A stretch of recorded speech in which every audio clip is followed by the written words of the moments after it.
We are live. Okay, right. Good morning, members.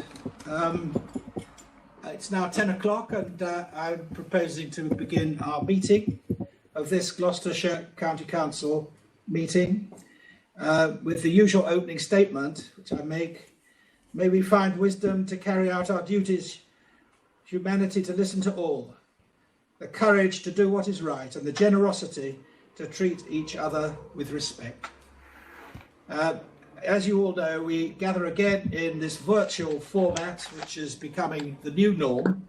And I've no doubt in the course of the meeting there will be needs to exercise patience so that as some members have poor connections or lose connections, and we will struggle on and we'll make allowances where members have had difficulty.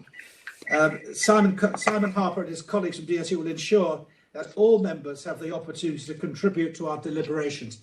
Now, Simon, are we expecting you to wave, or is there a flagging system for members? Well, I'll explain just a little bit later on. But there is members can put their hands up by pressing the button. Right. Okay. Okay. I'd also like to take the opportunity of welcoming members of the public who are joining us through YouTube. So to begin with our agenda, apologies for absence. Simon. So we've got Councillors Keith Rippington, Rachel Smith and Eva Ward, and then Honorary Aldermen John Sewell, Gordon Shermer and Terry Parker. Thank you. Don't know if there are any others. Are there any other, do members know of any other absentees that we need to mention? If not, we move on. Minutes of the previous meeting, pages 1 to 18 on your pack. Has any member any difficulties with those minutes? Any complaints? If not, then I'll take it that they are agreed and we'll sign them on your behalf at the end of this meeting. Do other members, item 3, do any members have declarations of interest on any matter which is in the agenda, which is of course a very general, big agenda because of the budget? If there are no extra declarations of interest, then I will move on to item 4 on the agenda. And members, it is with great sadness that I report the death of our colleague, Steve McAle, who was member for Coney Hill and Matson. Sir Steve served on this council's Labour group for some 20 years, and he was leader of the group from 2009 to 2013. And he's represented his party on a variety of committees. And Steve was a member of the Gloucestershire Police Authority. Some members have already indicated their wish to pay tribute to Steve, but I'm beginning by inviting group leaders to speak, and I will then give the floor to all members. But firstly, I invite Leslie Williams to speak and pay her tribute. Leslie, are you there? I am, and thank you very much indeed. And just as a note, I don't have a hand. But thank you very much indeed. I don't have a hand. Thank you very much for giving me this opportunity to remember Steve, who, and I'll start off by saying the overriding comment I've had about Steve is he was such a nice guy. He really was a decent person, but an interesting individual in lots of ways. He started off life as an electrician and working for, I think it was nuclear energy at that time, and that allowed him to sort of travel around the country, which also then allowed him to pursue his love of running. And it's perhaps little known that he was really a very successful distance runner, and would run both half marathons and marathons, and had and was known, I gather, was one of the top 20 runners in the country at one time, and did a half marathon in what I gather is a very speedy time of 1 hour 3 minutes. But he really kept quite quiet about the fact that he ran, and it went on doing it until it got to a point where he felt that he didn't really feel he could do as well as he would like to, and so stopped. And he was surprisingly decisive individual, and having decided to not do something, that was it. He served on the both the city council and county council for 24 years on the county and 10 years on the city council, and he first stood for the city in, I think, Hucklecote, and was beaten by one Mr. Andrew Gravels. So I hope Andrew will be able to say something about it. But he was an extremely nice individual. And after his time on, when he was made redundant from nuclear energy, he then he went into care work and joined the Brandon Trust, as I think they were, and was with them as a care worker until he retired. And once he'd retired, he then went on a world cruise. He loved travelling. He spent a lot of time, or when he could, travelling around the world. And probably he and Mary visited most parts.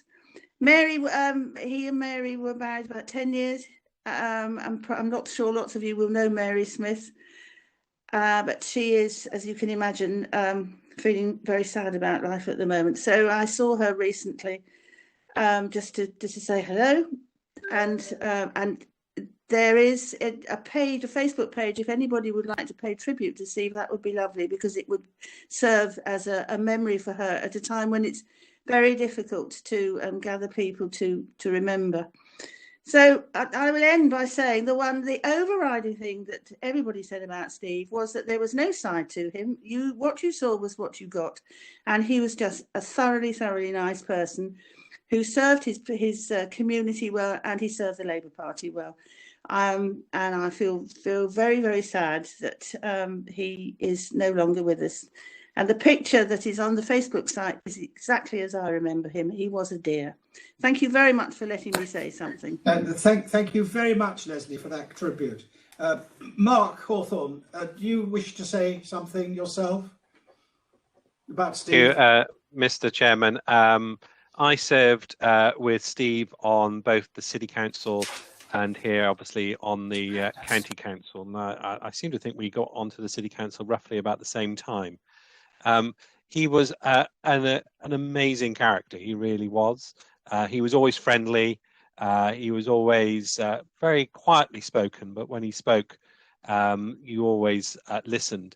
I also always remember, and I do remember chuckling to myself constantly when he was on the council, how enthusiastically he thanked officers for the reports he was presenting to whatever meeting he was working on. I mean, it was just his way of not taking the credit himself, but actually showing that he was presenting on behalf of the huge amount of work that his officers were doing to deliver for the local community. He was a great advocate for Matson, and him and Mary were a formidable team. And I think that's where I really want to end. I just want to end by saying that our thoughts are really with Mary and the family. They were such a lovely couple, and I know Mary will be missing Steve greatly. So all our thoughts with her at this very difficult time. You wish to speak on behalf of your group, or I think it's Jeremy. Yes, just on behalf of the Lib Dem group, obviously we want to give our deepest condolences to Steve's family, but Jeremy knew Steve well, and Jeremy's going to speak for us. Thank you. Jeremy? Yeah, thank you, Ray. It really was sad news to hear, last week that Steve had passed away.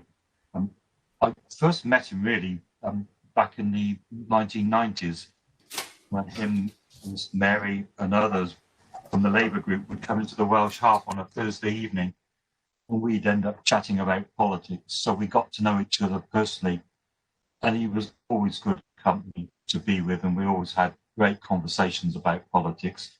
We might have differences of view from time, but it never got to the point of us falling out. He was a really good guy, as others have said.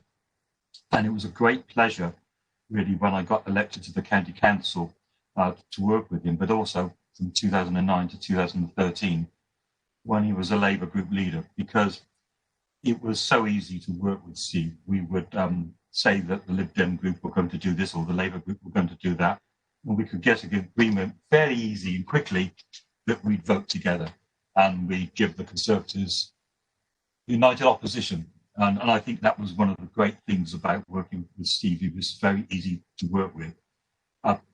I often also travelled to the LGA conferences with him.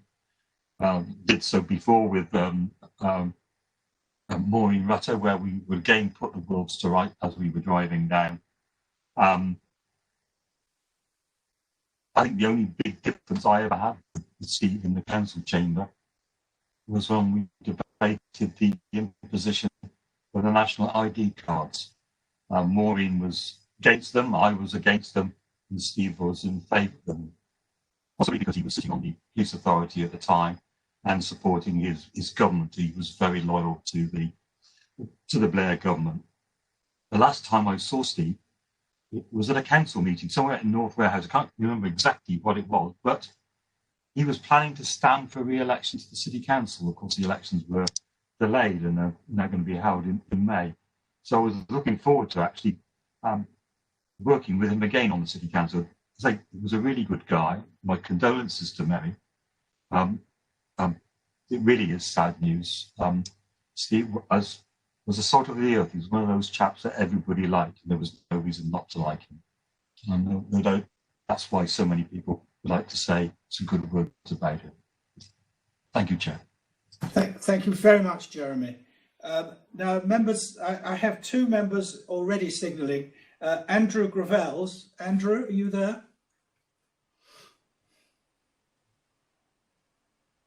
I think two, Chair. Pam Tracy. Another one. Pam. Well, Andrew? We'll come back. Yeah, thank you. Oh, you're there, Andrew. Yes.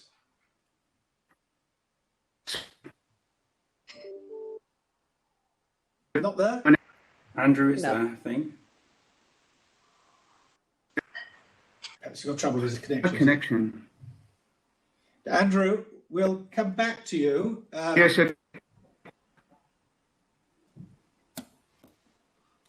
Andrew, we'll come back to you and for the moment move on to Kate Haig. Kate, are you there? Gosh, this isn't too good, is it? No sign. Maybe try Pam. Then we know that you're there, Pam, so you're next on the list. I might be having a senior moment now, forgot it. Yes. Yeah, no, I know Steve for years. Like Hello, Chair. Thank you very much. And I'd like to say, who's speaking? Kate will come back to you. Kate will come back to you. So, Am I speaking, Chair? Pam, you're speaking, please. Yes. because I represent Coney Hill and Matson, which, oh, for goodness sake. Right. Hold on, members. Kate, we will come to you shortly, but at the moment, Pam is speaking. Pam, could you continue? Yeah, good morning, Kate. Yeah, I know Steve going back, years and years ago. And I go back, I was devastated. And I remember when he and Mary, bonded, and they loved their holidays. And like you said, they said they were going to, Mary and him would spend a lot of time world cruising.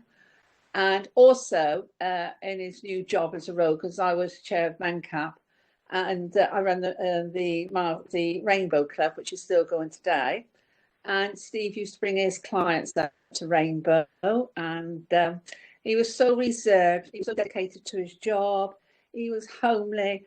There was no animosity in him. He was always kind in everything he did, and also put lots of thought into it and did his homework.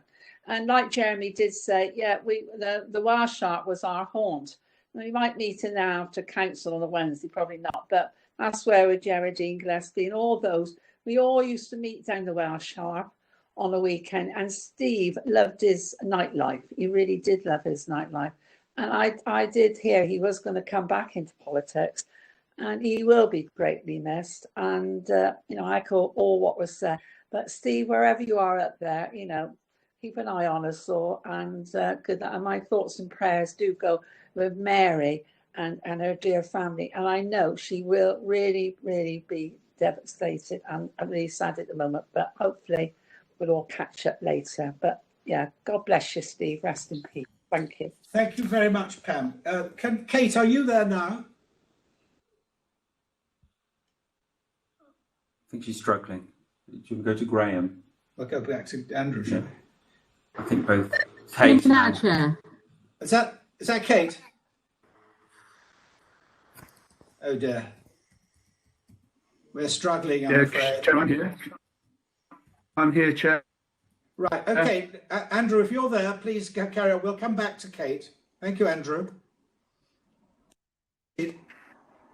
Andrew. Okay, thank you, Chair. So, yeah.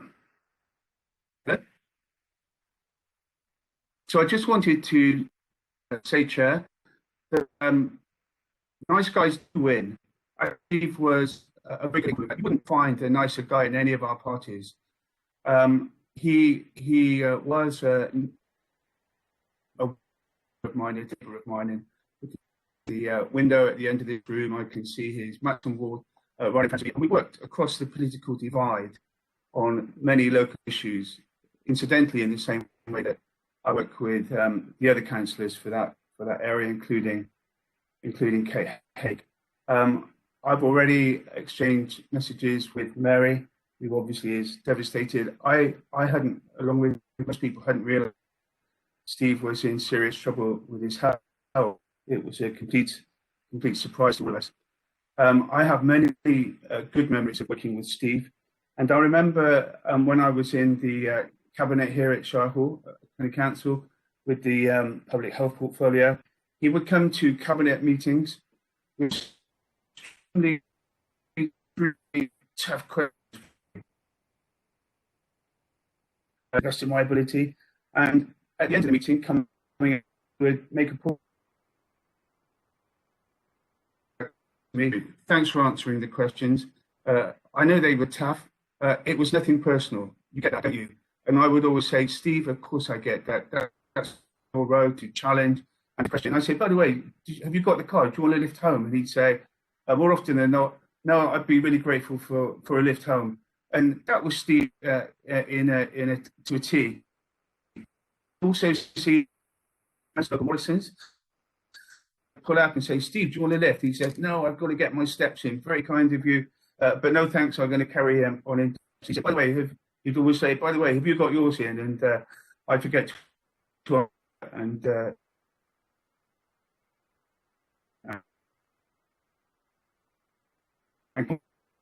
yeah, nice. Could I just jump in, Chair? It may be useful for Andrew and Kate, because I know your GCC laptops, you're struggling a bit. Could you just go on sound and take your video off? And then I think we may stand a better chance of hearing you. So back to you, Chair. Andrew, are you there? So, Chairman, I don't want to go over again what I said, because I'm not sure what No, we heard a lot of it, Andrew, but yes, please continue. Okay, but I just want to sum up and say Steve was a nice guy, and nice guys do win, regardless of their politics. Thank you. Thank you very much, Andrew. Kate, I hope we can hear you now. Kate?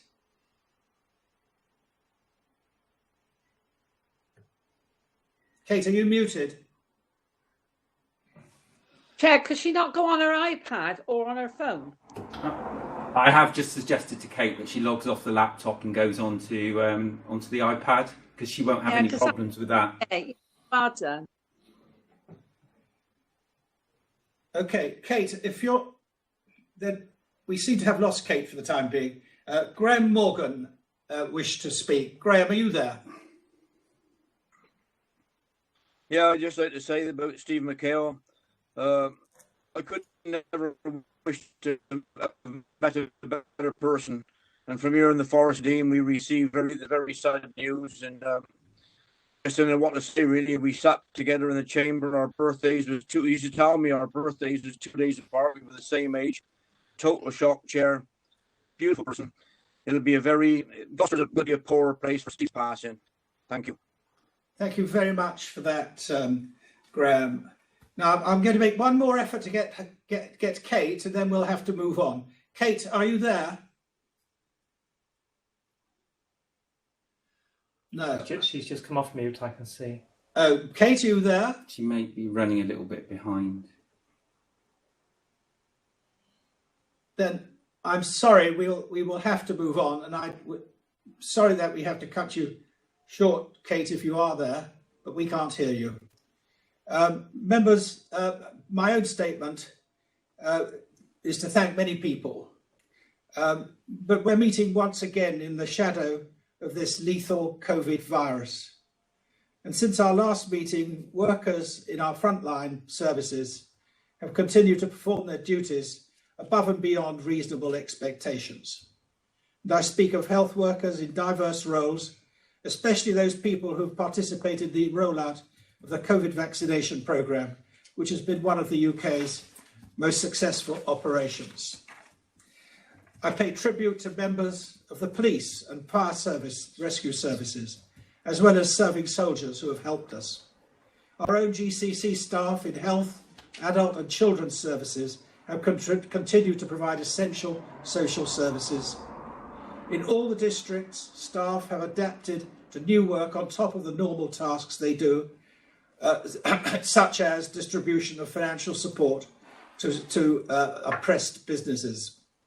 I pay particular tribute to the staff in our care homes and to the many volunteers who have watched over lonely, aged people in our towns and villages. To all these men and women, I offer my most humble thanks for their service to our communities. In all the turmoil of the pandemic, at least here in Gloucestershire, we can proudly name two of our former residents who became pioneers of medical treatments and biological research, enabling nations to combat pandemics of the sort we are now experiencing. I, of course, refer to Edward Jenner, who was really the inventor of the smallpox vaccination, and the double Nobel Prize winner, Frederick Sanger, whose groundbreaking research included analysis of the human genome. Thank you, members. I intend to write to Mary and on behalf of everybody, and I've been most moved by the tributes which have come from so many different directions in this council, and I'd like to thank members for those comments. So we now move on to other items. Were you going to take a moment's silence? I'm so sorry. I've been reminded. Paul has got his hand up. Paul Hodgkinson, I think you were indicating. Paul? Yeah, I just wanted to echo what you said about the NHS and vaccinations. I think it's a good moment to talk about that just briefly, because 160,000 of our fellow Gloucestershire residents have now received the first jab, which is, you know, the word for that is wow, isn't it? It's just amazing. That's a third of all adults in our county already. So the NHS have been superb, and my own experience of the NHS, both for me personally and my family and those close to me, is that they've performed superbly in a crisis, and they really have done. But I think the main reason the vaccinations have done so well is that they've been dealt with. Can you hear me? I'm not muted.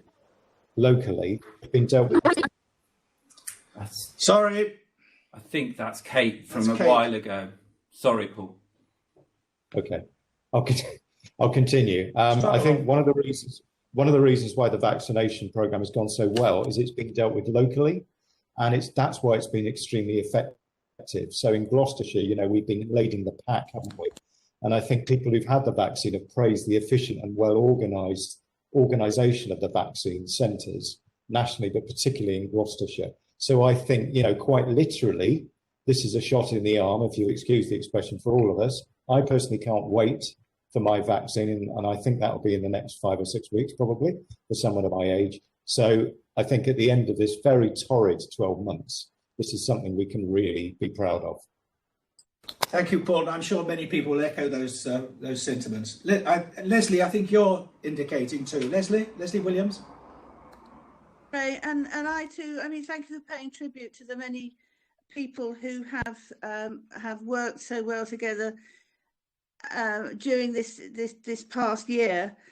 But and I think what we've seen delivered by the NHS, as Paul said, locally, to deliver the vaccinations to people has been truly, truly awe-inspiring, and thank you for that.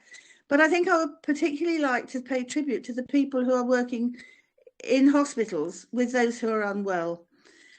and saving their lives and seeing people dying. And it must be absolutely dreadful to know that you're going into work and you have to face that on a daily basis. And I really, really do think we must recognise what a toll that must take on their lives, and just thank them hugely for all they're doing to care for every one of us that that they look after. And doesn't it really bring home to us what a wonderful organisation the NHS is? They really are there when we need them, and long that may be the case. So thank you for letting me speak.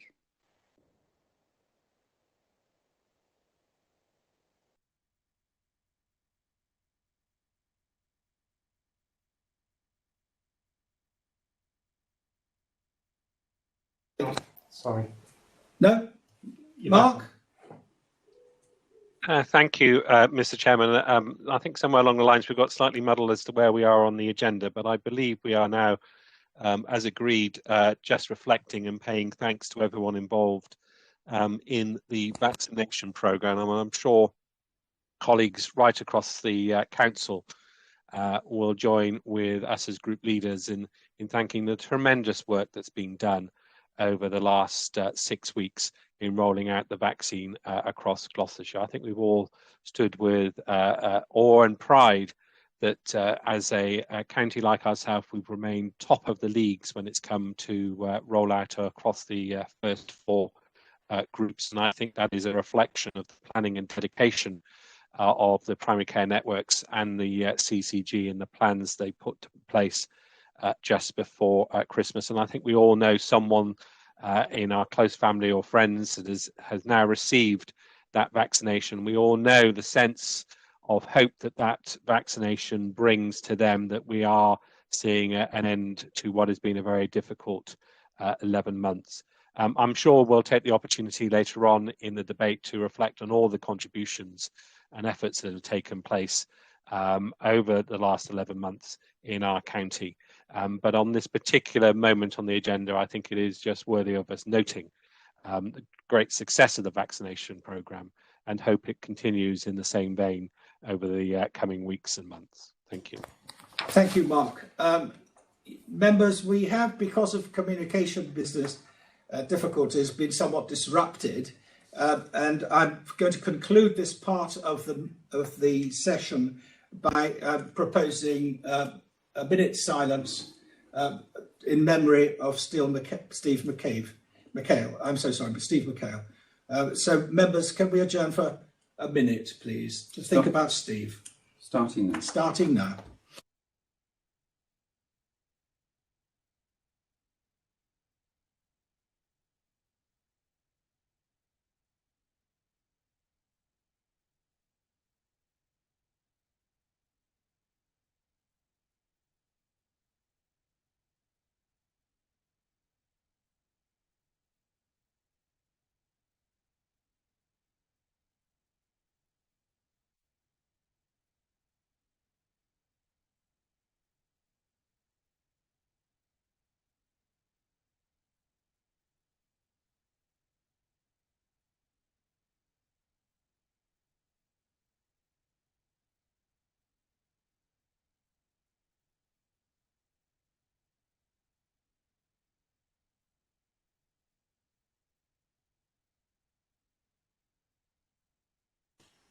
That's it. There, minutes up, is it? Thank you, members. Now, I'm going to ask Simon Harper now to provide some information about how the meeting will be run and provide guidance on the use of the WebEx remote meeting software. Simon. Yeah, thank you, Chair. Apologies that some members are having some issues this morning. If you're not speaking, could you ensure that you're muted? You can indicate to speak by putting your hand up, and most of you know how to do that. If any of you are having problems putting your hand up, then you can send me a message on the chat. Now, what's evident this morning is everyone on an iPad is working perfectly. Now, those members are on laptops, GCC laptops, they will work, but you need not to be on the purple layer. If you've gone to the purple layer, that's why you're having problems. So if you go back out of that, then you will be able to access WebEx without any issues. But if you go into the purple layer, you're more likely to encounter difficulties. And I think that is exactly what's been happening with Andrew and Kate. But everyone else seems to be fine. And like I said before, if you're having particular connection difficulties, then turn your video off. Thank you, Chair. Okay, thank you, Simon. So, moving on with the chairman's announcement, somewhat belated. The Queen's New Year's honours listed a number of residents of Gloucestershire. Their names are listed in the papers, and we'd like to congratulate all those people living in Gloucestershire who have received these awards, and of course their awards reflect greatly on us all. So we're very grateful to those people for their services and for the award. They are pleased about the awards they've been awarded. Also, some good news about constructive excellence awards. Shire Hall has won the regional awards for the following categories in December 2020. Integration and Collaborative Working, Value and Building Project of the Year. The council went forward to the national awards and has just been announced as the winner in the Integration and Collaborative Working category, which is a great achievement. So I'd thank everybody involved with that. And I think, Lyndon Stowe, Lyndon, you were going to say a few words. Is that correct? I'd like to congratulate our property services team on those awards.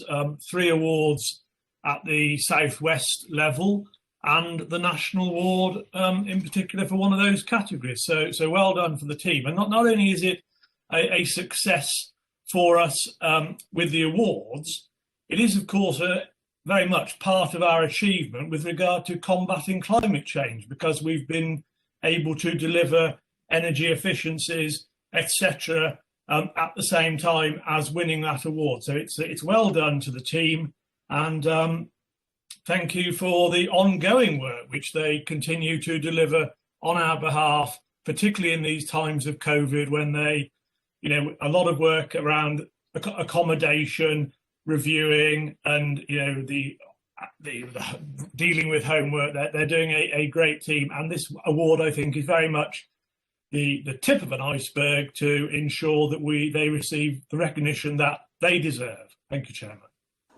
Thank you, Lyndon. Then we now move on to public questions, of which there are 25 so far which have been received. And I'd like to thank members of the public for their questions. The questions and the answers provided by the members will be taken as read, and the supplementary questions must relate to the original question. Now we've got we have up to 30 minutes for this. We will allow a bit of flexibility, but we ask members of the public to be short in their follow-up questions. The first question stands in the name of Flo Klukas, who's had a very sad bereavement today. And we have agreed exceptionally to allow David Willingham to put her question. David Willingham, are you there to put a supplementary? Can you hear me? Yes, we can. So I can't connect to the audio, which is why you can see me on the phone. So thank you for your indulgence, given Councillor Klukas' bereavement. I would just like to ask the Cabinet member on her behalf whether he would be happy to meet with Councillor Klukas and with the family or families concerned, as the late application process is far from ideal and may restrict the children's access to grammar schools that they have passed exams for. Patrick Molyneux. Patrick, you there? Yes, thank you, Chairman. Obviously, it's difficult to meet in person at this particular time, but I'm sure we could set up a web conference meeting like this, and I'd be happy to do that. I think we've laid out our place, and this is a statutory policy and commitment we have to do as Gloucestershire. So in terms of movements, we can be flexible, but there are certain limits. But I'd be happy to discuss it further. But hopefully my main answer there has given you some hope that you can actually apply for more than the 3. It should give you that little bit of extra flexibility. But anyway, I'd be happy if you'd like to get in touch. via email or something, maybe we can set something up. Thank you, Patrick. Now, question 2 is also in the name of Flo Lucas, but I understand there's no supplementary to that one. So we move on to question 3, which stands in the name of Helen Munro. Helen Munro, do you have a supplementary question for Vernon Smith? Yes, I have. Can you hear me okay? Yes, we can. Oh, excellent. Yes, thank you for responding. I'm not sure I'm that much wiser as to when the cycleway is going to start. But I wanted to ask about the meeting you refer to that you're holding with Bovis Homes next week, and whether you could confirm that your intention is to leave the meeting with an agreed position with Bovis Homes, an agreed way forward, a timetable, and what your plans will be if Bovis Homes don't hold to that timetable. Thank you. Vernon Smith. Vernon, do you have... can you respond to that, please? And thank you, Helen, for your supplementary question. Yeah, I understand the frustration that you have. You want to get this cycle path moving forward. Obviously, CCC cannot compel a developer to enter into a S278. However, the planning system incentivizes cooperation by linking the construction of the path to a number of the houses completion. As I've said in my original answer to you, they have to move forward by building. They cannot build no more. Their threshold is 281 houses before they have to move forward.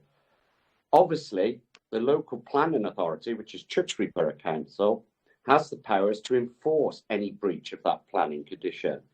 And should Bovis exceed the threshold of 281 without building the cycle path, then that's a way forward that Tewkesbury Borough Council, and as you are a borough council, I would strongly urge you to discuss that with their planning department at Tewkesbury on their views as well.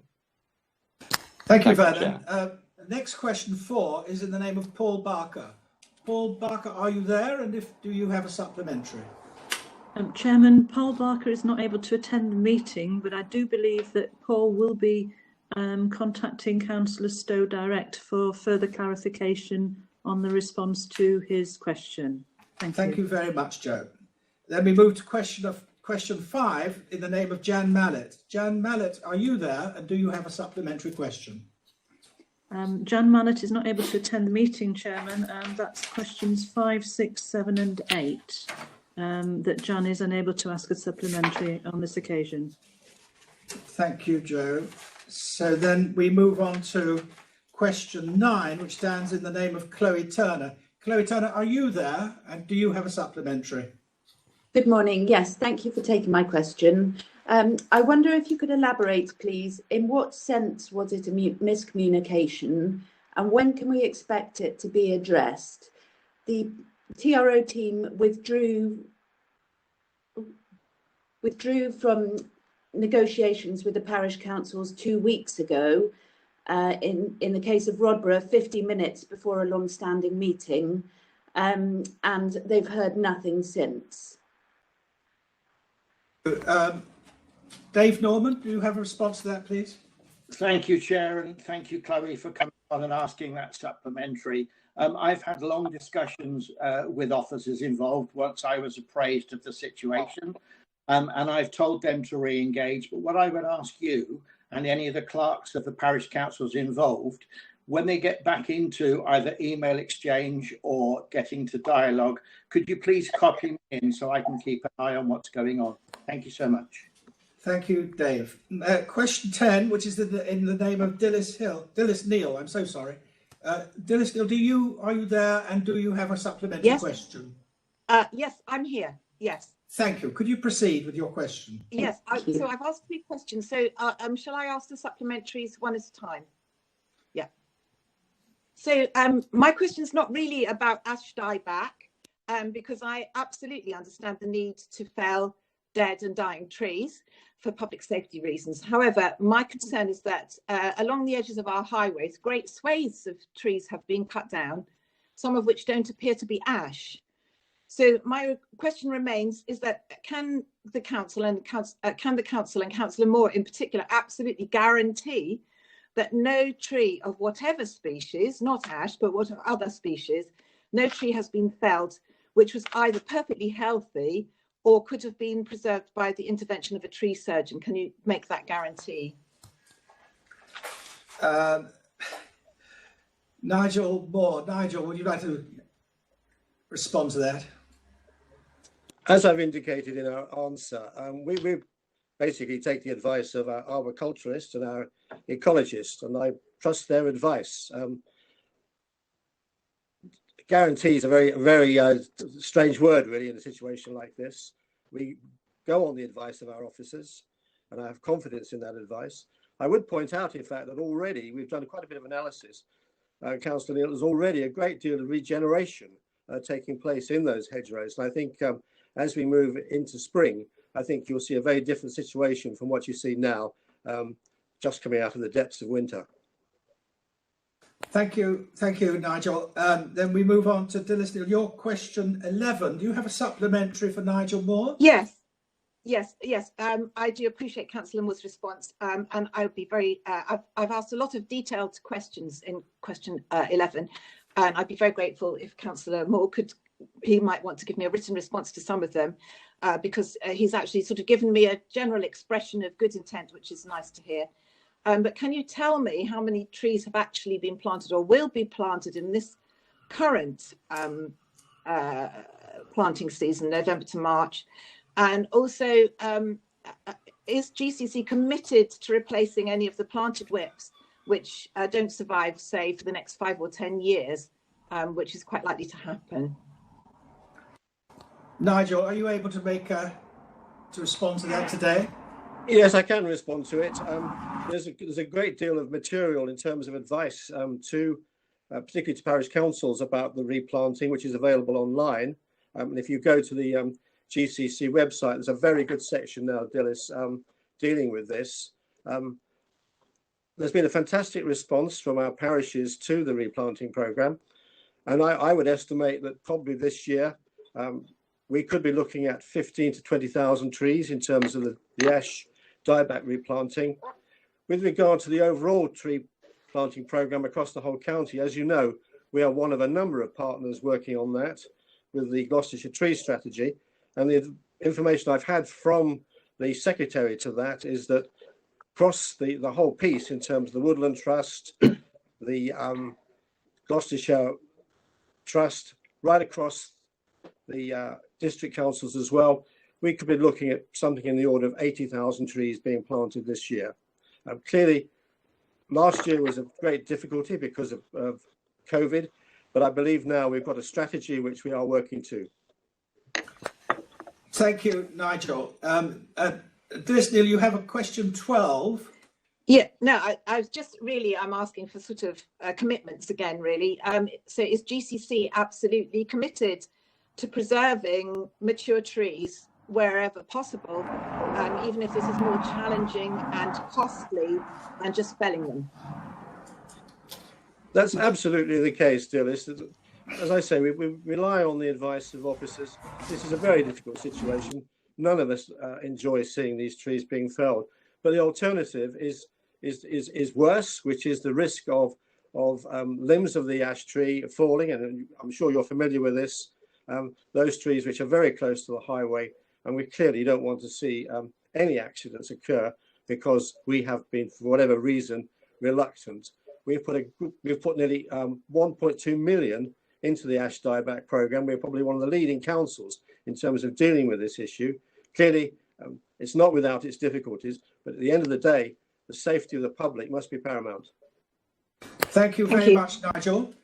We now move on to question 13, which stands in the name of Chris Chiswell. Chris Chiswell, are you there, and do you have a supplementary? I'm indeed. And thank you very much, Sharon, for your written answer, Councillor Moore. So the targets I used in my question come directly from the January Cabinet paper link, and that still says this council's aiming for a 15% increase in peak vehicle journeys by 2030, compared to only a 3% increase in cycling. Your reply on that imbalance said the metrics have been revised now in line with the integrated sustainability appraisal, and that told the council to flip your headline target to a yearly decrease in peak vehicles. Can I just confirm, therefore, your answer means that the council is adopting the ISA recommendation to change PI2 to a yearly decrease in peak vehicle count? And if not, why are you rejecting a headline recommendation from the report you cited to reassure me? Nigel, can you respond to that? Yeah, I'd be very happy to give you a written answer. You've picked on one particular aspect of the local transport plan. As you know from the report that I took to Cabinet last month, we now have an overarching strategy to reduce carbon emissions so we get to carbon zero by 2045. I'll ask officers to look specifically at the point you've raised and come back to you. Thank you, Nigel. Okay. We move to question 14, also in the name of Chris Chiswell, and also addressed to Nigel Moore. Do you have a supplementary, Chris Chiswell, for that question? I do have a question on this one. So I'm surprised Councillor Moore isn't familiar with these, as he cited them in a response to an answer further up these questions. So as you know, the killed and serious injured methodology did change back in 2015, but that's now been fully embedded since 2018, and lots of local authorities have now updated their KSI targets. With the target in Gloucestershire's LTP expiring last year, I just wanted to ask, how many more years do you think it will be before we're able to set a measurable ambition for saving the lives of more children on the roads of Gloucestershire? Oh dear. Well, if you read my answer, I've given you a commitment in the final paragraph that we will look at this and evaluate and present a range of options to Cabinet, including Vision Zero. So we have taken on board the point you raised. Okay, thank you. Thank you, Nigel. Now we move to question 15 in the name of Alan Mossman. Alan Mossman, are you there? And would you like to ask a supplementary question? I am. I posted a question in the chat just in case. Councillor Hawthorne, thank you very much. Particularly as Transport Secretary Grant Shapps told the Parliamentary Transport Committee on February the 3rd, we want half of all journeys in towns and cities to be cycled or walked by 2030. Why have you and your Cabinet chosen to spend as much, 27 million, is it, pushing ahead with schemes that increase road capacity so that there are more cars on the road travelling faster and less than 1/10 as much on projects that will encourage walking and cycling? Hawthorne. Thank you very much, and thank you for your supplementary question there, Alan. I have to say I totally disagree with the premise of the question that you've asked. I think you fall into the trap that choosing between improving road infrastructure and improving cycle infrastructure is somehow a binary choice. I don't believe it is. We know that we need to do both. We need to increase and improve our road infrastructure, which is why this council has successfully bid with cross-party support, it has to be said, for things like the A417, the junction improvements in the M5, the Southwest Bypass in Gloucester, and many, many other schemes. But we also, certainly from this administration's point of view, believe in bringing forward a cycling strategy which is comprehensive, sustainable, but also respects all the users of our road network. And indeed, if you look at the bid that we're bringing forward with regards to the Cheltenham-Gloucester Cycleway, I think that is a firm commitment to bring forward an exciting scheme costing over £11 million, which will improve our cycle network. And it's just part of an overall spine approach to cycle networks across the county that we're looking towards in the next couple of years. So I certainly am pleased to hear that you are enthusiastic about cycling and the report that the government and the Prime Minister has backed. But I might disagree on the fundamentals of it being a binary choice. I think there is a case and a commitment from this administration to do both. Thank you, Mark. We now move to questions put by David Willingham, who we saw earlier on. There are a number of questions, David Willingham, in your name, 16 to 19, I think. Do you have supplementaries for each of those? I have supplementaries for some of those, Chair. Okay, do you have a supplementary for 16? I do, yes. Could you please put it? So the chairman of Audit and Governance has written my supplementary for me in his answer to question 17. And the supplementary is very simply, could the Cabinet Member for Highways please provide a guaranteed time frame for this long-standing issue to be resolved?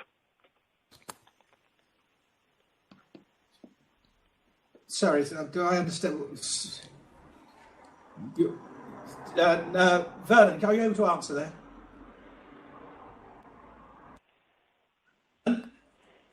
David, thank you for your supplementary. Obviously, if you look at my answer, where I understand very keen and County Council very keen to move this forward.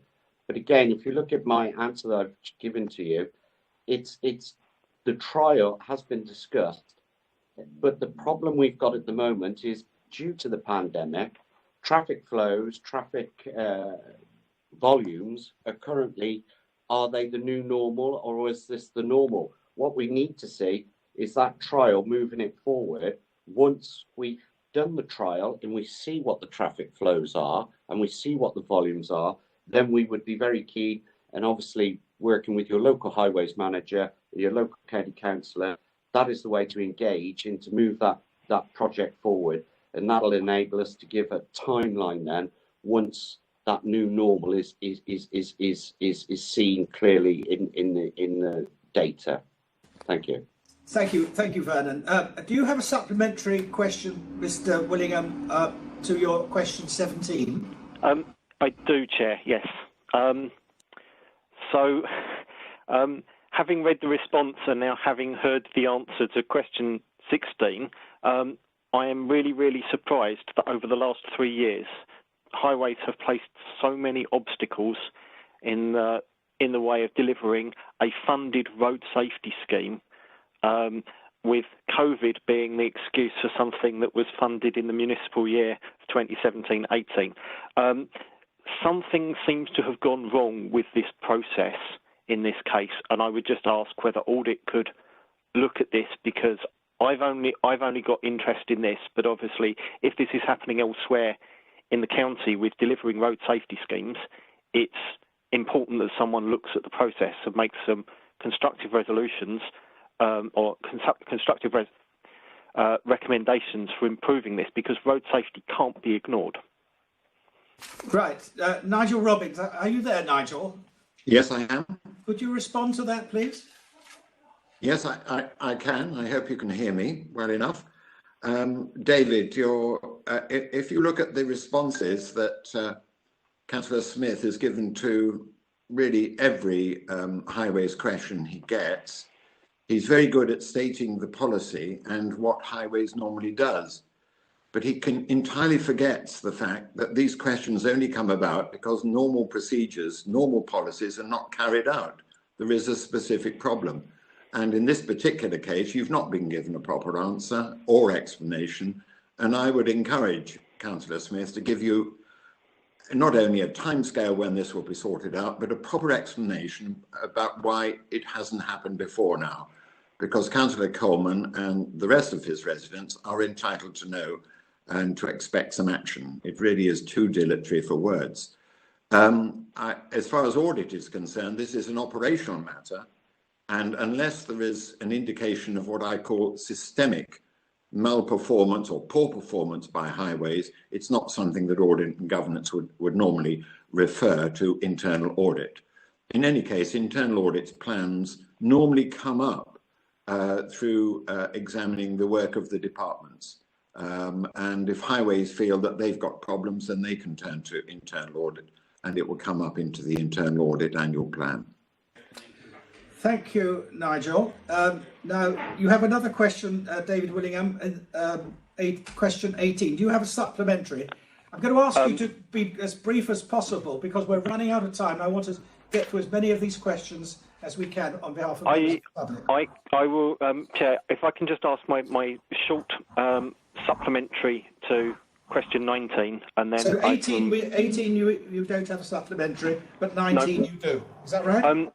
So I have a short two-part question, which is: can the council review the standard reply to actually make it clear that they will react to residents' concerns, and can they put the data about gully cleansing online in whatever form, so that members of the public who do have genuine flood concerns can just interrogate that data and go back to the council with their concerns? Vernon, can you respond to that? Yes, thank you, Chair, and thank you for your supplementary again, David. Obviously, again, I would refer you to what I've answered, that gully cleansing frequencies excuse me, are not currently available on the line portal. However, the development is being considered, and as soon as that IT technology is there, we will be doing that, and I think that is a good way forward.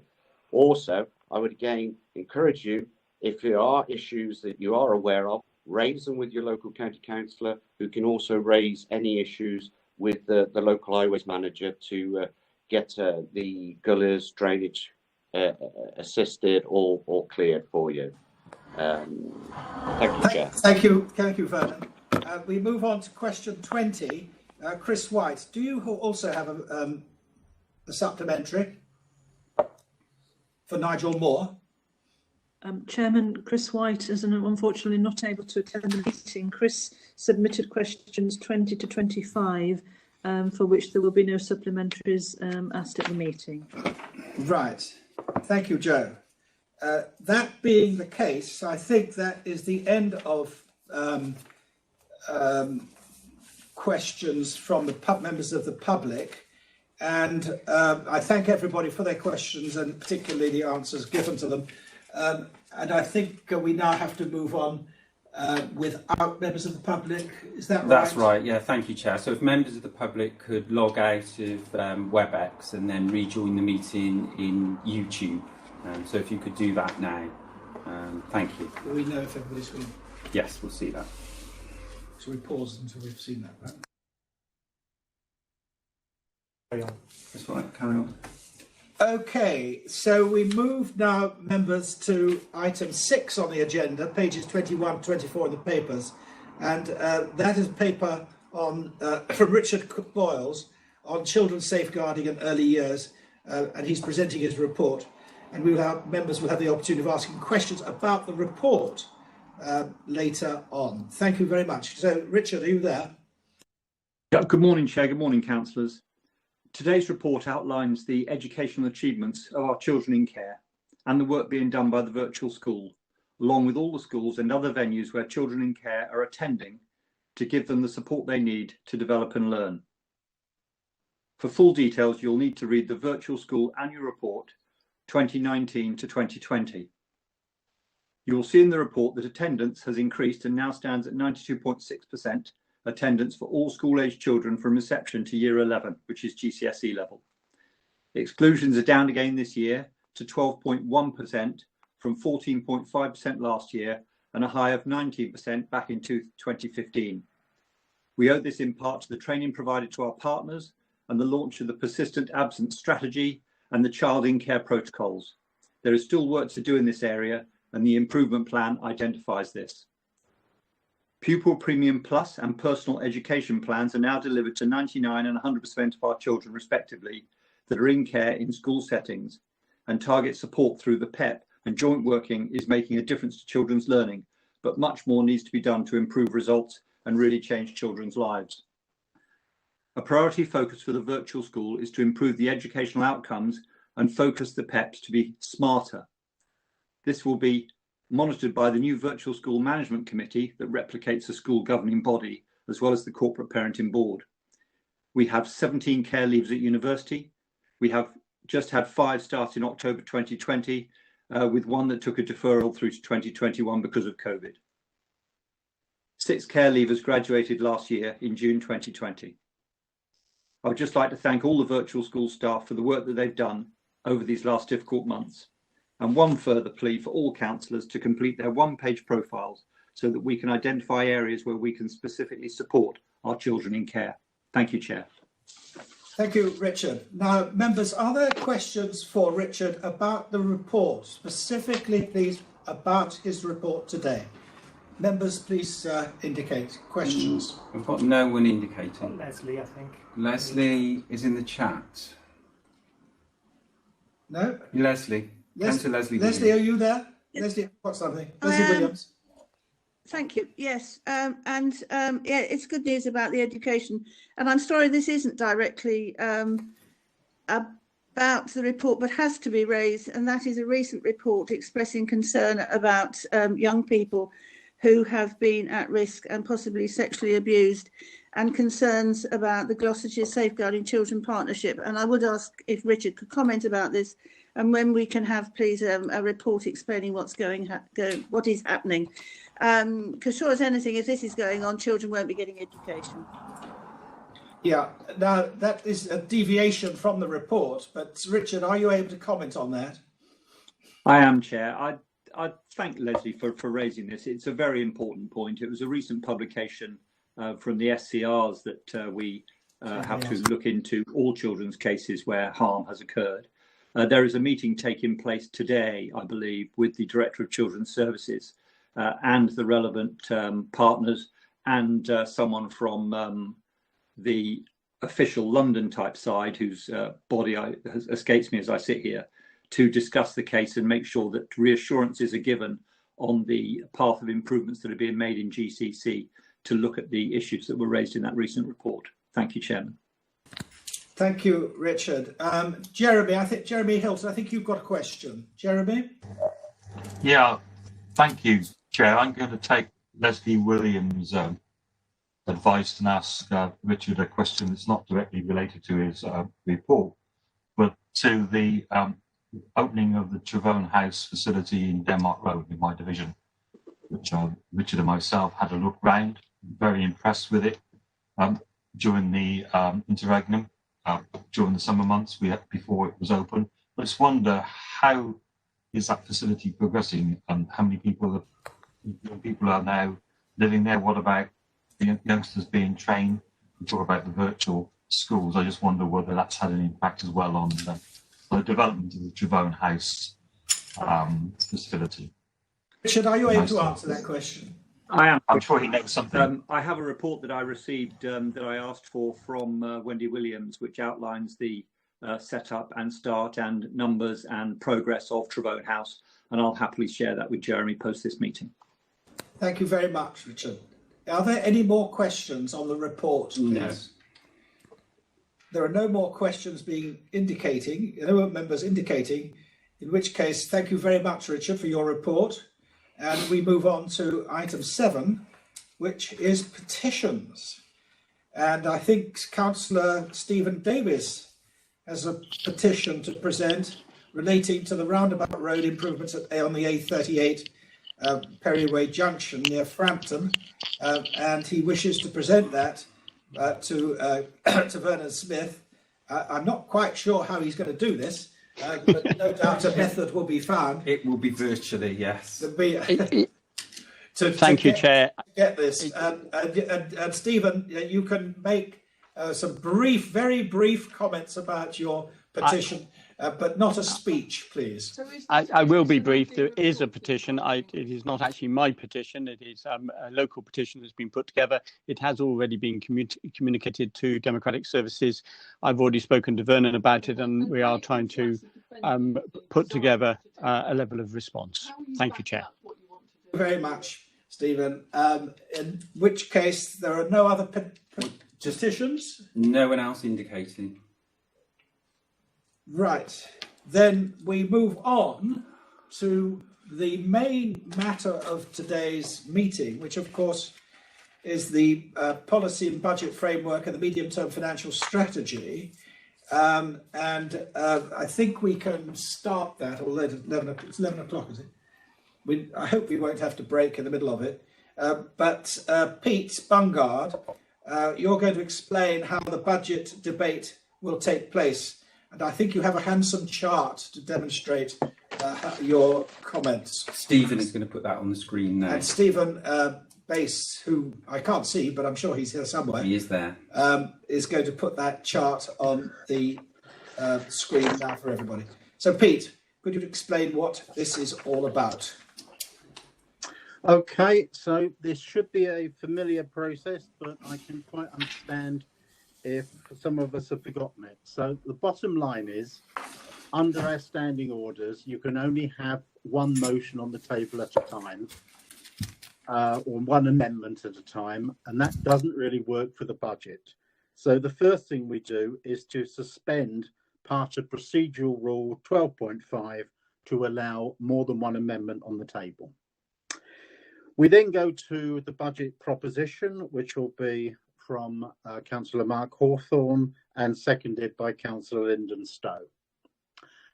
Once the budget is on the table, there is an opportunity for opposition groups to put their amendments on the table, and our proposal is to go in the order of the Lib Dems first, followed by Labour, and Greens would have had an opportunity, but I don't think they will be presenting. There's of course opportunity for seconders. I would note that our constitution was amended to require amendments to be submitted in a timely manner, such that we could do a financial check on them. All of that has been done, so this should go fairly smoothly in the first part. So once we've had Mark's proposition, Paul's amendments and Leslie's amendments, I anticipate we'll have an adjournment to see what agreement we can get. I'll stop at that point. There's a second half to this sheet, and I'll explain that once after the adjournment. Any questions? Is that as clear as it needs to be? Right, then thank you very much, Pete, for that. And I now propose that under Procedure Rule 23.1, that we suspend part of the procedure under Rule 12.5, so that necessary more than one amendment can be moved as described by Pete. I'm asking the Vice Chair to support me in that proposal. Are you there, Alan? Yes. Good morning, Ray. Very happy to second that proposal. Thank you. Unless any members object to this process, I don't think that we need vote.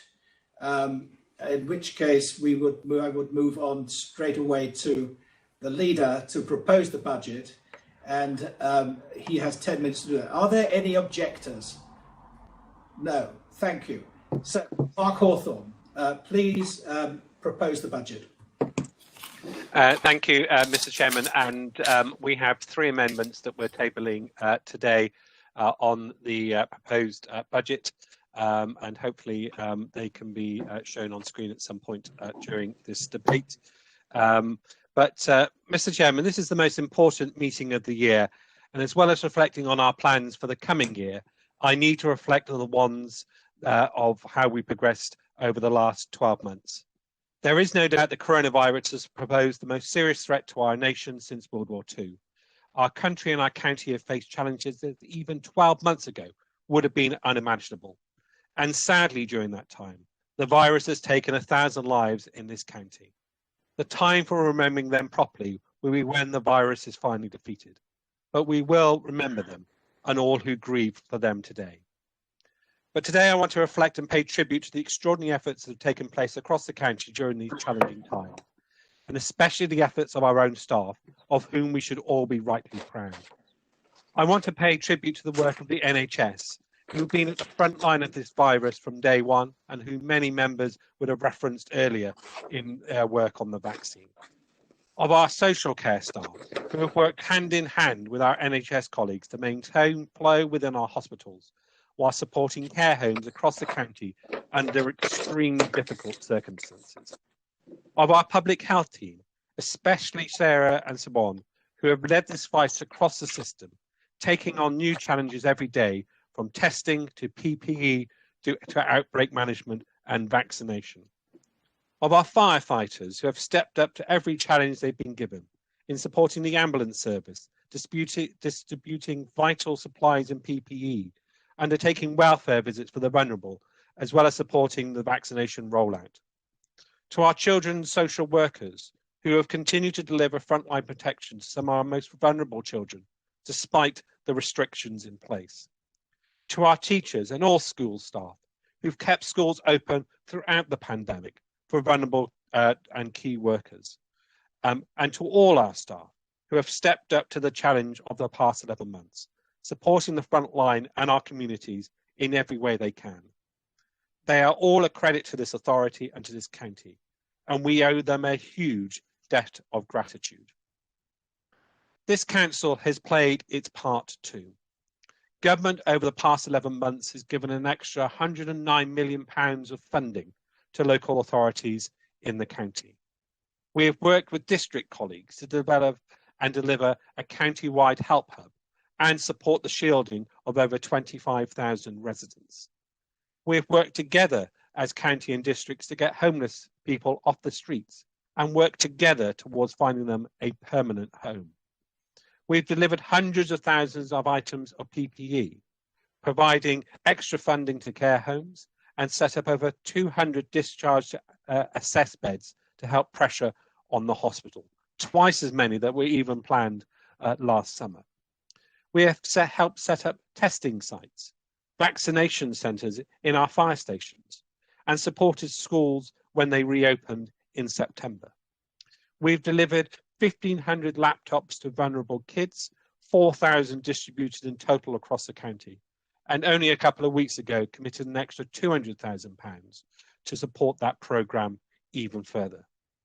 We have also stepped up to the plate for free school meal vouchers during school holidays, with 11,000 accessing that scheme this week alone. And we have provided free bus travel for NHS staff, as well as free parking. On top of all that, we have also supported our communities. The Help Hub has shown the extraordinary response of residents and groups across the county. And this council has ensured that funding is there when they needed it, whether it's the £600,000 delivered through our district colleagues or the funding delivered directly to the VCS groups. Over the past 11 months, we have supported communities to the tune of £2.5 million, money directly to help communities support each other through these extraordinary and difficult times. I want to thank so much the hard work of people across the county as we begin to turn the corner. This week, we found out over 160,000 Gloucestershire residents have been vaccinated. This week, we started to see the infection numbers falling below 100 per 100,000 for the first time for a very long time. Most hopefully, the rate of people over 60 getting the virus is also falling, a hopeful indication that the vaccine is reducing transmission as well as protecting people from the severities of the illness. We're not out of the woods yet, and people need to stick to the course, keep following the rules, stay at home and protect the NHS. And if we look to the future, we know that even when the virus is defeated, there will be challenging times ahead. Many people have lost their jobs. Many businesses are shutting. Our children and young people have missed much vital education. Our country has taken on a debt to pay for the emergency that we all need to face. And as this council has led the fight against COVID in all our communities, so we must too lead the fight to build back better. This budget begins to lay the foundations for that fight back. It recognises times will be tight for many families, and we have restricted our council tax increase to as little as we can, while still ensuring that money is reaching the vital frontline services. And Gloucestershire still remains one of the lowest council tax levels in the country. It provides extra funding for apprenticeships and for jobs. And with our amendment today, working with GFirst LEP, the establishment of an apprenticeship portal, which will be vital in helping young people find their future opportunities. We've created 5 new innovation labs to support small businesses across the county to grow and provide more employment. We've invested in tourism to help support this vital part of our economy bounce back. And in total, our initiatives will mean an extra £2 million worth of investment into our local economy over the next 3 years. That's on top of the huge amount of infrastructure schemes that this administration has already secured. The A417, Junction 9, Junction 10, new schools for Gloucester and for Cheltenham, hundreds of millions of pounds of vital infrastructure investment to help protect jobs and growth in Gloucestershire. And today I can confirm with another one of our amendments that we are starting a new and exciting project jointly with South Gloucestershire and Nuclear Southwest to bring potentially huge investment into the Berkeley and Albury areas. And members will be soon invited to a members briefing so they can learn more about this very exciting scheme. This budget also continues our commitment to invest in the front line. It continues to provide support for the most vulnerable within our communities, with £6 million more to protect vulnerable old people, and an extra £5 million to protect vulnerable children and young people. It provides an over £1.3 million extra in highways funding, and as you can see today, we are bringing forward an amendment to increase the amount that each councillor has in their highways local scheme by £10,000. It provides extra funding to ensure that we continue our fight against climate change, building on this council's 97% reduction in carbon emissions. In total, a cash increase in overall expenditure of £14 million into vital frontline services over the next 12 months. Mr. Chairman, we still have some way to go in our fight against coronavirus, but this budget intends to recognise the hard work that has taken place and of which we can all be rightly proud. This budget supports our frontline services with the additional investment it needs. And this budget puts in place the foundations of getting Gloucestershire back open for business. I commend this budget to Council. Thank you very much, Mark. Now, Lyndon Stowe, you're seconding this budget proposal. Are you wishing to speak now? 5 minutes. Yes, please, Chairman. Thank you very much. Five minutes, please, Lyndon. Thank you. Can I first please point out to members the due regard statements within today's papers? I think that's very important that we recognise the impact that decisions have on the equalities position in our county. Since the Cabinet meeting in January, we've now received the final settlement from government, as the papers say, and those minor amendments which arose from that are included in today's report. Added in together with an upwards revision in respect of business rates and council tax income, now gives us a total revenue budget for next year of £483 million, an increase of just over 3%. It's probably being a little unkind on government to say this is a satisfactory settlement. So instead, I'm going to be generous and say this is a good settlement, although we would have preferred to see a 3-year settlement to provide more certainty.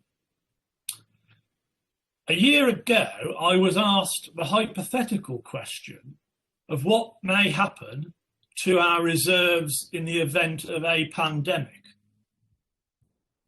Members will be aware from numerous briefings, and what we can say is that the impact of COVID financially has to date been met by central government.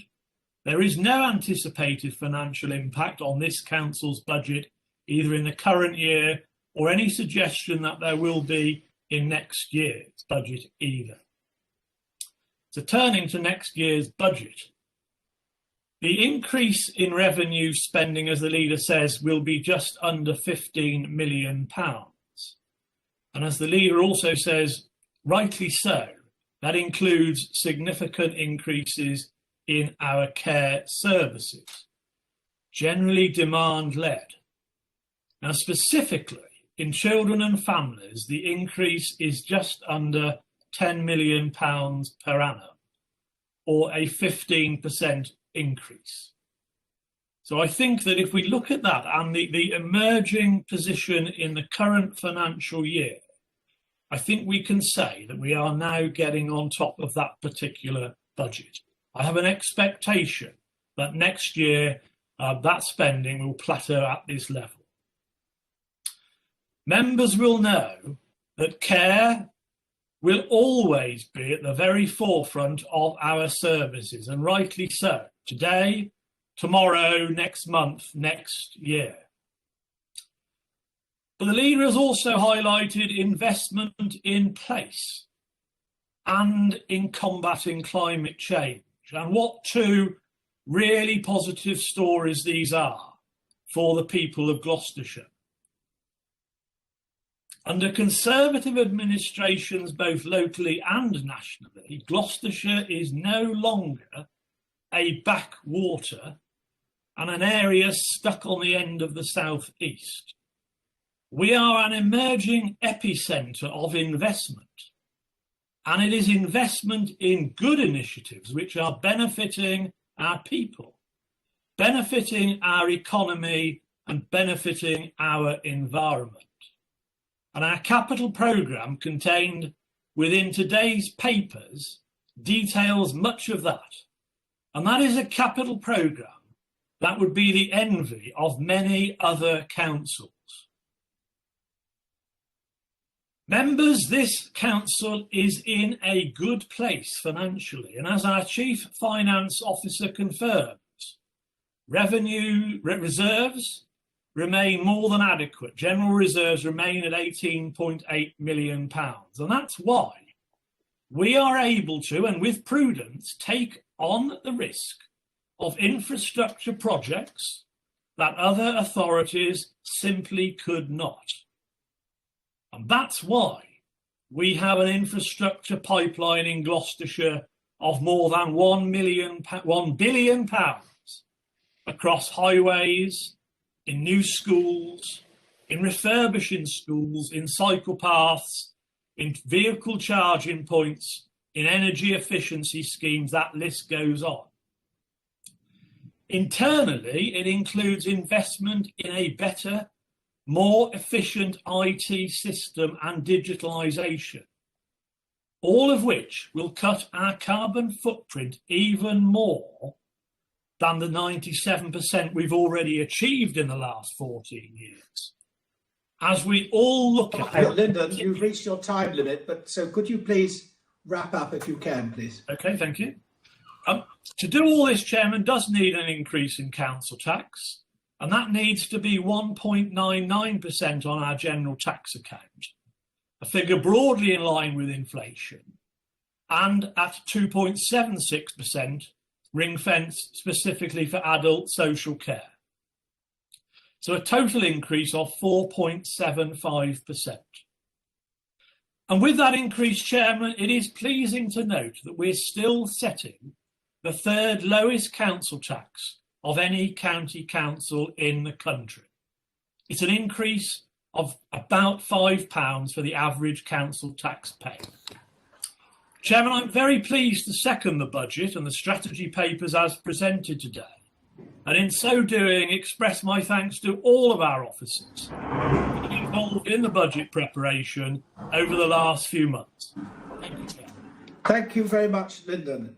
Members, before I move on, I would ask draw attention, members, that the chat column should only be used for signalling your wish to speak. If you could limit your interventions to that only, please, in the chat sheet. So I now move on to Paul Hodgkinson to respond to that and to make any other proposals which he has on the budget, which I remind members will be put and seconded, but not debated at this stage. Paul, would you like to now take the chair, take up the position, please? Yeah, thank you very much, Ray. I've great delight in proposing a series of amendments from the Lib Dem group. So as we look forward to another financial year, I think it's worth reflecting briefly on the last 12 months. And when we stood in the chamber together, the last time we all did was the 13th of February last year. We had just 9 confirmed cases of COVID-19 in the UK, and we were being reassured at that time by the government that those cases were under control. Yet just 4 weeks later, we were placed in that first full national lockdown. Now, fast forward to today, and we have now confirmed in the UK 4 million cases of COVID, and we've lost 117,000 people, an incredible figure, including 1,000 in our county. That is one of the highest death rates in the world. Now, I know over that time that Gloucestershire County Council officers and those of our district council colleagues have worked incredibly hard in their efforts to keep the public safe. And from making sure that those shielding had access to food, from taking homeless people off the streets, to working with local partners to set up multiple testing centres across our county and much besides. Now, I know, therefore, and I believe that at last we are turning a corner, because it has been a long time coming to turn that corner. And we've seen science come to the rescue when political leaders in Westminster did not. And the vaccines now provided to 15 million adults, with Gloucestershire leading the way. So while the pandemic is not yet over in the UK, I do think we can see light at the end of the tunnel. And it's in that context that we've drawn together our budget amendments. So the aim of our budget amendments is simple. It's to keep people safe. And under this umbrella, we're proposing 4 things. First of all, to give communities greater control over how their highways money is spent in their area.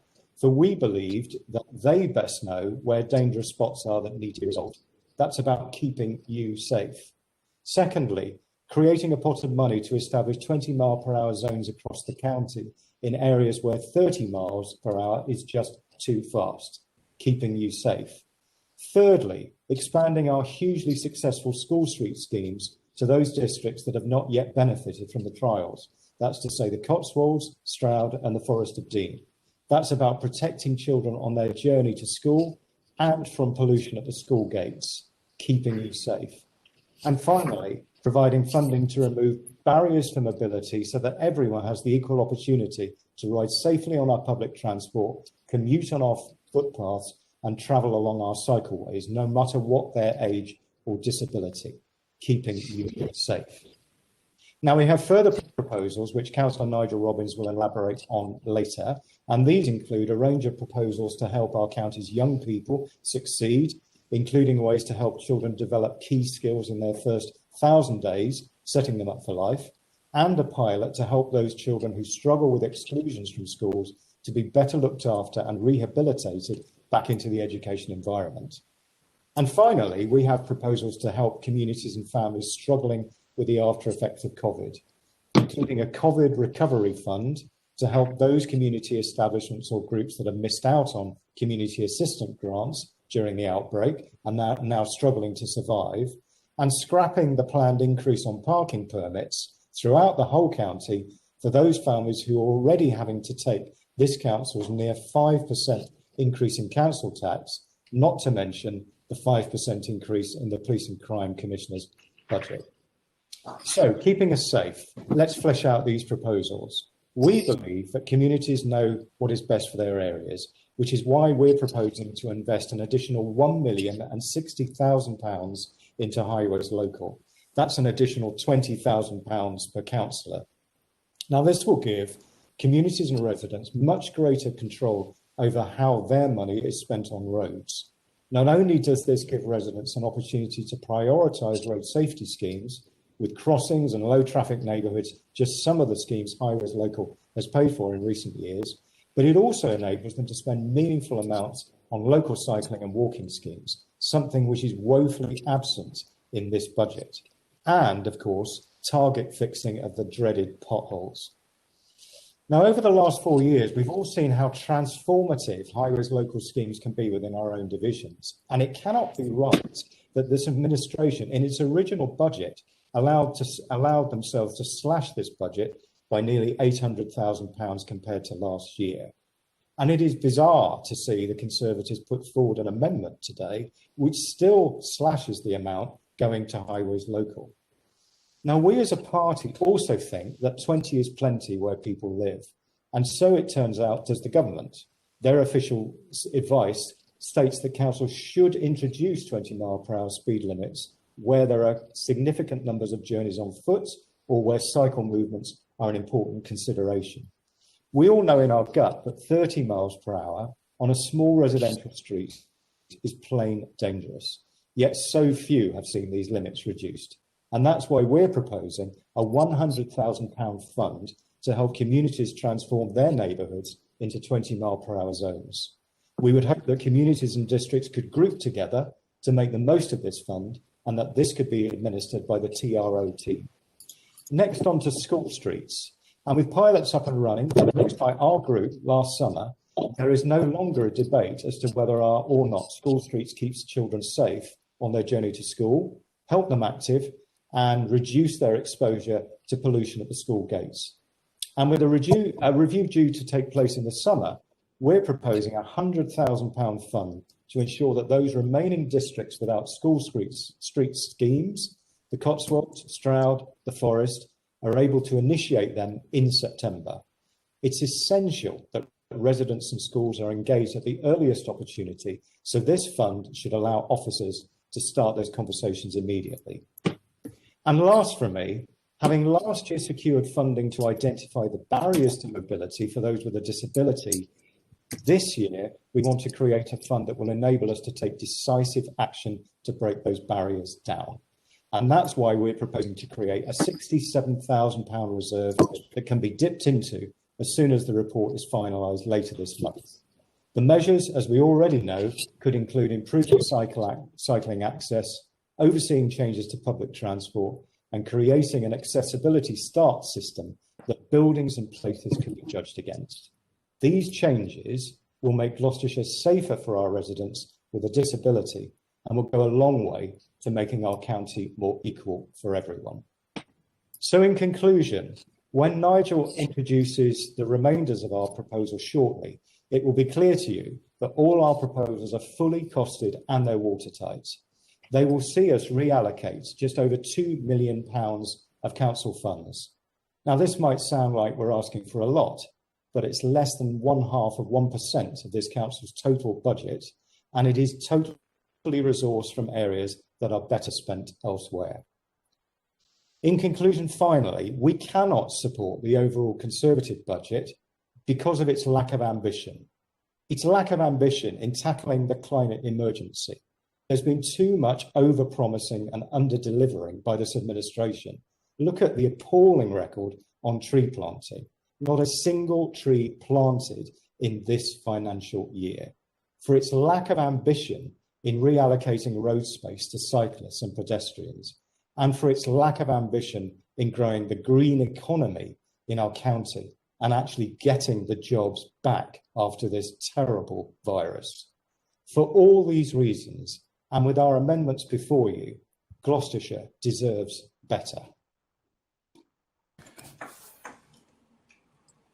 Thank you, Paul.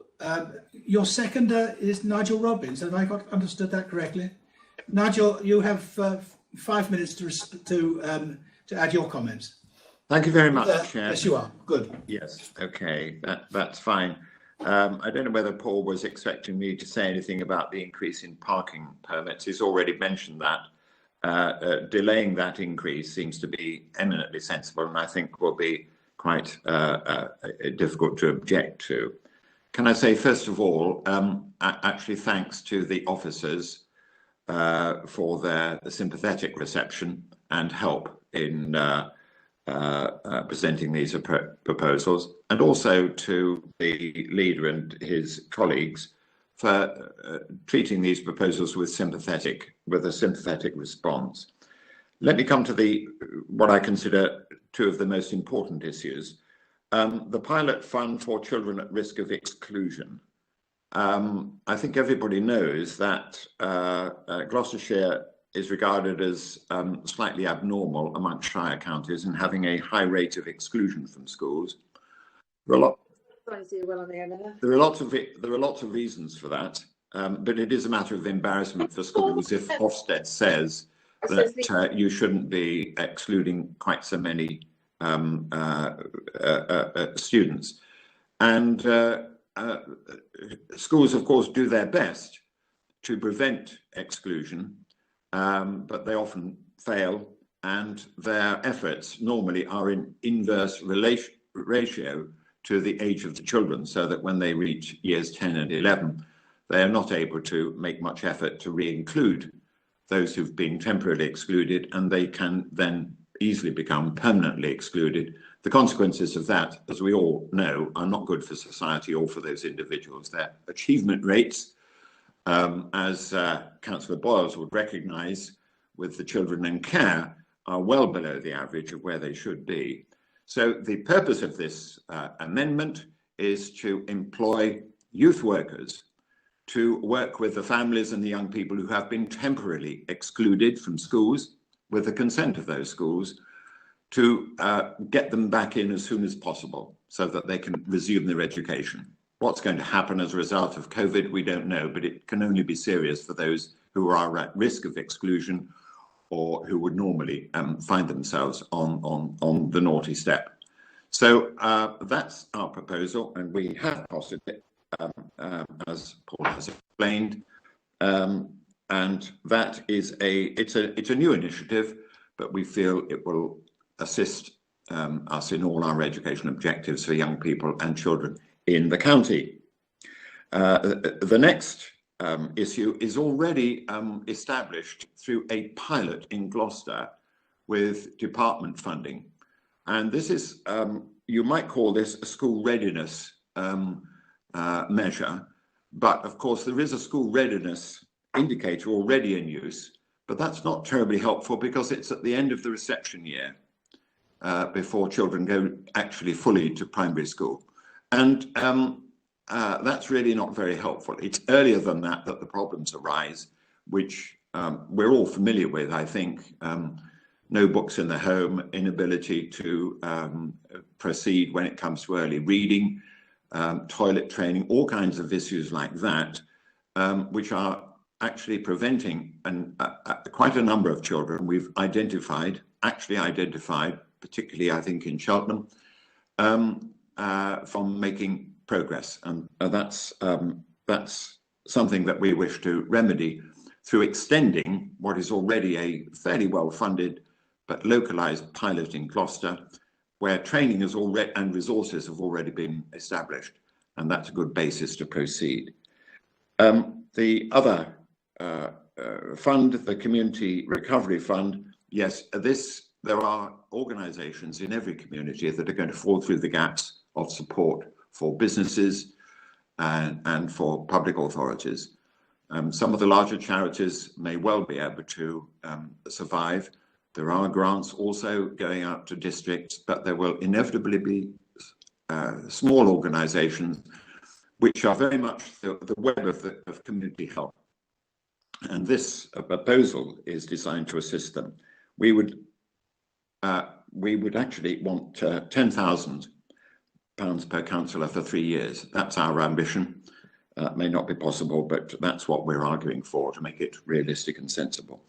So all in all, there are some policy initiatives here which we think are beneficial, and there are some which build on past good practice. So I commend these to you in support of my colleague Paul Hodgkinson. Thank you.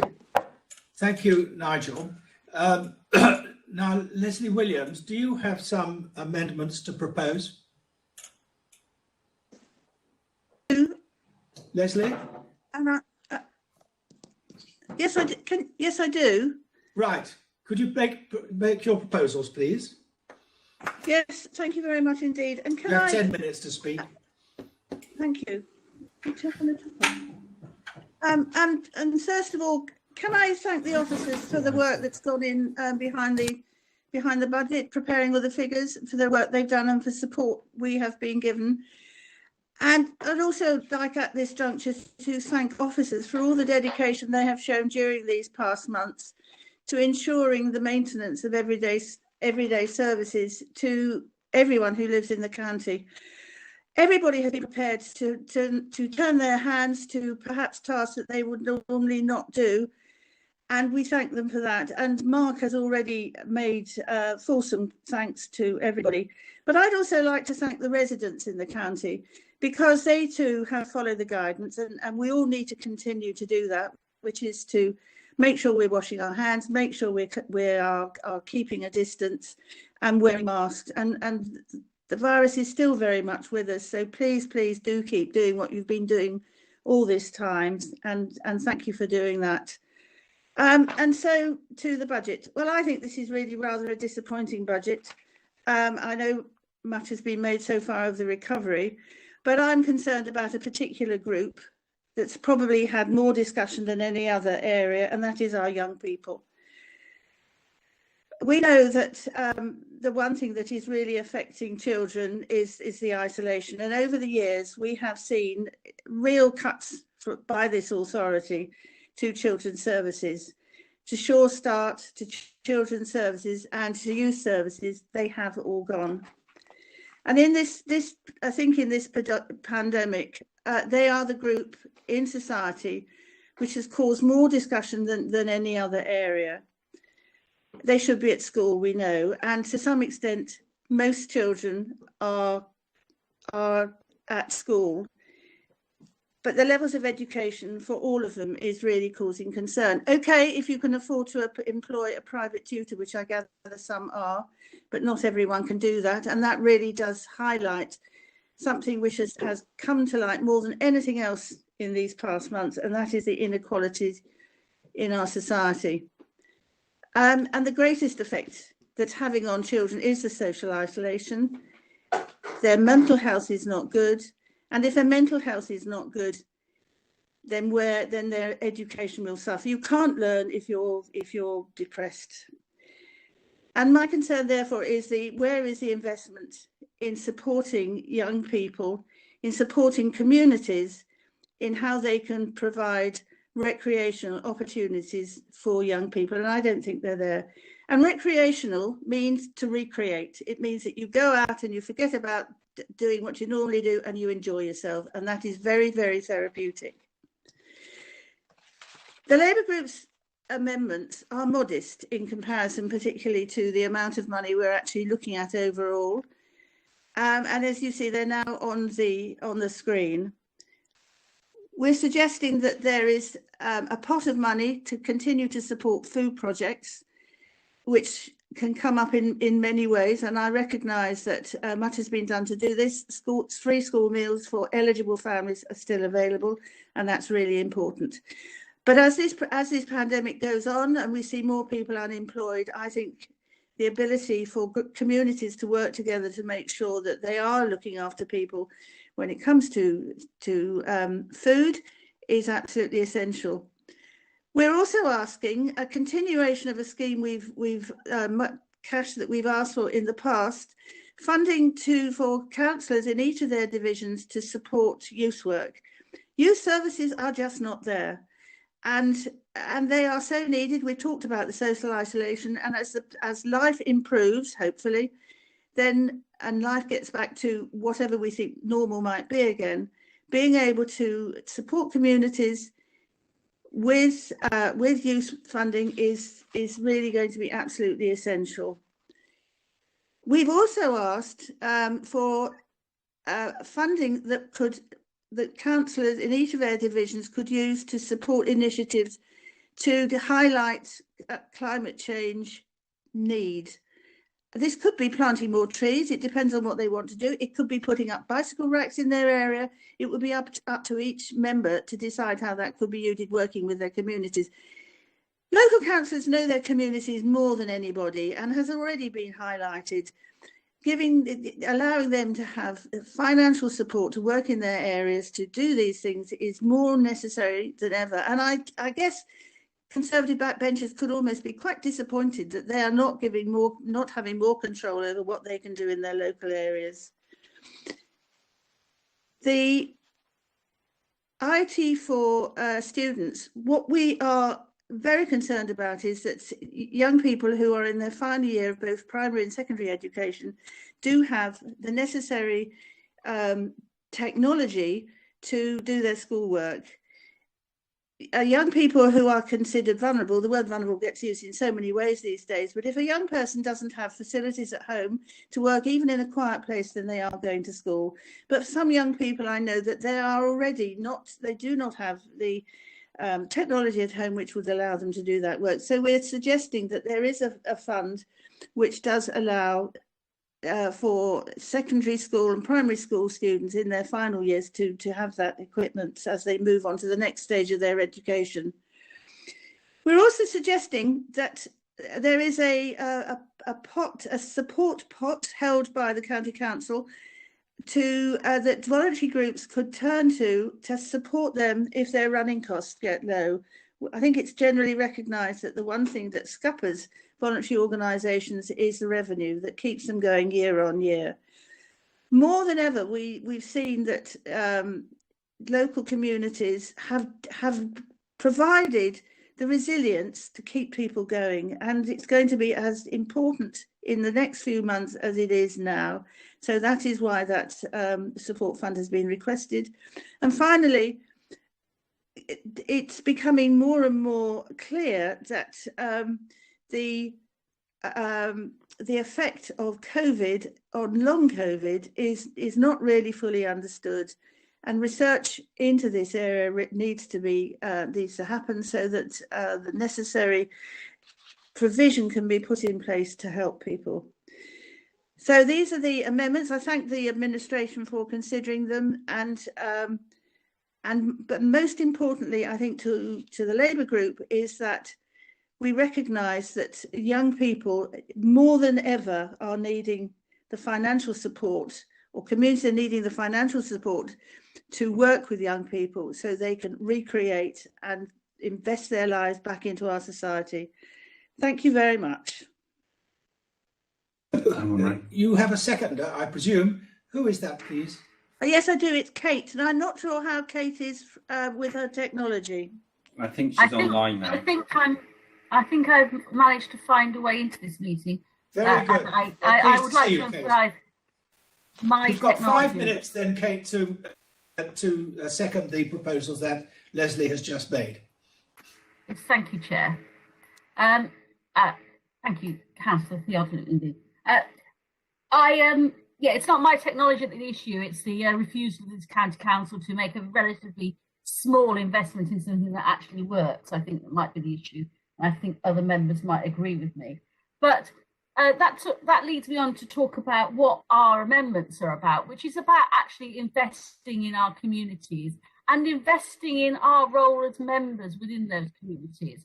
Because I think that it'd be very difficult for members now and returning after the election to have conversations with their communities where money that previously would have been available to support the aims of those communities is no longer there because of a relatively small ask in terms of the council's overall budget, but one that's really targeted and actually gives much better value in terms of every pound that we spend in those communities than some of the things that we commission for hundreds, if not more, of thousands of pounds.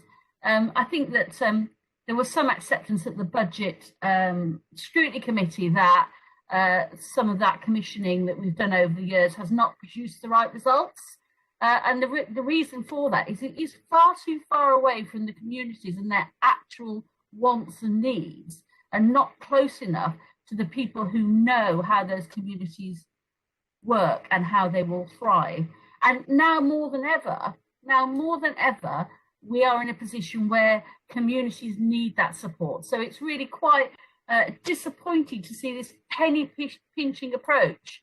You know, we are, what they say, look after the pennies. Well, the pennies that we spend in our communities give far more value to this council than some of our other expenditure, I believe. And if you look at the aims of the council itself, you know, and they talk in Appendix 1 about a disproportionate impact on different parts of society of the COVID pandemic. You know, we have seen that. We have seen not just the need we knew about, but the unmet need that was underlying our communities before the pandemic. Unmet need that is there because of years of cuts from central government to local government. And that means that things like youth service have disappeared completely. And apart from in the most demanding cases, but actually what we wanted to support young people more broadly, so that they make a contribution to society and don't fall into unwise lifestyles. And the way you do that is by getting in early and dealing with young people as they start to develop a life outside their homes and families. It's absolutely ridiculous that those youth services, and I'm sure many of us as young people would have participated in youth clubs or youth organisations or activities within in the good old days of whenever that was we were growing up. So I think it does seem a penny pinching approach. We've talked about the support for ICT equipment. I mean, that's not a demand that's going to go away simply as we come out of a pandemic. Fundamentally, the way education happens in the world has shifted, and the need to be online in order to get a decent education is absolutely paramount. And that does not mean for children sharing access to their parents' mobile phone. It means having proper equipment and access to data as well. I might not have always agreed with everything that a previous leader of the Labour Party said, but free broadband, that was absolutely something that we have seen through this pandemic is something that actually there's a real demand and need for. Leslie's spoken about the core costs of voluntary groups. I think calling the voluntary sector voluntary is really such a misnomer, because it's not free. It's not free, and having to run around for grants to keep the lights on is not where we want our communities to be. We want them to feel secure in their funding. They can continue, they can support the volunteers, and they can provide the services that our communities have relied on so much. And you know what? That we as a county council have relied on, because where would we have been without them? This is not a council that has opened its own food banks. You have relied on others to do it, and frankly, you've got to put your money there. Well, Kate, you've run out of time. Could you wrap up, please? That's all I'll say for now. I will speak in the substantive debate. Thank you very much. This is not much, and I think I hope you will support it. Thank you very much, Kate. Now, members, normally we would go to the other party in the group, which is in the council, which is the Greens, but neither of the Green members are here. Neither have they submitted any papers. So that being the case, I'm now going to propose an adjournment so that the group leaders can discuss and hopefully agree changes to the budget. And I hope that we can agree a 15-minute adjournment. Is that all right, leaders? Leslie, Mark, Paul, is that all right? 15 minutes adjournment. Well, Ray, I think maybe a little longer, given the vagaries of the technology. Okay, 20 minutes. Okay, we can always come back earlier. Well, that's right. Okay, so we have a 20-minute adjournment, which will take us to 12:15, when we will return to the debate. Yeah. Thank you, members. Can I ask members? Ray, hold on. Ray, before you head off, could you explain to anyone who's watching how this is going to work, so it's understood? Leslie, if I explain it, I'll get it wrong. So Simon's going to explain it. So can I just ask members not to log off, just to mute themselves and to turn their video off, and then group leaders, along with the chief executive, the strategic finance officer and the monitoring officer, will go into a breakout room to consider the budget amendments, and then those will be reported back to this meeting. And I've opened another WebEx meeting for the group leaders. So if you log out of this meeting, group leaders, you can then log into the other WebEx meeting, which is already open for you. Is that all right, Leslie? Okay. Okay. Thank you, members.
Come on, mate.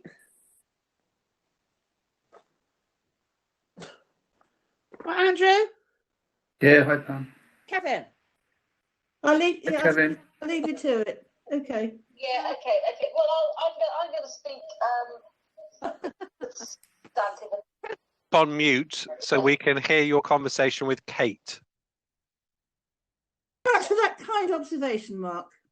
That's quite all right.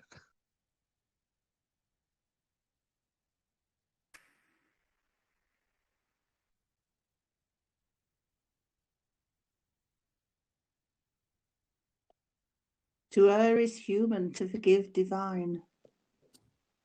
2 minutes then, members, and then we'll reconvene at 12:15. Any idea when you'll stop again? Are we having a break like lunchtime? I hope so, Pam. It's just I just want to have a topper. Yeah, we may have to break off in the middle because some members can't, have medical problems which take them need to be. It may be, Ray, after the amendments are dealt with. Yeah. We'll see about. I'm not worried about.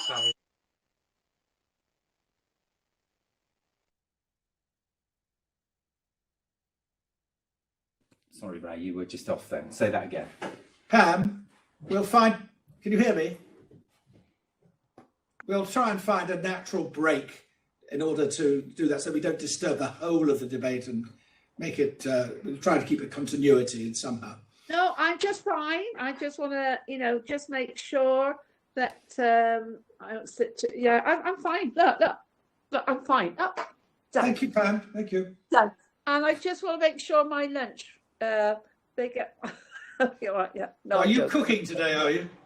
Yeah, fancy coming round, everyone. Like that. Yeah, we'll pop round in a minute, Pam. Have you got a nice young man? Any good for me? Oh, they're all good on here. Oh. I'll pop down, Pam. I'm ready to up the road. Okay. COVID compliant, Pam. Has to be COVID compliant. I'll stay in the garden. I think we're all back. Do we want to make a start, Simon? Are we there? Yeah, we're pretty much there, I think. Right. Now, start off with Mark. Mark, you've had discussions with your colleagues. What have you been able to agree? Thank you, Mr. Chairman. I assume we're now live on YouTube, so that our guests on YouTube, if there are any left, can continue to watch. I'll just very quickly run through what we've agreed as part of the deliberations.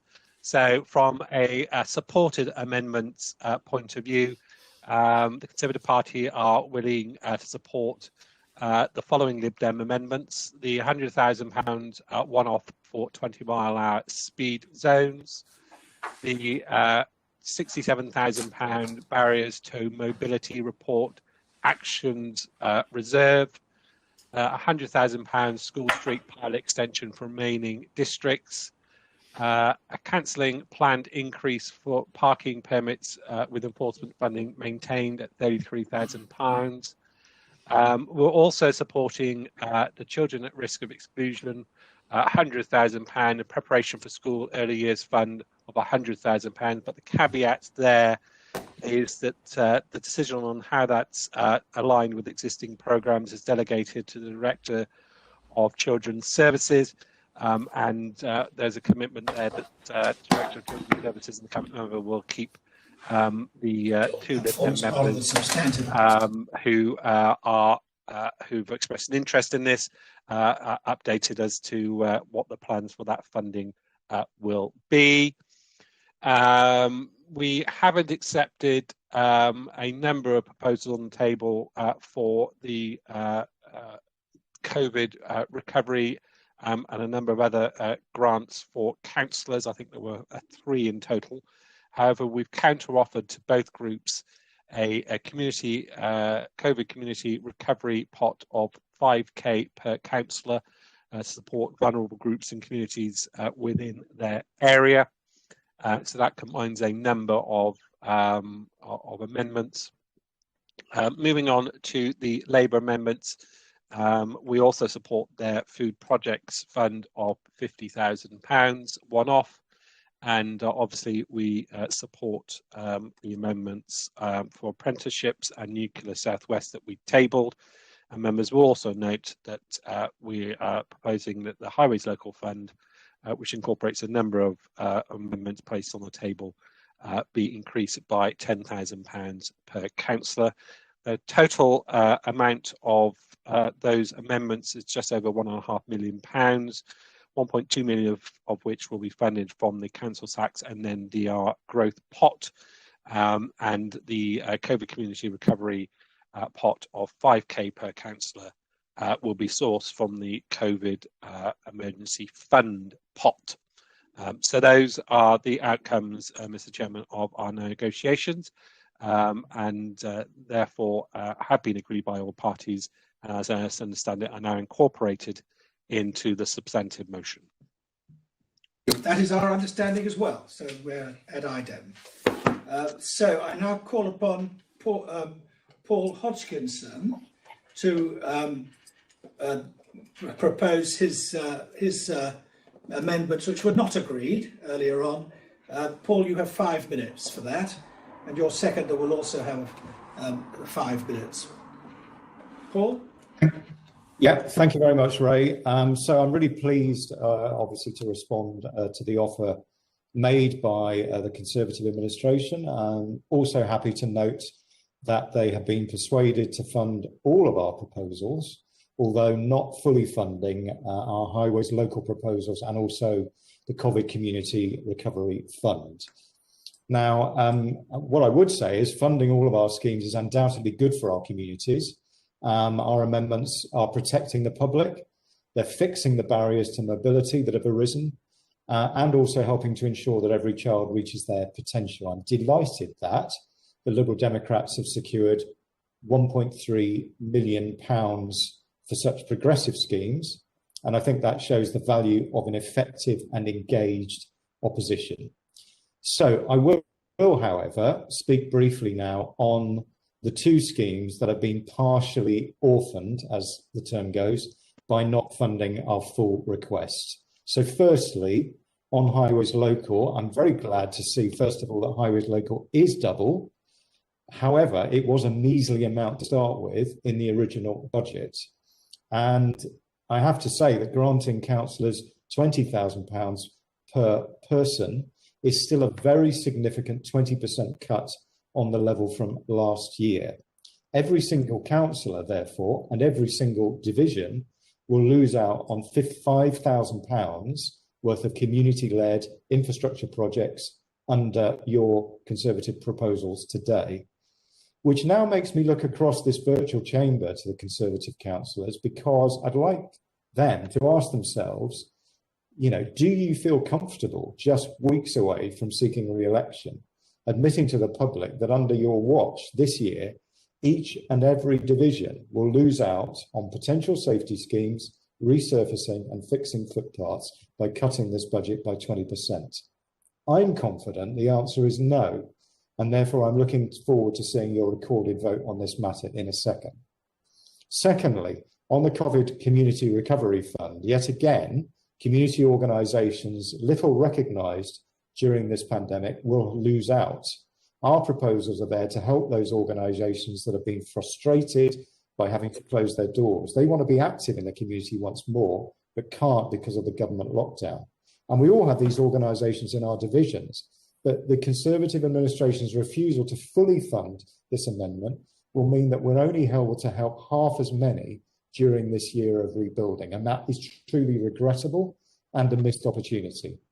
So yet again, I ask our colleagues across the aisle, the virtual aisle, if they would feel comfortable feeling a question on the doorstep in due course as to why a community organisation in their division had to close its doors permanently because of the way you will vote today. So, as already mentioned, I'm pleased that the hard work of Lib Dem councillors has encouraged the administration to adopt some progressive policies, but it isn't enough. And therefore, I ask that all backbench councillors, feeling the same way as we do, look forward now to supporting these two amendments. Thank you. Thank you, Paul. And I think Nigel Robbins, you're going to second this, is that right? Absolutely right. Yes. Minutes, Nigel. Right, fine. Briefly, on the local highways fund, it could not be argued that lack of money is the reason why this has been curtailed and cut back. Because on page 66 of the medium-term financial statement, paragraph 14, you refer, and I quote, extra roads maintenance share of national £1.7 billion. Well, you haven't received it, but you haven't allocated it because our share is not known. And this is specifically designed for road work, potholes, congestion, and other purposes. So the money is going to be there very shortly when we've got the allocation. So there's absolutely no reason on financial grounds that the full amount that we've asked for local highways, for highways local money, can't be given. In respect of COVID community recovery, well, we know our Labour colleagues also want money put into that for a variety of purposes, particularly to support young people. And there's no reason, I think, that we can't afford to have the increased amount that we wanted, if only for 1 year, the £10,000. So we stick to where we positioned ourselves before, and we think both of these deserve support. Thank you. Thank you, Nigel. Now, members, you can see the proposals which the Liberal Democrat group have made on the screen, and which have not been accepted by the administration. And we are now going to enter into debate about those proposals, at the end of which we will have a recorded vote. And I will then go on to ask to debate Leslie Williams' proposal. So I right now invite members' comments on the Lib Dems amendments which have not been agreed by the administration. Please show, members, if you have anything want to contribute. Councillor Mark Hawthorne. Mark, were you indicating? Mark Hawthorne. Yes, I have, Mr. Chairman, on the debate that we've got on these amendments, if I may. I know there might be some others that wish to speak as well, so I'll speak very, very briefly. In direct answer to the question posed by Councillor Hodgson, I'd be more than happy to go on the door and explain what we've done today. What we've done today as Conservatives is found an extra £500,000 to invest into highways local for every community up and down the county. What the Lib Dems were proposing wasn't new money, it was around cutting existing highway schemes and simply reallocating it into a different pot.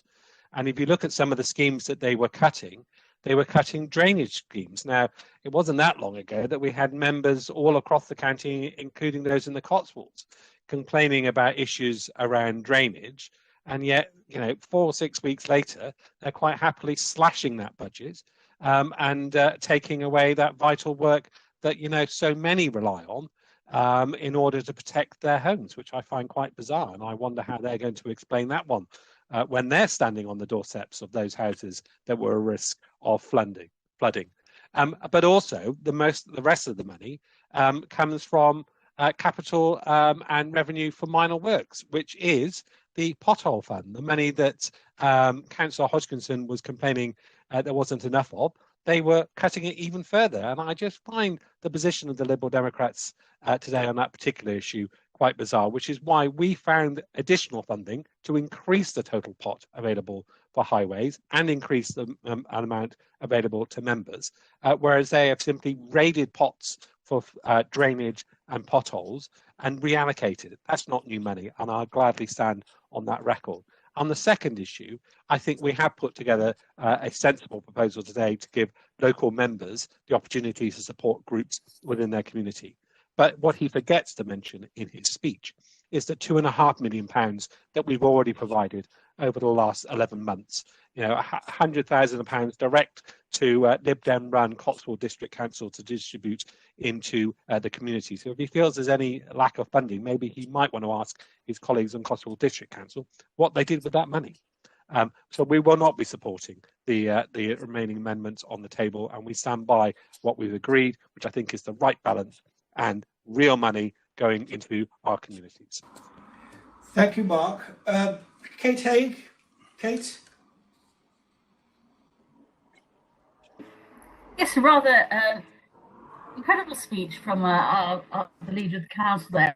The money that went into district councils, I believe that was directly from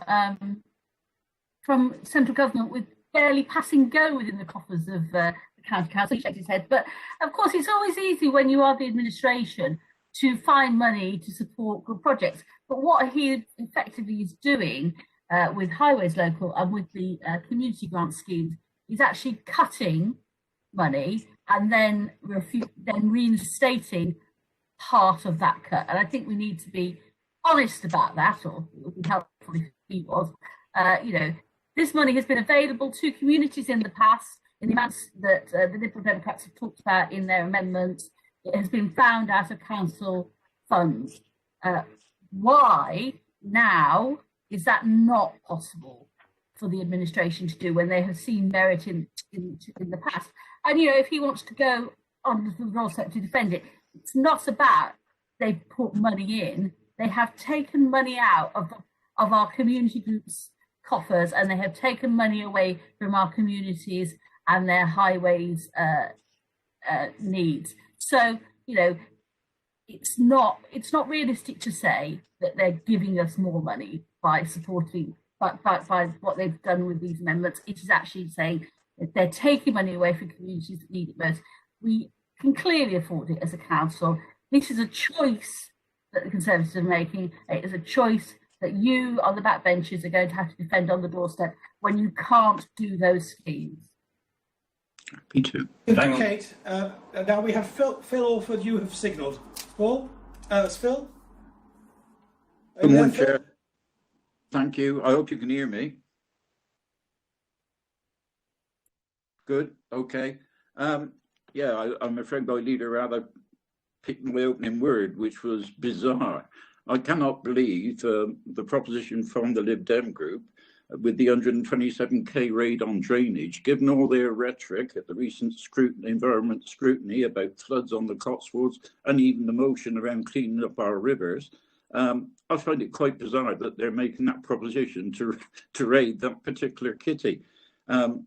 Obviously, one of their favourite hobby horses is potholes. Well, with the best of respect, one of the things that causes most of the potholes on the highway is water. So I cannot see where that's joined up at all. I'm very surprised and, dare I say, very disappointed. I'm quite happy to go on my doorstep. I'm quite happy to go out in my part of the community that floods so regularly to say Lib Dems have raided the kitty for 127k, so we can't do the drainage.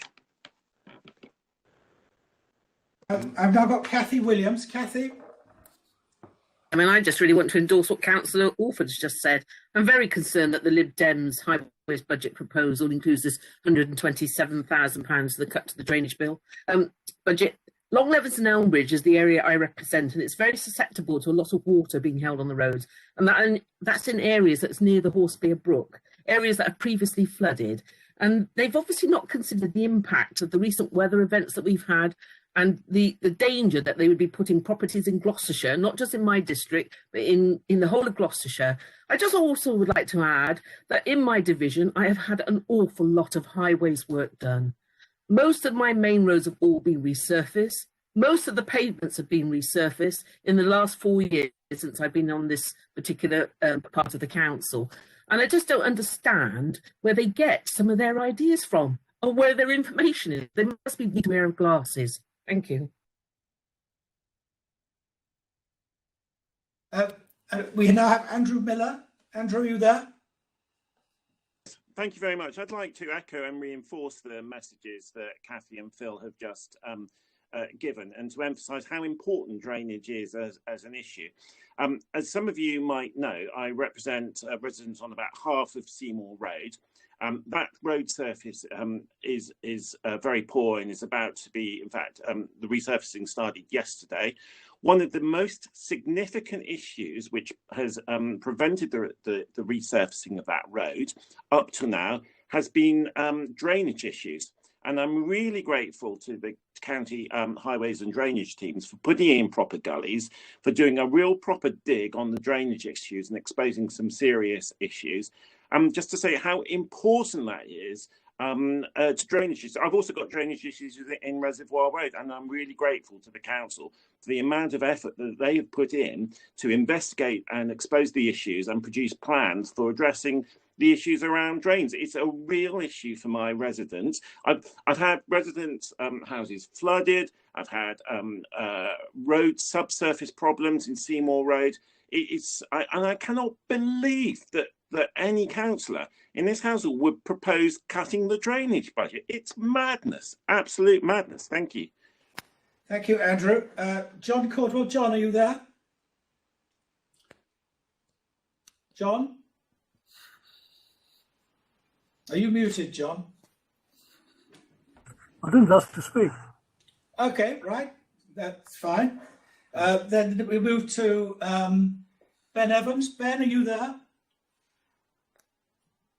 Hey, Chair. Thank you. I'd just like to come back to Councillor Williams about the quality of her roads in Long Levens and Elmbridge, or maybe it is a case then of not what you know, but who you know.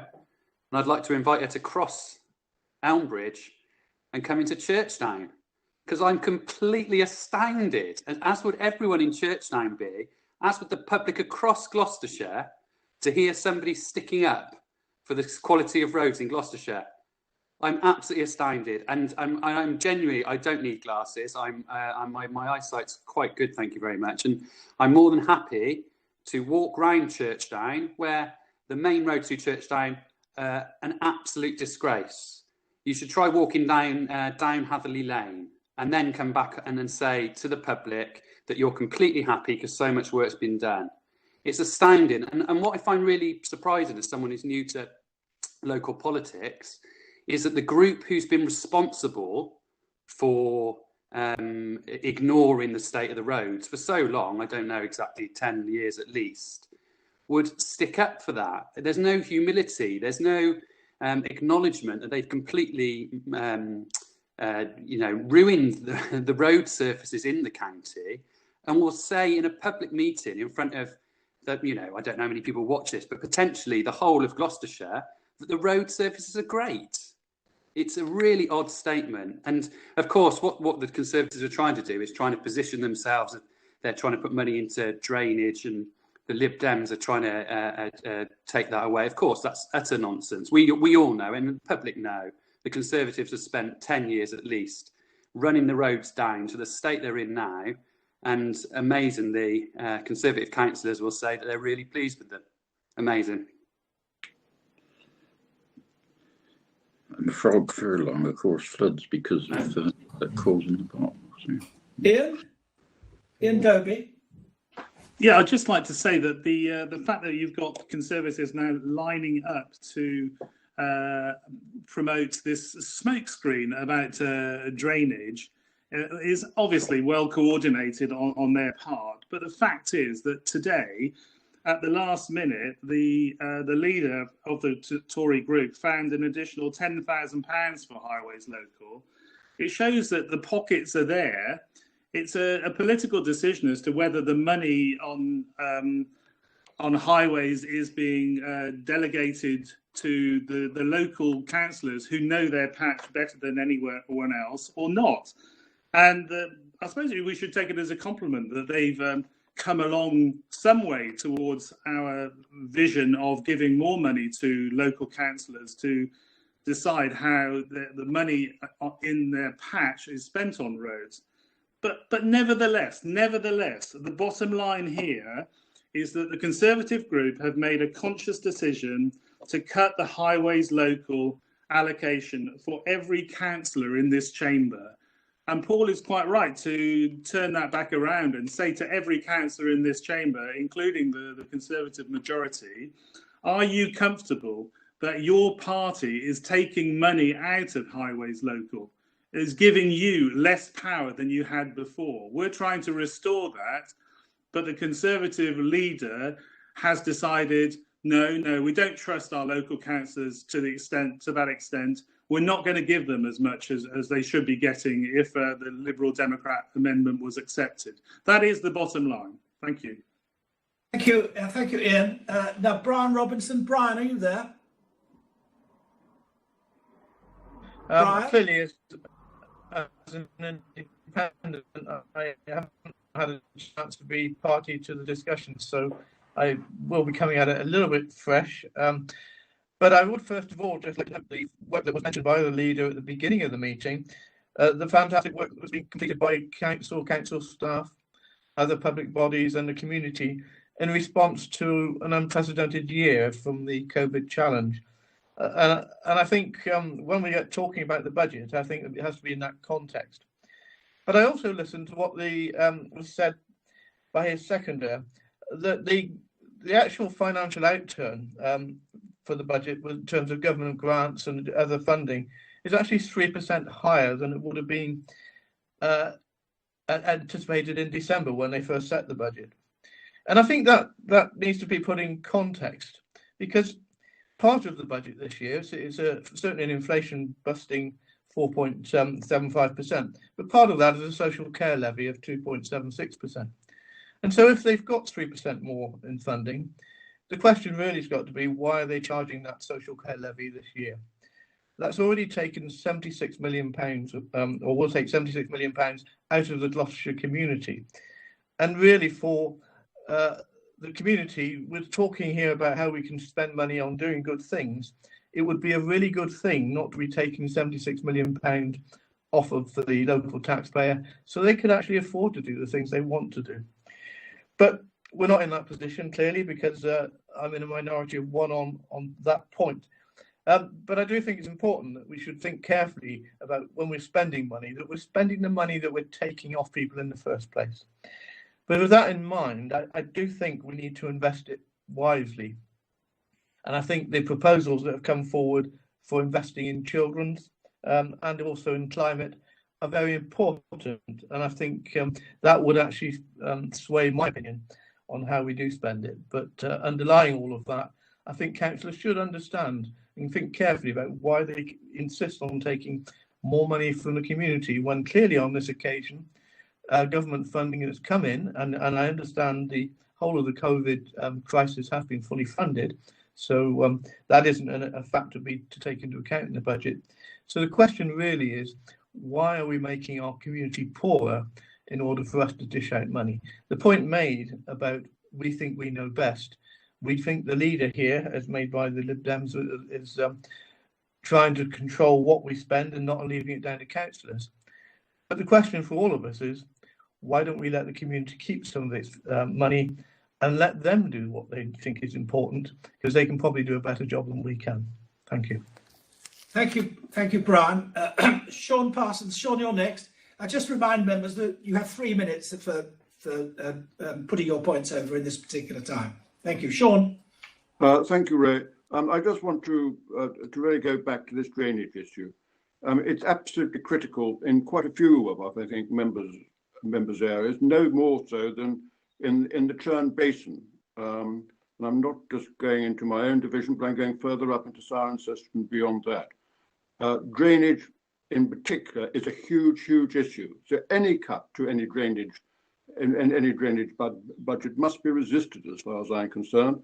We've also got to work with other agencies too to get them to make a much better contribution than they have to date. Thank you. John, Leslie Williams. Leslie. Thank you very much, and thank you. And here we are yet again talking about highways and all things highways. And in my division, I would just like to point out how let down the community of Eastington have been because of really poor drainage in a particular area, resulting in one house being flooded so many times and just before Christmas. And yet I had been led to understand that a scheme had been devised and funded that would have been put in about 3 years ago, and it just didn't happen. And I have yet to find out why. And the community are so let down by this. Water pours down the road, floods other houses, as well as this main house, who who couldn't get hold of sandbags, they couldn't get through to emergency numbers, and all in all, it was just a disaster. So in that particular area, yeah, highways, they are important, but please don't boast about all the good work you might have been doing when I know of one particular household and an area of Eastington which have been so badly let down. But and I will come to other aspects of these grants and how communities are being treated and members are being treated in how they can work with their own communities, with their own support funding to do the work in their particular areas. But roads are important, but communities more so. Thank you, Leslie. Jeremy Hilton. Jeremy, are you there? Chair, sorry, Chair, I do apologise. I've been trying to get in for ages. I'm not quite sure if my IT's playing up. Sorry, this is Vernon. We'll add you to that, Vernon. Welcome. Chair, you called me. Okay, but Jeremy, please proceed. Yeah. I'm always surprised that every year the Conservatives cut back the budget for the Highways Local Scheme. It was a scheme that they originally introduced, and we've supported it. And every year, the Liberal Democrats have to come back, find money within the budget to propose upping the amount of money that can be spent by the local county councillor on small projects. And well, I think we all find it quite useful to have the additional cash in reserve for our division to do the schemes that don't get done under minor works budgets or other budgets.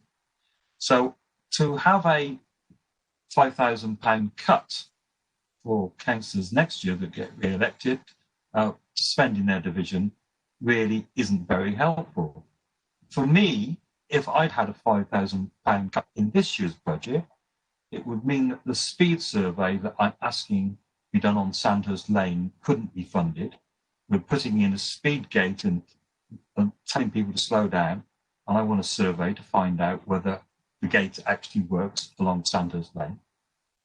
And I just approved funding to carry out footway repairs around a tree in Grosvenor Road where the footpath is raised up and it's a serious trip hazard, particularly a trip hazard for local people. So if we followed the Mark Hawthorne route, these projects wouldn't be done or they'd be delayed until next year. But they're going to be done because the funding's there. And Cathy Williams says her roads in her division are wonderful. Well, she ought to go and have a look at Elmleys. There's an article in the GloucesterNews.com, Sarah Sawyer, I think she's standing against you, Cathy, 12 potholes in Elmleys. It's potholed all over the place and nothing's been done about it. And nothing's been done about it in the major capital works. So, to suggest this complacency that we've already got enough money and it's all fine, it's not. We're all under pressure. So it's a pity that the Conservatives couldn't maintain the Highways local budget at the same level that it is this year for next year. Penny pinching once again. And that money could have been put to good use by the councillors who get elected in May, because they were going to use it for small projects that we know our highway manager says, I've got enough of that. Please, can we use the Highways local? And I negotiate with them. I've had a Posey Lane resurfaced. I've had Rivermead Close Junction resurfaced this year. I've just had Dean's Way footways from the second section all resurfaced. So it's been a useful tool to have that money available for my county division. And I'm surprised that Mark Hawthorne wants to cut it by £5,000. That's what we're talking about. Mark Hawthorne wants to cut it by £5,000. Remember that figure. Thank you, Jeremy. Richard Boyles, you're next. Yeah, thanks very much, Chair.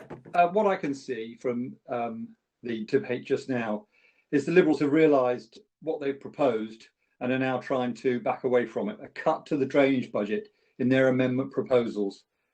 They're just prevaricating and they're arguing an indefensible position that they've cornered themselves into. In a village nearby to me, we recently had 3 houses flooded in the heavy rains a few weeks ago. And we had water pushing through the drain covers out onto the road and then running down across the road surface, 1/2 inch to 1 inch deep, until it hit the brook at the bottom and going past down flooding houses as it went. So Drainage work is vital and is needed, and we want to make sure that that is supported. Thank you. Thank you, Richard. Joe Harris. Joe, are you there? I am. Thank you, Chair. Nice to see you. Yeah, well, there was a bulletin sent out to Conservative Party members in Northamptonshire a few months ago that urged Tory activists to campaign like Donald Trump. And despite the fact that he's now been out of power for a few weeks, it sounds like the Gloucestershire Conservatives are taking that guide, to the letter. It tells them to weaponise fake news and talk nonsense if it works. Well, that's what we're hearing today, isn't it? That's what we're hearing today. I mean, this line we keep hearing being trotted out that we're going to cut some drainage budget. I mean, where have you got that from? Where have you got that from? That's absolutely bonkers. I've never heard anything like it. I mean, come on, guys, you can do better than that. You can do better than that. And I know there's an election coming up. I know you're a bit desperate because after 16 years, there's not really a lot to talk about. Our infrastructure is creaking. There are holes in the roads. What, drainage? Let's talk about drainage. Come to Cirencester, the Kings Hill Meadow roundabout. Half the road is covered in water because the drainage system doesn't work. Infrastructure in Gloucestershire is creaking. And while, yes, resurfacing schemes are welcome and there have been some successes in recent years, can we really say that that's good enough? Can you as an administration sit there and say that after 16 years you're proud of that record? Because I've been on this council now for 8 years and all I've seen is austerity tinged with broken promises, and I don't think it's good enough. I think the residents of Gloucestershire deserve a lot better. We know that times are tough, but now is the time we need to be innovative. Now is the time we need thinking outside the box, and now is the time to implement those ideas and invest in Gloucestershire. All I can say, though, is I hope residents think very wisely in May about the choice before them. They've got a Conservative Party that have underdelivered, or there's a fresh start under the Lib Dems. I think that's what this comes down to now. It's a battle between two very different and competing visions for Gloucestershire. And as we head into May, residents have a very, very clear choice. Gloucestershire residents deserve better, and if you want better from your council in May, make sure you vote for better. Thank you, Joe. Stephen Hurst. Stephen, are you there? Stephen? Yes, thank you. Yes, thank you. I must commend everyone, and particularly everyone in Gloucestershire, to really welcome a well-prepared, balanced budget that provides benefits for the most vulnerable members of our Gloucestershire community. We're looking after early years education. We have provided thousands of laptops for those families that have a need for home education, and that will go on in the forthcoming years. And we're ensuring that our young people get that all-important positive start in life. I am also proud of the highways work in and around my division. It's a bit right that I hear Cirencester councillors boast about the work that's been done in Cirencester. You've only got to drive around the roundabout by Cirencester Hospital and witness the manoeuvres you have to make to avoid huge potholes which have not been regarded as important by the local county councillors. Thank you. Stephen. Graham Morgan, are you there, Graham? Graham? Yeah, I just not going to aim this at any party, Chair, but while you're all on the subject of drainage, I got the attention of all of you of Gloucestershire County Council. I'd like to ask what drainage budget, because in the floods in Sinniford over the Christmas period, where 10 houses were flooded and 40 cars destroyed by a brook overtopping into Valley Road, when I checked our drains, our highways drains, they couldn't even see the grill because it was full of silt. There was no drain left on about 3 drains. So what drainage budget? We ain't doing nothing. And that's in an high-risk flood area. That's all I got to say, Chair. What drainage budget? Thank you, Graham. Vernon Smith, Vernon.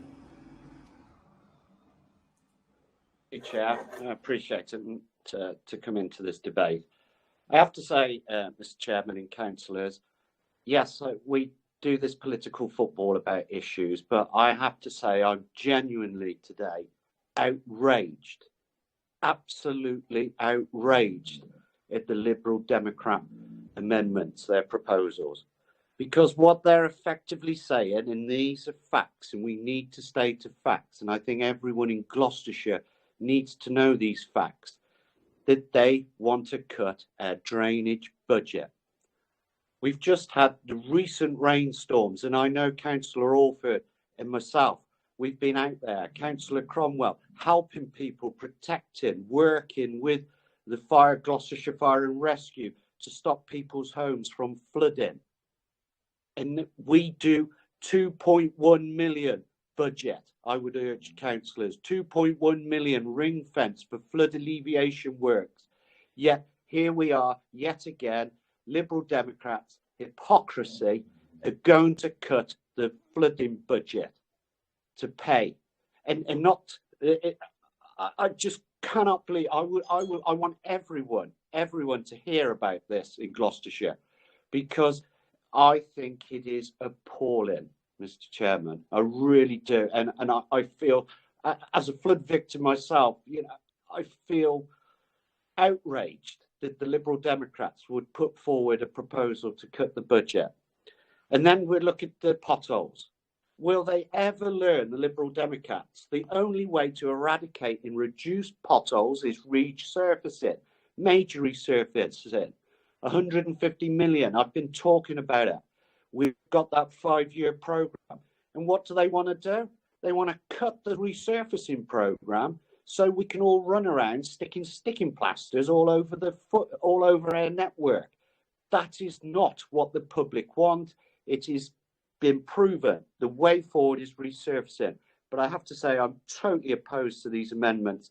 I feel so angry about the whole issue of cutting a drainage budget. Is just, it's a disgrace, and I will not support these amendments. And I urge all councillors to think about this. Don't play politics. We need to protect people's homes and properties from flooding. And GCC do all we can to keep pushing that programme forward. Thank you, Chair. Thank you, Vernon. Now, members, there are no further people indicating to speak, so we're going to go on a vote on the... Hand is up on the participants, Chair. What? And so is mine as well. Let's better go. Bernie Fisher. Bernie, have you indicated Bernie? So let's give Paul an opportunity to send. Well, Bernie, are you indicating? I can't. Okay. Well, please go ahead. You have 3 minutes. It's interesting to see that what we proposed is an increase in highways local and what was the growing the community fund. Now, on both counts, on the growing the community fund, I spent £9,800 in a local primary school to fund IT equipment for kids who can't afford it. But that's being cut. And also on highways local, I've had to guarantee that to my highways local officer that I will allocate some of my highways local to ensure that 2 roads in Cheltenham, in my division, get resurfaced in the coming financial year, in spite of the fact that they admit they're probably 2 of the worst roads in Cheltenham.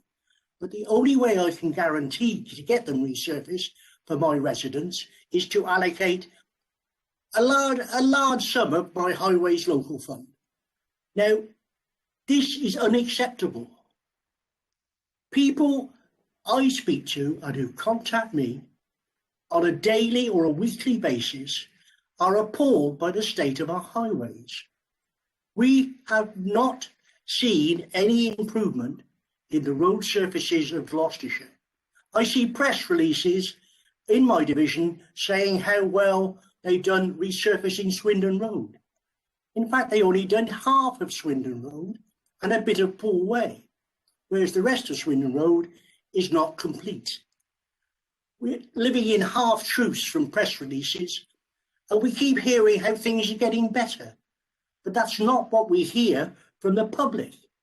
And by cutting our highways local, where we have got control of some degree at local level to get things done some things are very small, but they need doing.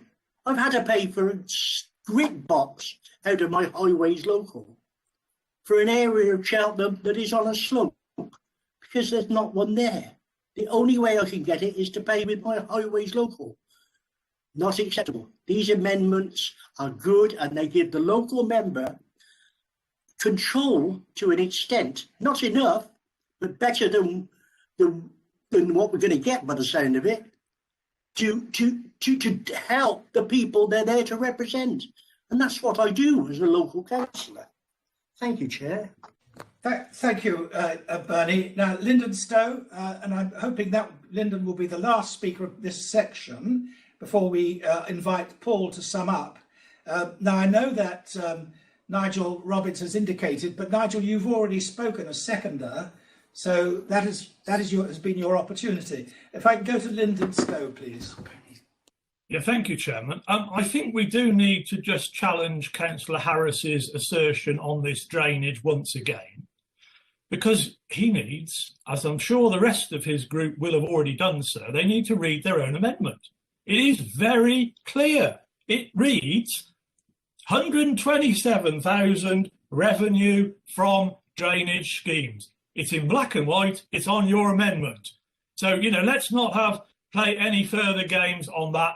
You were clearly intending to stop some of the drainage work that's already planned in our divisions, in the Cotswolds and elsewhere, and you were going to spend that money somewhere else. Whilst we're at it, and it's healthy having a debate about highways local, let's just go back, though, to where we were a few years ago, back to 2005, when we had a coalition running this council. What was the highways local budget then on an annual basis per member? Nothing. Nothing as in zero, zilch, nothing at all. Members, elected members, weren't trusted at that point in time by that administration, and there are some members of that administration on this score, to spend 1 penny in local budgets. That's the difference between a Lib Dem administration and a Conservative administration. And the one final point, let's not forget also the point made earlier about this might be a little bit of a high increase for council tax. Let's just set that in context too. With an inflation-busting 13% increase in council tax when you had the Lib Dems last in control. Thank you, Chairman. Thank you, Lyndon. Now I'm going to invite Paul to sum up this part of the discussion before we move to a recorded vote on his proposals. Paul. Thank you. Yeah, and what we've just heard is total and utter spin. It is what turns the public off big time, isn't it? And some of the acting I've seen just now from Tory councillors, well, Tom Cruise would be envious of that, let me tell you. And I know him. Now, let me go on to some specifics here. So, Phil Orford was saying, he's happy. What Phil said, and I've got a lot of time for Phil as an individual, but Phil, you were telling us that you're happy for your community to lose out on 5,000 this year from your highways local, because that's what your party's cutting. So you're saying that. That's what you're going to vote for in a second, Phil. Cathy Williams, the classic, to quote her, most of my main roads and pavements have been resurfaced. Wow. Well, clearly you know somebody that we don't. You as a cabinet member have got something that the rest of us could only aspire to, because you are clearly getting something that a lot of the rest of us aren't. I have 20 miles of main roads, miles upon miles of pavements in my division, and trying to get anything done, I'm constantly being told there's no money. You'll have to wait. Well, clearly someone's at the front of the queue then, isn't it? And finally, final point, for those who keep talking about the fact that our roads are wonderful, just ask any member of the public, do you think our roads are wonderful in Gloucestershire? You'll get one answer, a big fat no. You've had 16 years to get this right. You can't hide. You can't go back 20 years and say it's someone else's fault. It's your responsibility. You have failed. Gloucestershire deserves better. Thank you, Paul. Now, members, we're going to go to a recorded vote on the Lib Dem amendments. Simon, could you administer that, please? Yeah, thank you, Chair. So members will be familiar with what happens next. I'll read out each of your names alphabetically. Could you clearly say for, against or abstain? Remember, you're voting on the Lib Dem budget amendments. So starting with Carol Alloway-Martin. Against. Against. Phil Orford. Against. Against. Matt Babbage. Against. Against. Rob Bird. Against. Against. Richard Boyles. Richard. Against. Against. David Brown. For. For. Chris Coleman. For. For. John Cordwell. You there, John? For. For. Kevin Cromwell. You there, Kevin? He's against. Against. Against. Stephen Davis. Not hearing you, Stephen. Against. Against. Ian Doby. You there, Ian? We're not hearing Ian. Come back. We'll come back to Ian. Ben Evans. Ben, you there? For. I am. I've said 4, but I think. Yeah, I'm having to. Yeah, I can't see the screen. So, yeah, Bernie Fisher. 4. Andrew Gravels. Against. Against. Kate Hay. Kate Hay. 4. 4. Terry Hale. Against, Terry? Yeah, against. Tim Harmon. Against. Joe Harris. Is that 4, Joe? Not hearing you. 4. 4, thank you. Mark Hawthorne. Against. Against. Colin Hay. Colin. 4. I can hear 4. Jeremy Hilton. 4. 4. Stephen Hurst. Can't hear you, Stephen. Are you saying against? You there, Stephen? Against. Against. Right, thank you. Paul Hodgkinson. 4. Yes. Andrew Miller. Andrew Miller. Against. Simon, Against. we're all hearing except you. Yeah, we get nothing here for some of them. We're not getting the sound back here. Let me just bear with us a shout second. them out. You shout them out. For some reason, we're losing sound here. Patrick Molyneux. Against. That was Against. We're hearing that, Patrick.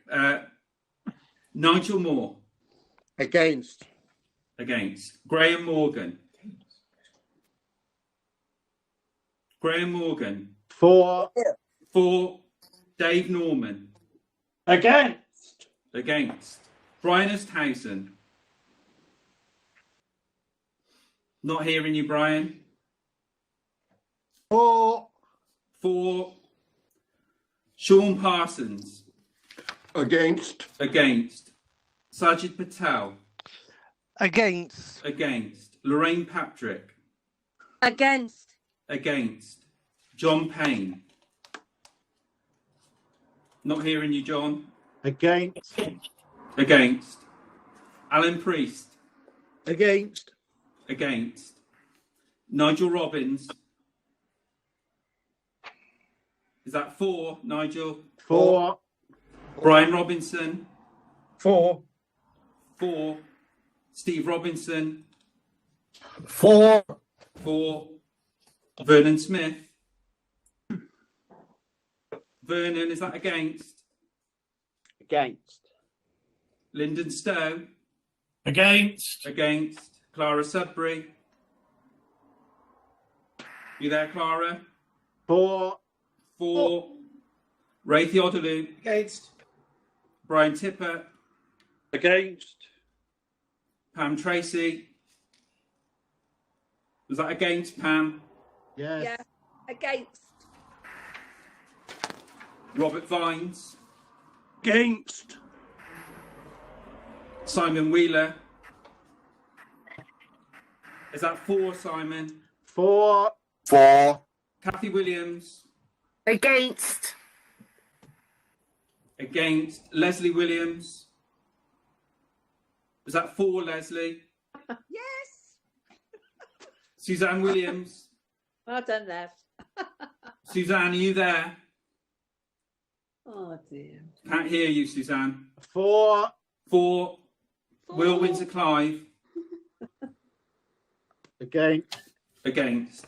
Jeez. And again. Two you missed, didn't you? So we just got to go back. Let's just go back to Ian Doby. For. You are for. Okay. I think that was it. So the result of the vote is 29 against and 24. So that they are lost. So the those Lib Dem amendments are lost. Are lost. And members, I'm now going to ask Leslie Williams to speak to her proposals. After Leslie has, and we have debated Leslie's amendments, then I propose that we break for lunch. Leslie, could you propose your amendments, please? You have 5 minutes. You're going to be on the screen, please.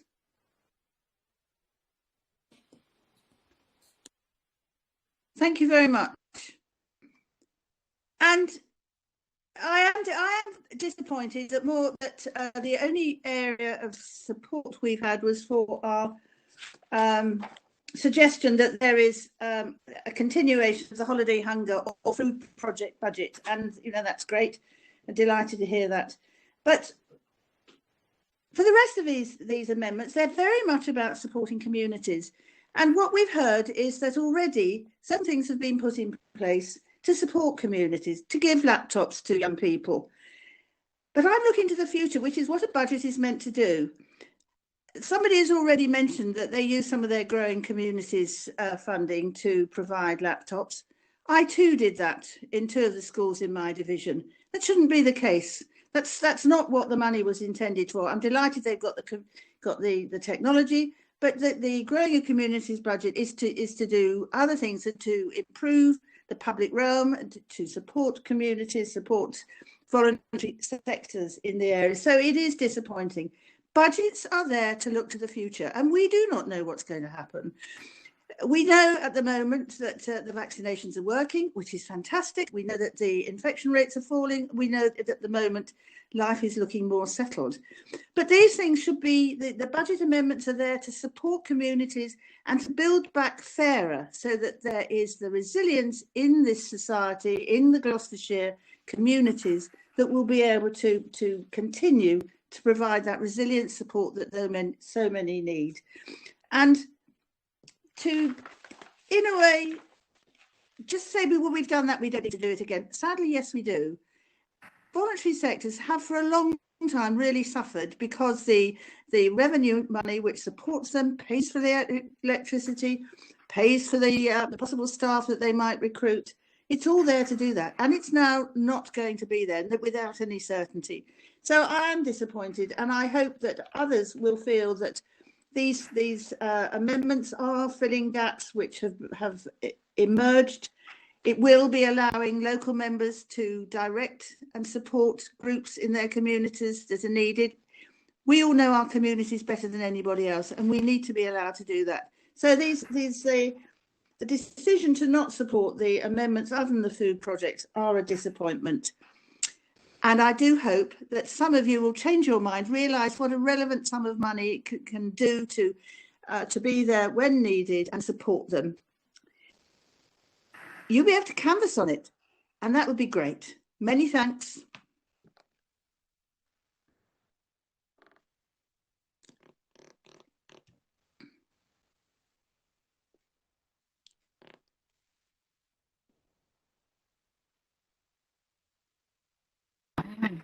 Sorry, it's me. Yeah. Kate? Kate? Thank you, Chair. Yes, Hello. thank you, Chair. I couldn't hear you. No, right. Okay, you're seconding these proposals. I am seconding. Thank you, Chair. Clearly, there's a been made about which amendment would be acceptable, and it seems that it's unlikely that Conservative members will change their minds and vote for these amendments. But I think we're talking about the merit of putting money back into the hands of communities. And this is not the council's money. This is money that our council taxpayers are giving us to use wisely. And everybody during the last 12 months has seen the value of communities. So if we look at our amendments, you can see how that puts power back into communities and also allows us as county councils to help those communities.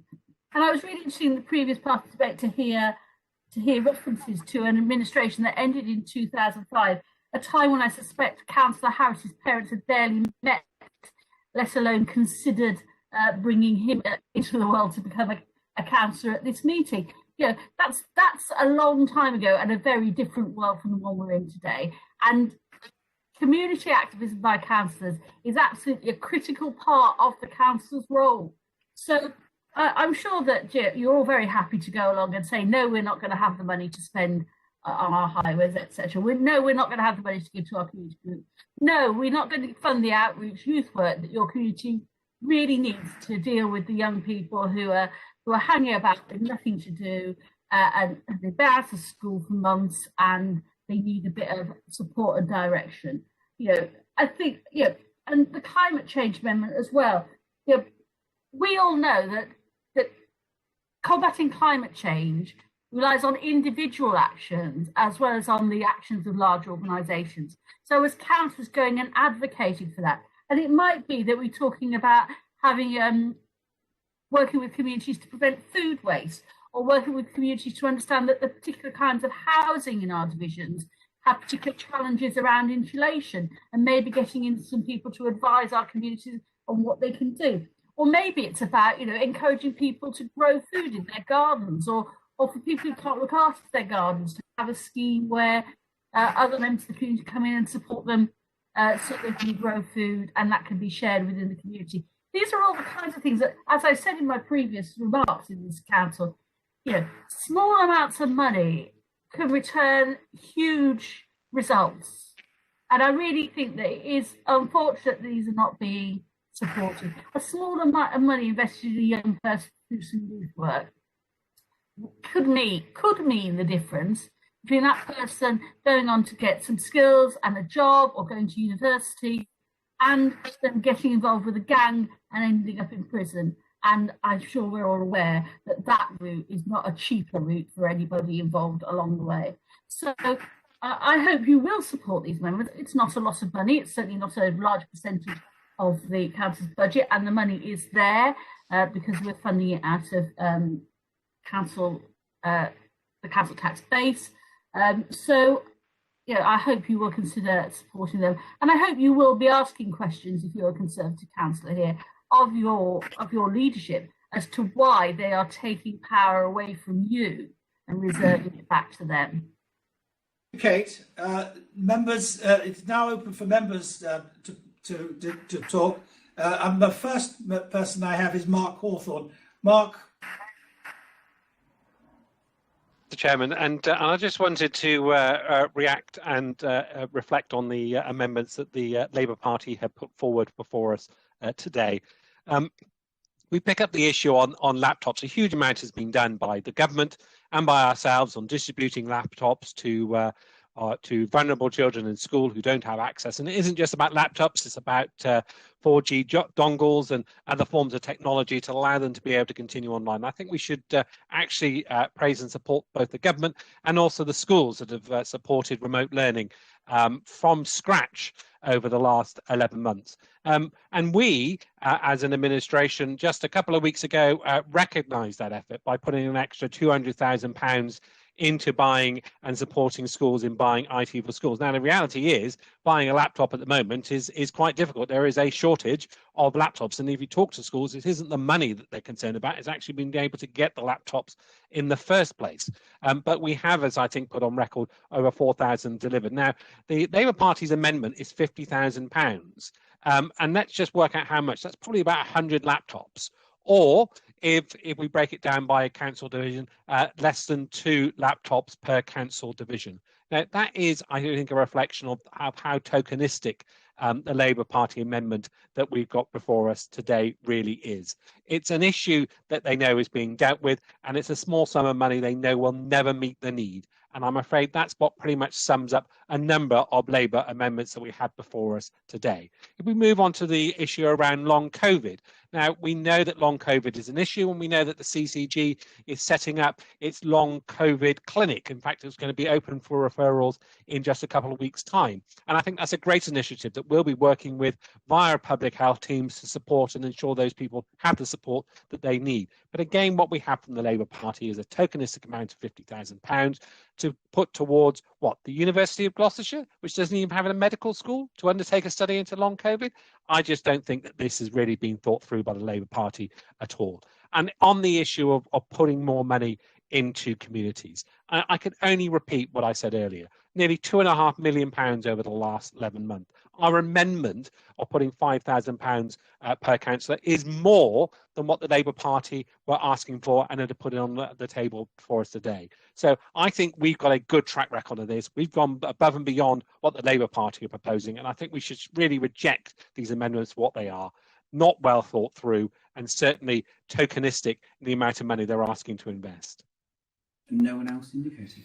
Thank you, Mark. Now, members, we have no other members indicating at this stage. So it's Steve Robinson has just come in. Oh, Steve Robinson, I think you've just come in. Stephen? Yeah. Steve? Yeah, thank you, Chair. I am personally really disappointed with this, with the £1,000 that has been knocked from our young people. You know, this money has gone. I've spent it very wisely. It's been spent on outreach work with young people who we would class as unclubbable and would probably get into more serious trouble and costing the county council a vast more amount of money. And I really think it's really disappointing that money, that £1,000, has been taken from our young people. And just on the growing communities, I spent, I think, about 8 across my division on about 18 different organisations through the 3 years. And you know, it has benefited so many groups, and I'm really disappointed. And I know that they will be, because, you know, that I could help so many more over the coming years if elected. And I wish to. I'm just really disappointed. Thank you, Chair. Thank you, Steve. Patrick Molyneux. Patrick, you indicating, I think.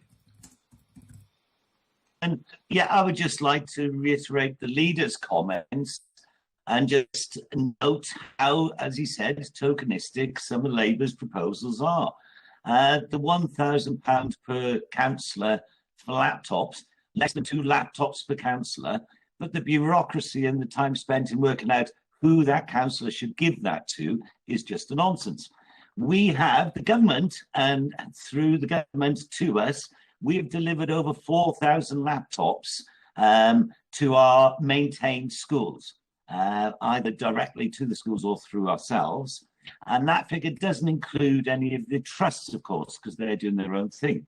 The DfE have realised that the schools are the best place to decide who is best in need of this equipment, and therefore are dealing with them direct. We have also realised that there is an issue there, and we want to do what we can. So literally 2 weeks ago, we have put aside £200,000 to help schools identify those children who most need the technology and therefore deliver it to the people who really need it. One other thing to note also is that actually lots of children in those categories are actually still in school. So it's not necessarily a barrier. But the issue is at the moment is the quality of technology there is available.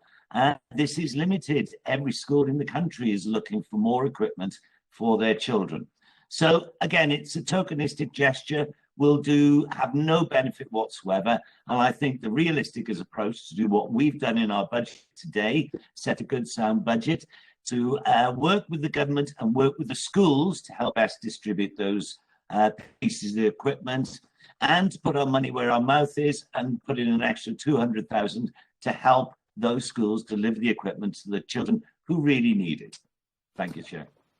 Thank you, Patrick. I have Richard Boyle. Richard, are you there? Thank you very much, Chair. I just want to mention that £90,000 that's been spent by the virtual school on ICT equipment for vulnerable learners across Gloucestershire in the last 12 months. So we can add that figure as well that's been provided by Gloucester County Council. And that's all I want to say. Thank you, Richard. Now, we have no other members indicating, so I'm going to return to Leslie to sum up her proposals and the debate about them. Leslie, over to you. Well, I would again say that a budget for the year 21-22 is looking forward. We're not looking back about what's been done, what has been provided or what hasn't been provided. We are looking to the future, recognising that these areas where we have put in amendments will probably continue to need support. I think it's fair to say that unemployment figures will go up, more people will be in need of support, more communities will need support, more voluntary sectors will be working harder to support their communities. So it's about looking to the future. And so I am disappointed, we've all used the word disappointed, that you can't see the merit in putting grants into these areas, and also putting financial areas into members who know their divisions better than anybody and how it can best be used. So yes, it is disappointing, and I hope some people will feel they can change their minds and support these things, recognising that each of us, each of you, represents a group of people within a division, and you will have to be able to justify why community support in particular has been changed. Thank you. Thank you, Leslie. Now, members, we're going to move to a recorded vote on the Labour group's amendments. After we've had that vote, I'm going to propose that we take our lunch break, as we will have been going for something like 3.5 hours or more. So I can please, Steinman, could you proceed with the propose the recorded vote? I would propose the recorded vote. And I would hope my colleague Alan will support that. Alan? Yeah, he's indicating. Yes, you are indicating. Thank you, Alan. Thank you, Chair. Please proceed, Simon. Yeah, thank you, Chair. So the same process as before. We think we've worked out what's happening in terms of your responses. When you turn on your mic, could you just give it 2 seconds, because we miss the thing that you say immediately here. So it's different from what you're hearing at home.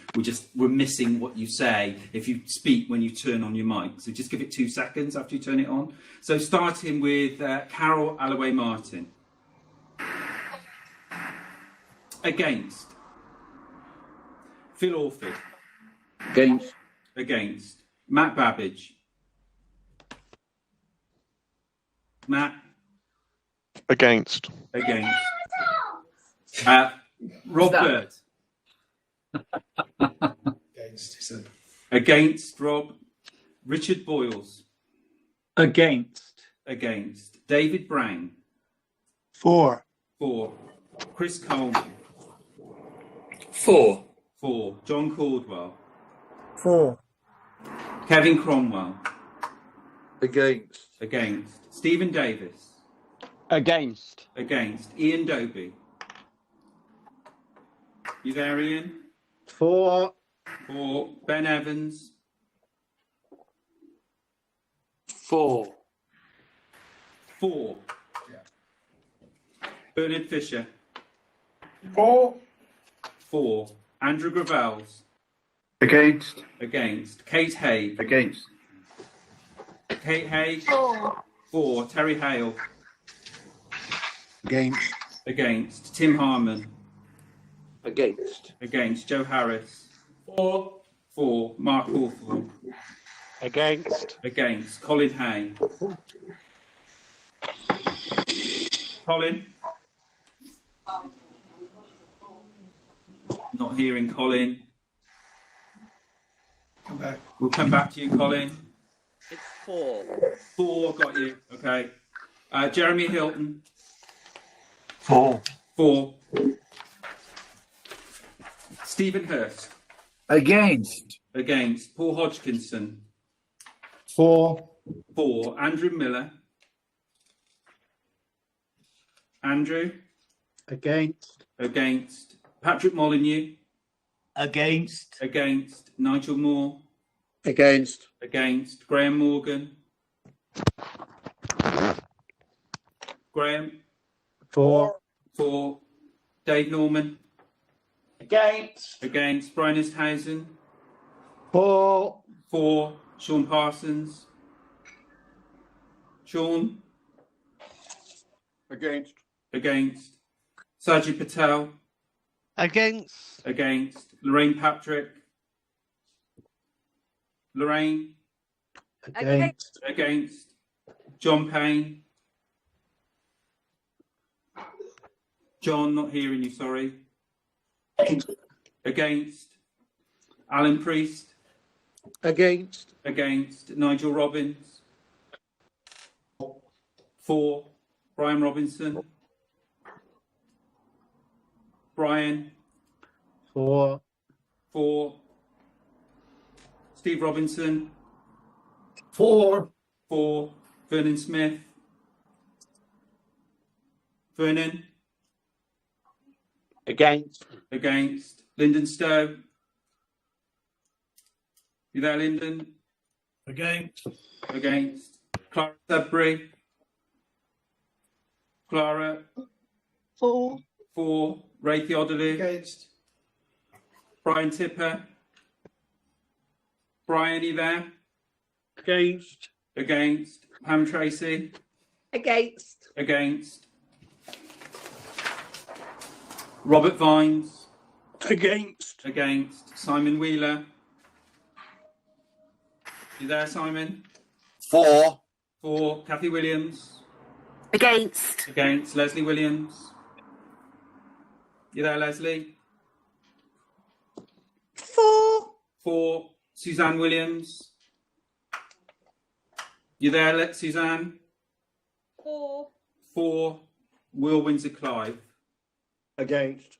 Against.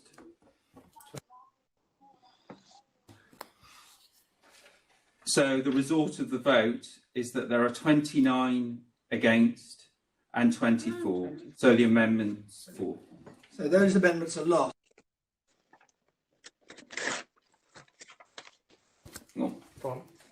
Members, I'm now proposing that we have a break for lunch of 30 minutes. But when we return, we'll come back to the substantive budget and the general debate thereon. So that means we will reconvene at 2 o'clock.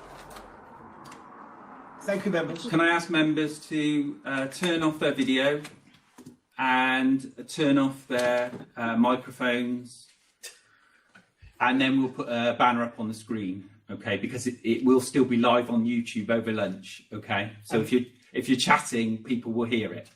Okay, thank you.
I'm back.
Okay, members, it's now 2 o'clock, and I propose that we continue.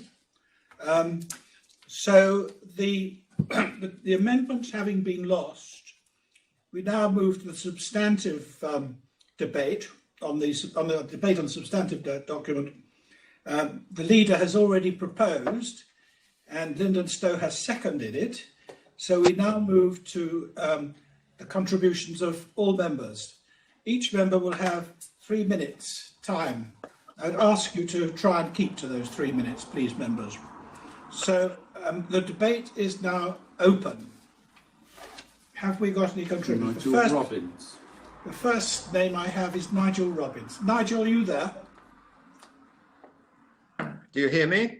Yes, you can. That's excellent, yes. I think 5 years ago, this budget would have been really excellent before we really understood the nature of the climate emergency. We've only just recognised in this chamber the existence of a climate emergency, somewhat late in the day.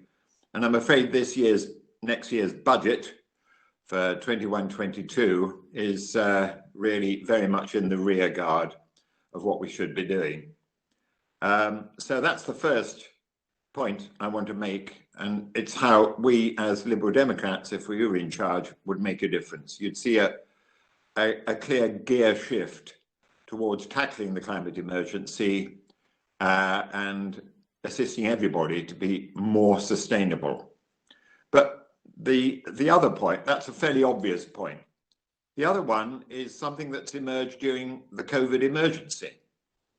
And officers in the County Council have been well aware of the significant, if you like, modal shift, if I can use that phrase, towards home working. And it's quite clear that a lot of the functions of the County Council can be done by home working, assuming there are not too many toddlers around or children that need teaching. But if we're looking towards the end of the real impact, or the major impact of COVID, we must expect that things will, to some extent, get back to normal, and that home working will be more comfortable for people with families. We see that a lot of those functions can be done just as efficiently, if not even more efficiently, through a significant amount of home working. The implications of that for the state of the County Council are nowhere referred to in this budget, but the implications are potentially profound. I could envisage these lovely recognised reconstructed buildings, which are so green and efficient now, being turned into social housing, or many of them at any rate. What a wonderful sort of completion of the circle of our concern about social housing for rent or sale, and then the green economy, and then the county council itself having a huge amount of surplus accommodation. I think we could tackle a number of major issues at the time, but there's no mention of this, not even an indication. I'm sure it's going on in people's minds, but this is where I think the budget falls short. It's the other area. No consideration about the huge impact on the council's estate and how that could generate a whole lot of money to achieve many of its other perfectly worthy aims. John? Anybody else speaking? I'm just going back now, just to see if we've got other people that are. We're just checking to see who is wishing to speak. Yeah, we've not got anyone else at the moment actually indicating to speak. Oh, Simon. Kate Haig. Kate? And Tim. Tim Harman. And Tim Harman. Right, Kate first. Kate? Thank you, Chair. Thank you, Chair. As we now move towards the end of this debate on the budget, we have brought out the issues about the challenges that our communities are facing and the way that we in the Labour group see things very differently in terms of pushing forward our communities at the heart of what we do and where our spending is focused, and also pushing councillors at the forefront of that and not just merely confining us to our virtual chamber. Being a councillor is a very active role, and we feel the council should be supporting the work that's done by members across the political divide in their communities. I've got Councillor JT just 5 miles away from me. I see the work she does, and we often work together for the good of all the people who live in our communities. But one of the harms that this budget is doing hasn't been raised yet, and that is the harm it is going to do to people's budgets, their own personal budgets, as they struggle to find a 5% an increase of this size to their council tax bills. Now, at the start of the pandemic, we were reassured by the government that costs would be met, that people would be supported, and that it would be whatever it takes. And we think the next logical step in whatever it takes is actually for the government to fund the necessary increases to our budgets, and not to put that burden via a regressive tax that I think no one really thinks works very well, but actually fund it through the general income tax pot, which is much fairer via central government for this year, and while they think about how they're going to raise funding for local government in the future. It's absolutely imperative that the government does fund this, and we don't go out to the taxpayer, council taxpayer, because we all know that people are struggling with the additional cost of the pandemic, many still shielding, and more to come, another 1.7 million people to shield. And we also know that whilst there has been a loss of support from government for some groups, that's not there for everyone. So we feel that it's time for this council to go back to the government and join the calls to actually have this council tax increase funded, so that we can actually spend the money on the priorities that we have within our budget. Obviously, as a Labour group, we wish that we considered our priorities more important as well. And we will certainly be arguing for that on the doorstep in May, if we're allowed on it, but in some means. But I think it's really important to raise that. This will be hitting our residents quite hard, and we ought to recognise that in this debate. Thank you, Kate. Now I have a number of members, including Tim Harman, Nigel Moore and Ben Evans, Bernie Fisher and Leslie Williams. I've taken them in that order. Tim Harman. Thank you, Chairman. I'd like to say a few things, if I may. First of all, going back to the remarks of thank yous earlier on during your remarks, Chairman, and the words of Mark Hawthorne, can I add mine to the NHS for the whole pandemic? I mean, it's been quite extraordinary. And I'd also like to add my thanks, if I can. We must not forget our own fantastic public health team. I mean, you know, it's been a great honour for me to work with people like Sarah and Siobhan and the rest of the team. And, you know, I think it's really something that we should treasure. We have played our part. Gloucestershire County Council has been in the forefront of doing this with our colleagues working jointly. We've actually proved that working jointly across the council with the NHS and adult social care has really been delivering for the people of Gloucestershire. It is incredible. I'd also like to add my thanks for those involved with the vaccination programme. I'm getting mine on Friday morning, my vaccination, and my second one is already booked for the 12th of May. So it's all very efficient. I should be going on there. And in addition to the health service, I think we should also mention the armed forces with their extraordinary logistical powers that have helped to organise this on a scale that I don't think anybody could have attempted by themselves, and all the volunteers. I sometimes walk past the fire station in Cheltenham, which is where the vaccinations are taking part, and you see the queue of people going in. I see people coming out smiling and happy. I've seen people actually dressing up for the occasion and veterans wearing their medals. It's something that's almost like a national occasion. I'd like to say a few other things as well, if I can. One of the things that's impressed me about the public health team, and indeed my cabinet colleagues, is our determination to keep the day-to-day job of public health going, to maintain all services we've had. And we've always had a good service. We've been able to maintain and enhance the mental health work with additional government funding. Let's not forget, we do good public health, mental health services, but we've enhanced them. We've kept things going. We've been able in this budget to include additional funds for the child weight measurement programme, which will help us to tackle childhood obesity, which is something I set as a goal when I took up my current position. I'd like to say the budget as a whole, I think, is really ambitious for Gloucestershire. We are not short of capital investment. Think about what's coming into the A147, the cyber park in Cheltenham, huge government investment in which Alex Chalk MP played a huge part. The motorway junction improvements. So we are not short of it. This council is paying its part and doing its job. I just would finally conclude by saying two other things. Firstly, my thanks to Nigel Moore, who I think has done an outstanding job on bringing together climate change and actually making things happen in reality rather than just talking about it. We will see the fruits of that as we go forward. And to those from the debate earlier on about potholes and resurfacing, I hope that the Cheltenham County councillors get out to places that have been done in Cheltenham. I'll run out of time if I list all of them, but I will mention Promenade Rodney Road, St James's Square, St George's Place, Clarence Street, North Place, Pittville Street, Christchurch Road, Bath Parade. I could go on, but I won't.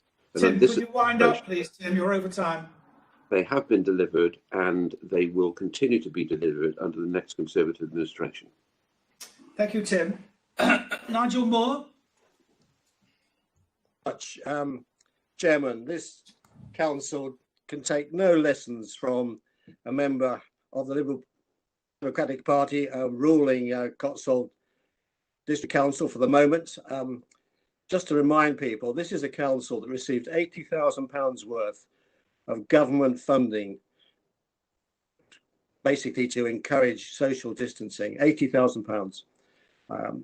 Clearly, I know the district very well in the market towns, and all there is to show for that £80,000 are a few placards. This is a council that still can't make its mind up whether it wants to put solar panels on its office roof in Trinity Road, still deliberating. Compare that with this council. I've got a list here of over 25 initiatives which I provided to Cabinet in December. I will not spend all this time to deal with all of them, but I can point to the fact that our cycle ambitions now total £34 million for cycling infrastructure over the next number of years in Gloucestershire. There's been nothing quite like it ever in the history of Gloucestershire.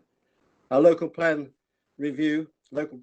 plan review has been welcomed as a real step change in looking for change of transport in the county. Javelin Park, right through the pandemic, has been generating electricity for some 25,000 homes.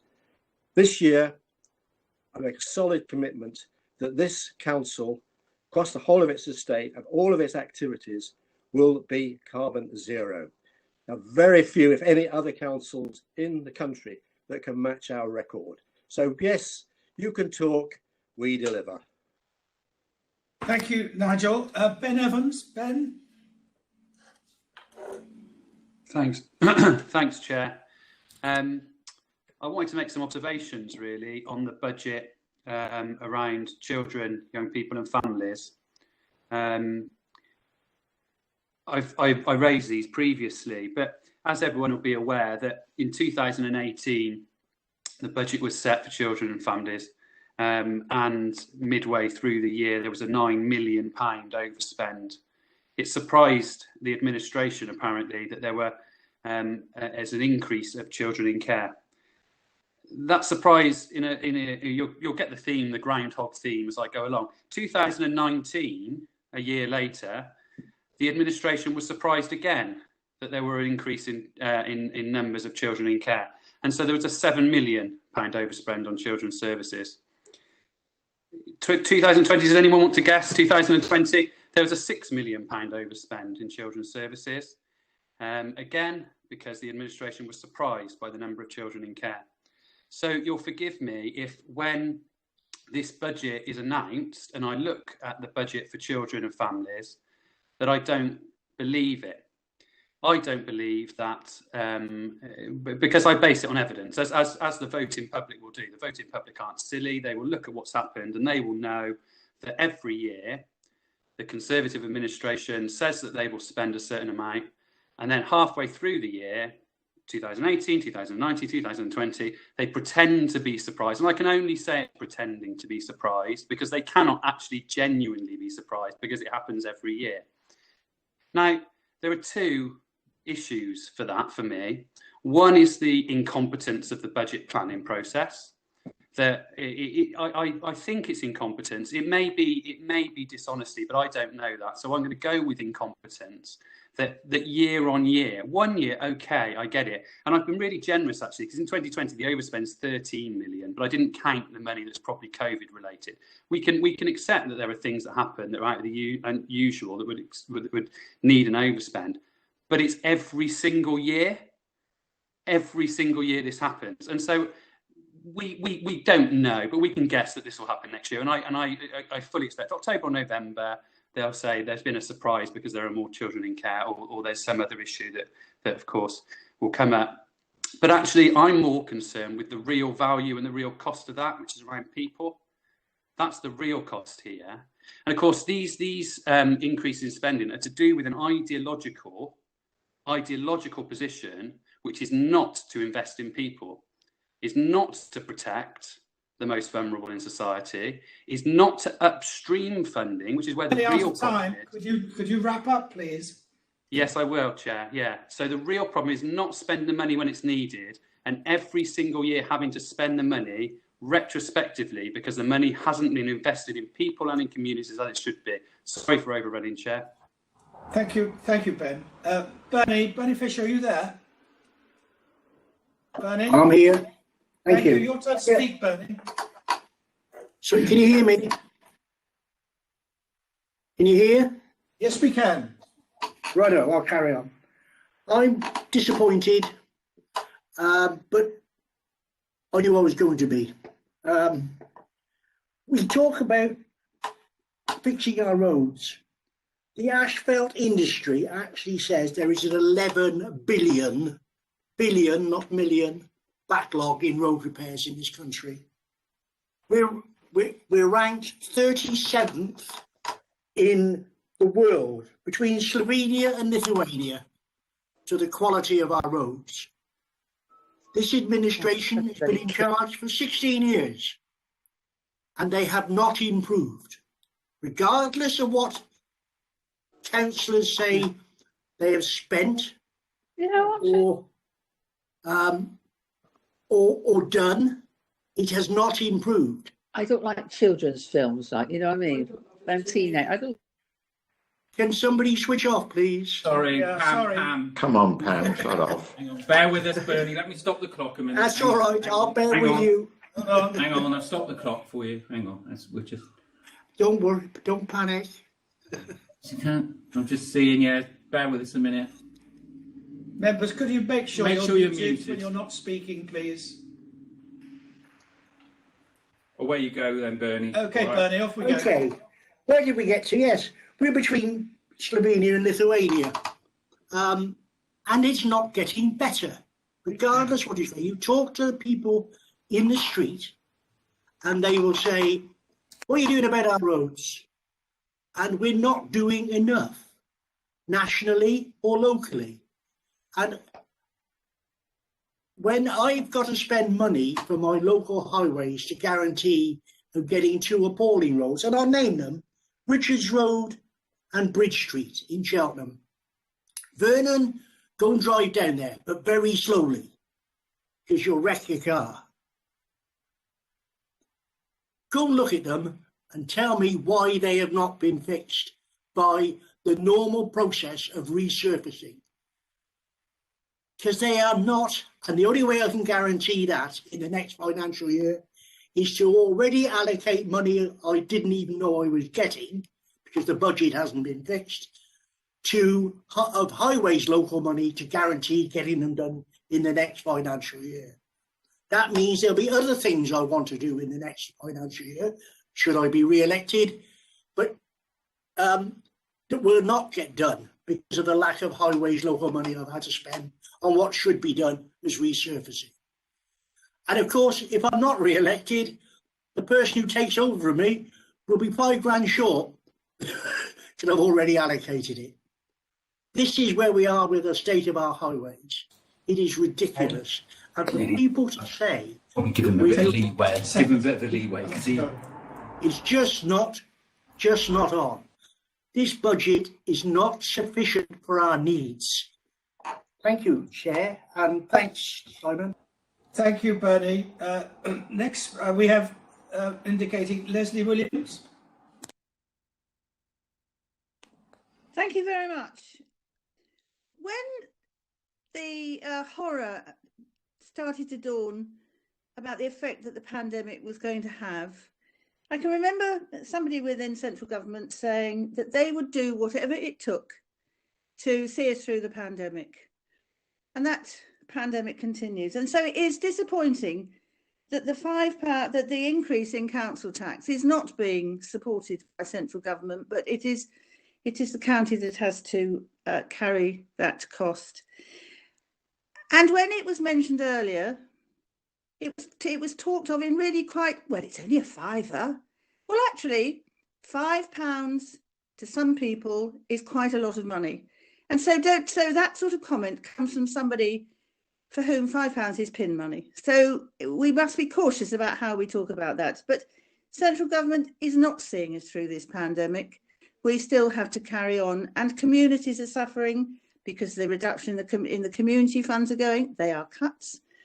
And I sort of go back to my concerns about how we are supporting young people through this. I am disappointed, to use that word again, that children's services aren't being given more, that there aren't holiday schemes going to be funded so children can get out and be with one another, or young people can get out and be with one another and recreate. I'm really disappointed that there's such a lack of recognition that youth services need funding. And I'm surprised that Richard Bors, portfolio holder for children's services, hasn't seen this or hasn't done anything about it. I mean, he probably is better placed than a lot of us to understand that importance, given his previous career. And we've seen in the county an increase in antisocial behaviour amongst young people. Youth services really are needed in the way they were needed before, but got cut. And services to young people have been cut, and we saw that when we had the appalling Ofsted report back in 2017, and it was shocking, absolutely shocking. And slowly that is being turned around, and thank goodness for that.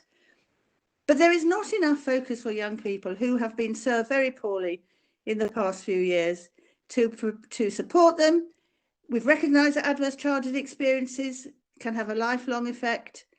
There should be more focus on making sure that we put in place anything and everything that is needed to support our young people. So I go back to my first comment. Government 10 seconds, Ray. She's frozen. Leslie? Ooh. Leslie? Leslie? I think Leslie's crashed. Leslie? Oh dear. We can see other members. I think it is Leslie's. I think. Leslie, thank you. Sorry, Leslie, you crashed. We couldn't hear you. So we're going to allow you a few more seconds. I will say it again, Ray. What I said was it shouldn't be highways, highways, highways. It should be children, children, children, or young people, young people, young people. Right. I think we got the message, Leslie. Thank you very much, Leslie. Now then, members, there's no one else indicating.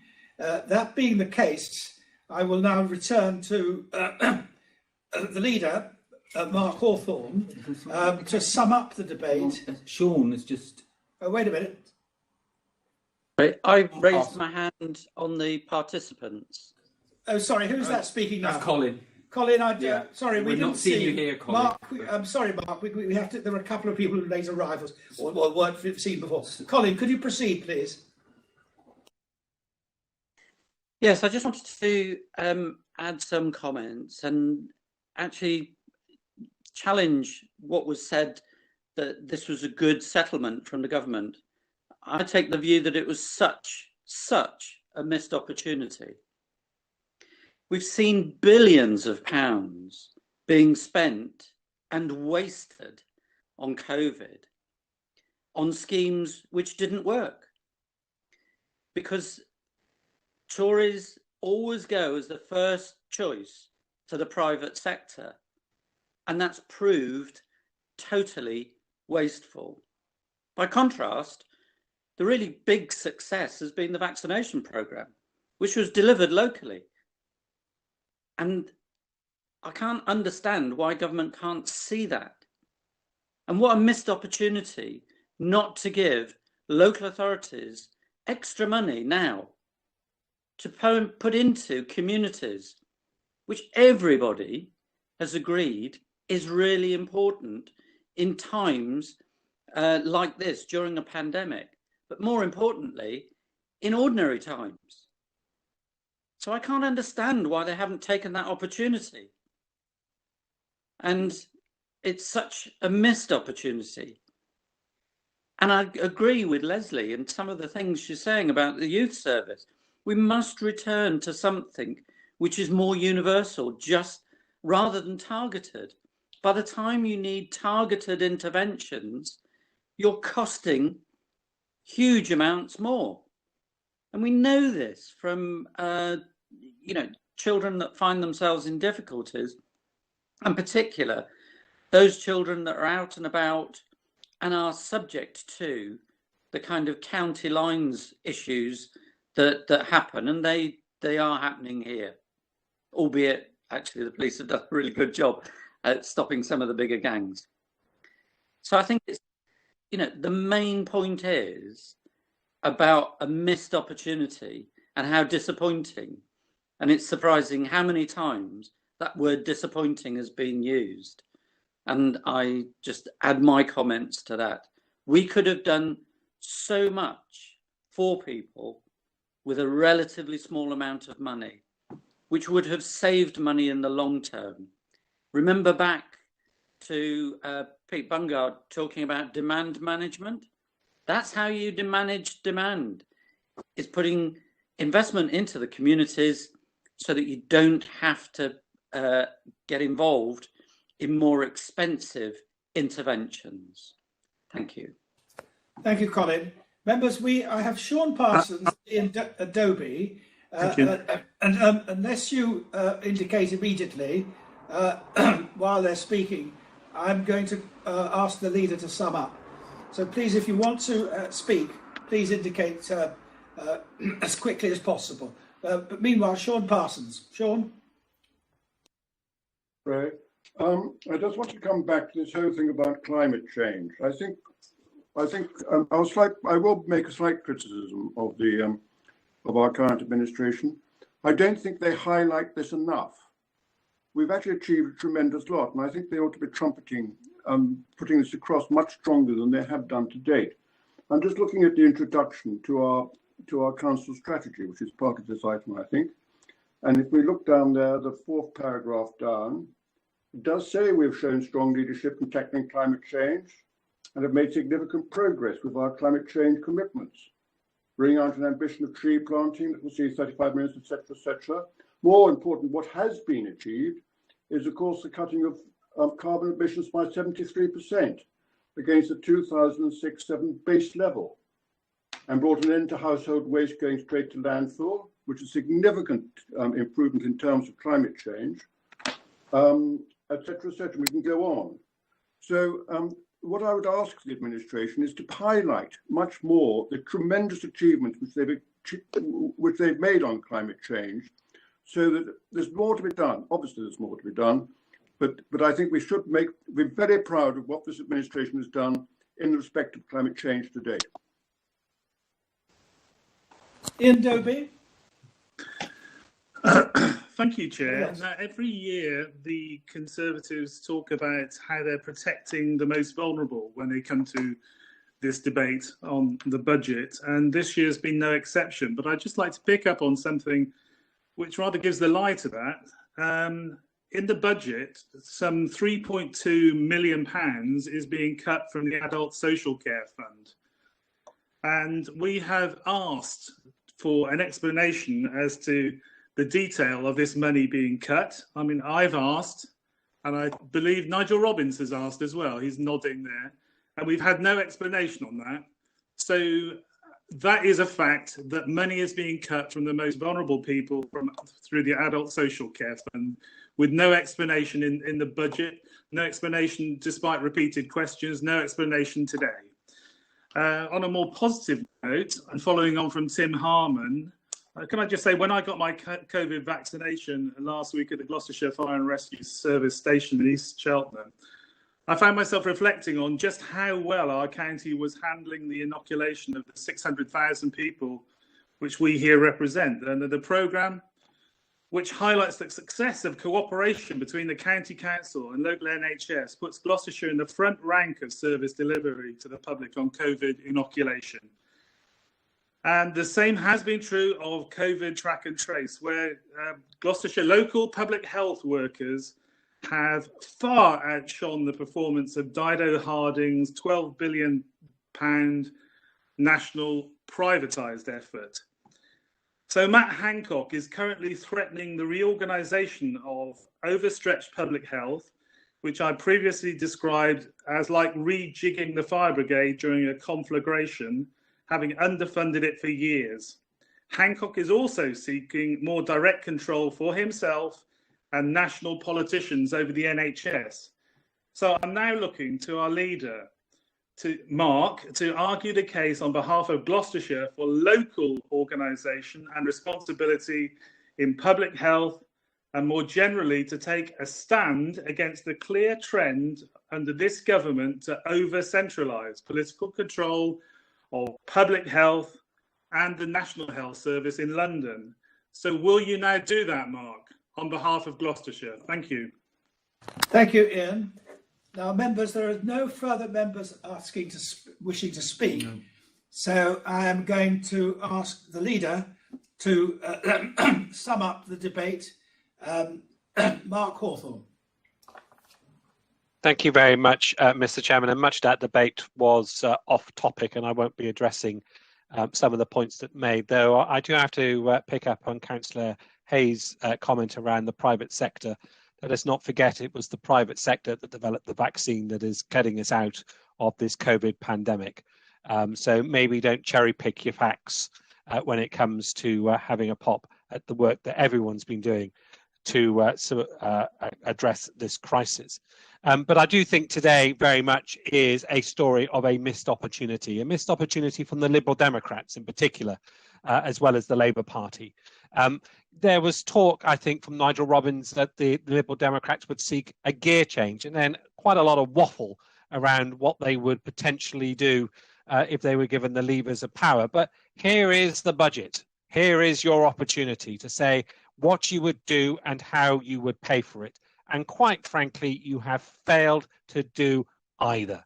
We have put forward, as Conservatives, a comprehensive budget that not only protects the most vulnerable within our community, not only puts more money into the front line, but delivers real investment into our economy and into the creation of local jobs. And I take that on the chin from Sean Parsons. It also does a huge amount to tackle climate change and our ambitious plans to be a council that not only ourselves is carbon neutral, but creating a carbon neutral county.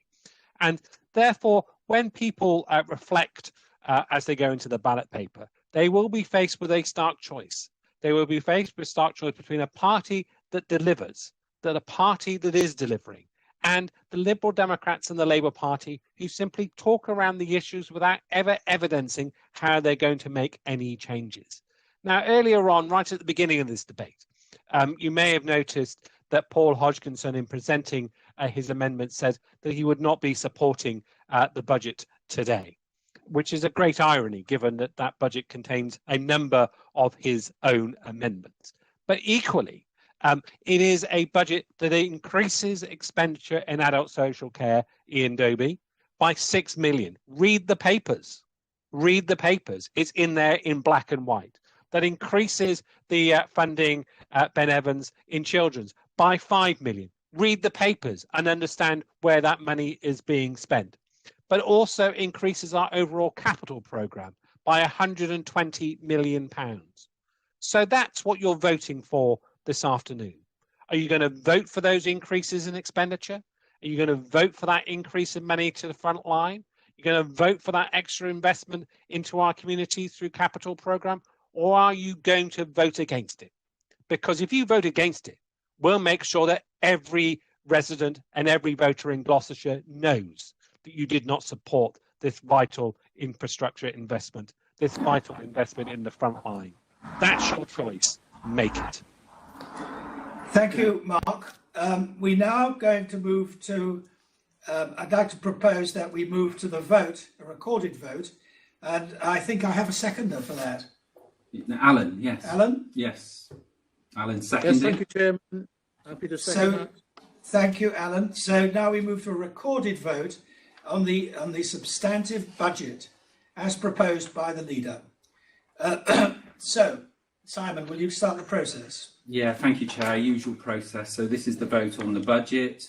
Can I just ask once again that there's a slight pause after you press the button, because what we've noticed is that on YouTube, if you speak as you press the button, then they don't hear it on YouTube either. So just pause, just only for a couple of seconds after you press the button. So starting with Councillor Carol Alloway-Martin, for, against or abstain. Not hearing you, Carol. For. For. Phil Orford. Phil. For. Thank you. Matt Babbage. For. For. For. Rob Bird. Rob Bird. For. Thank you. For. Richard Boyles. For. David Brown. David Brown, was that? Abstain. Abstain. Abstain. Chris Coleman. Abstain. Abstain. Abstain. Abstain. Abstain. John Caldwell. Abstain. Abstain. Kevin Cromwell. For. For. Stephen Davis. For. Another for. Ian Doby. Abstain. Abstain. Ben Evans. Ben Evans. Abstain. Abstain. Bernie Fisher. Abstain. Andrew Gravels. For. For. Kate Haig. Kate Haig. Not hearing you, Kate. We'll come back to you. Against. Against. Terry Hale. For. For. For. Tim Harman. For. For. Joe Harris. Abstain. Abstain. Mark Hawthorne. For. Colin Hay. Abstain. Abstain. Jeremy Hilton. Abstain. Abstain. Stephen Hurst. Stephen Hurst. 4. Paul Hodgkinson. Abstain. Andrew Miller. 4. 4. Patrick Molyneux. 4. Nigel Moore. 4. Graham Morgan. Abstain or against? Abstain. Abstain. Dave Norman. 4. 4. Brian Easthausen. Brian Easthausen. Not hearing you, Brian. Against. Against. Sean Parsons. Sean Parsons. 4. 4. Sajid Patel. 4. 4. Lorraine Patrick. 4. 4. John Payne. 4. 4. Alan Priest. 4. Nigel Robbins. But I like the amendments.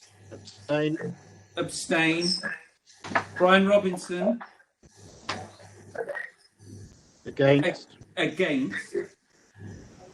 Steve Robinson. Abstain. Abstain. Vernon Smith. Vernon Smith. 4. 4. Lyndon Stone. 4. 4. Clara Sudbury. Not hearing you, Clara. Against. Against. Ray Theodolu. 4. Brian Tipper. 4. 4. Pam Tracy. 4. 4. Robert Vines. 4. Simon Wheeler. Simon Wheeler. Not hearing you, Simon. Okay, we're not hearing Simon Wheeler. Kathy Williams. 4. Leslie Williams. Against. Against. Suzanne Williams. Abstain. Abstain. Will Windsor Clive. 4. So we've just got one. Simon Wheeler. Are you there, Simon? We can't hear Simon. Okay, so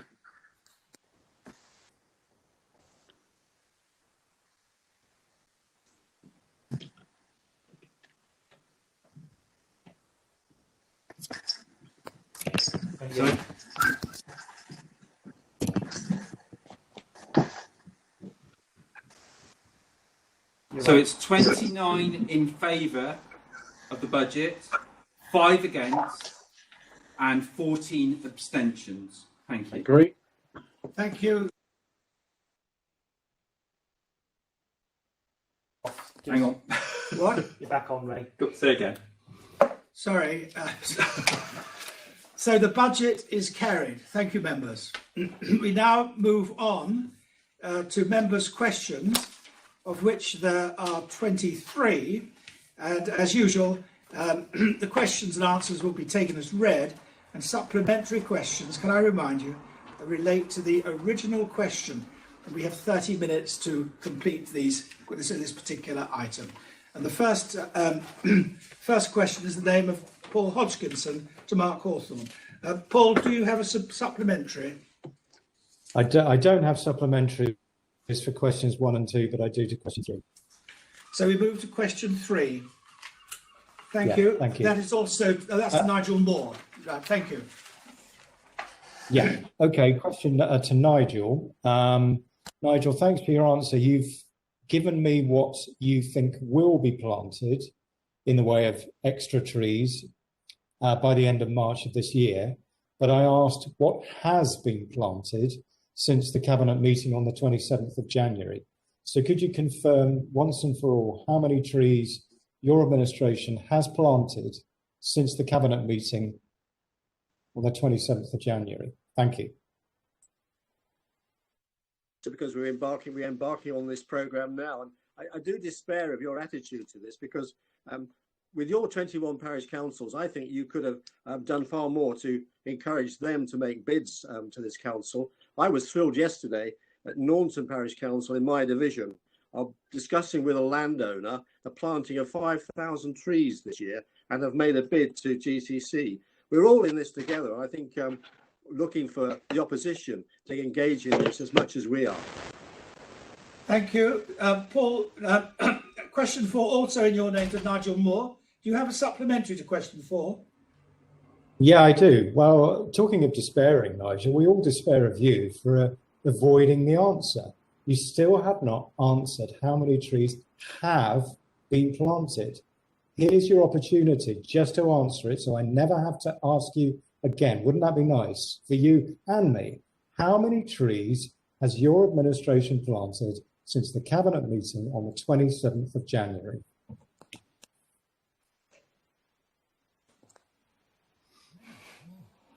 We can't hear you, Nigel. I think you might be on mute.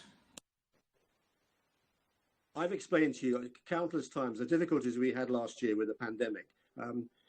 You, as a party, seem to want to ignore the pandemic. I mean, we know from the way you've been delivering leaflets during the lockdown, your disregard for the pandemic. It has had an impact on us. Now we have the opportunity with the Ash Dieback programme, which we've had a fantastic response to from parish councils, to really make a difference this year. Thank you, Nigel. The next question, Paul, is 5 to Richard Boyles. Do you have a supplementary? Yeah, I do. So, Richard, I'm grateful for your answer on this about the setting up of a youth council, which I brought to this council, which all councillors supported, including yourself, when we brought it. So it is very, very disappointing why this decision not to form a council has never been reported back to either me, as the proposer of the motion, or to this council in general. Can you tell me why that happened? And also, what the reasons are for disregarding the will of the council? Thanks very much. If I've been remiss in getting back to you, then I apologise for that. But equally, you could have reminded me and come to me, and I would have given you the time to answer you. When this was first put forward, there's a lot of work going on in and around how we engage children in the recovery journey that children's services are on. And we were looking at a county-wide approach and not just addressing the loudest voices, but trying to understand a system in this county that would hear all of the voices of children. And I think that we've developed that now. And it's not called a youth council, and it's not directly through the county council, but it's sharing across all of our partners, and not only in the police, but also in the wider sector, to hear all those voices across all of those areas. And I think it's going to be a much more effective way of engaging with all of the young people of this county. And so that's my answer. Thank you. Thank you, Richard. Question 6 is Kate Haig to Tim Harman. Kate, do you have a supplementary? Yes, thank you, Chair. As you'll be aware, it is LGBTQ History Month, and I thought it was appropriate that we raise this issue at Council today. Thank you for the information about in answer to my question about HIV/AIDS, and it's apparent from the answer that you give that the early diagnosis is really important.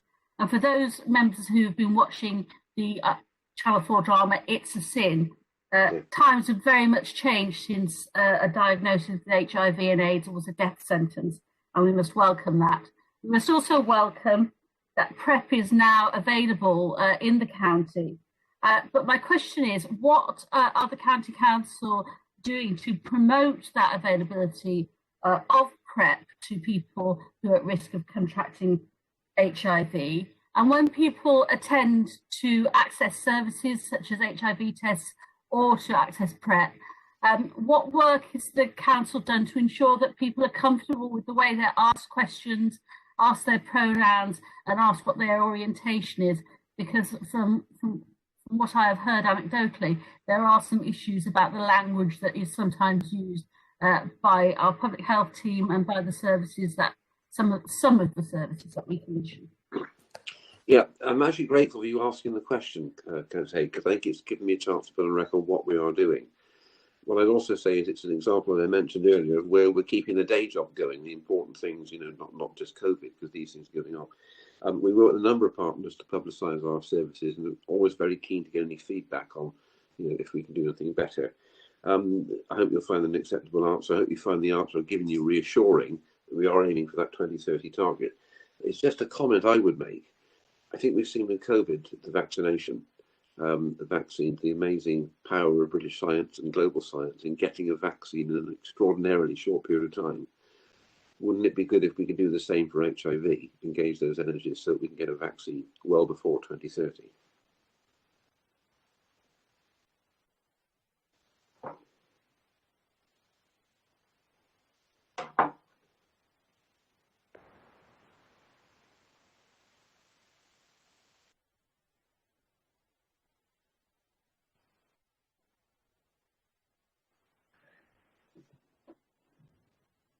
Sorry. No. Rob? Your question 8, Rob. So when you shouted at Rob, I assumed that was to me. Thank you, Chair. Rob Bird, in case there's another one. No, I couldn't tell. Thank you, Chair. Yeah, I do have a supplementary, if you don't mind, to question 7, actually. And thank you to Councillor Molyneux for his commitment to keep me updated, as indeed he has done in all our discussions and meetings throughout this very lengthy process. In fact, also, it's important to thank not just Councillor Molyneux, but his excellent team of officers for their hard work and their persistence in sticking to our agreed strategy and principles and leaving no stone unturned in their efforts to find an appropriate site to meet the community needs of the Bishop's Cleeve area. So with that in mind, could I please ask Councillor Molyneux to maintain that commitment and keep focused on the practical needs of the community of Bishop's Cleeve in the development stages, you know, the practical details of what happens next in the building of this magnificent new school. And could I just ask, please, if he's got any further information to share at this stage on any potential timescales for that development? Thank you, Chair. Yeah, thank you, Councillor Bird, for your question. Yeah, I mean, I must say that it's thanks to you that when I first took over this portfolio for schools that you actually brought this to my attention. And I must say, when we looked at the initially proposed site, it really was in the wrong part of the village, and certainly wasn't in line with our strategy, which is to build schools where they are needed in the communities. So I'm really pleased that we've managed to work with, say, with the officers and actually find a much more suitable site. And that really is good news for that future development north of Bishop's Cleeve, which is, I think, a brilliant result.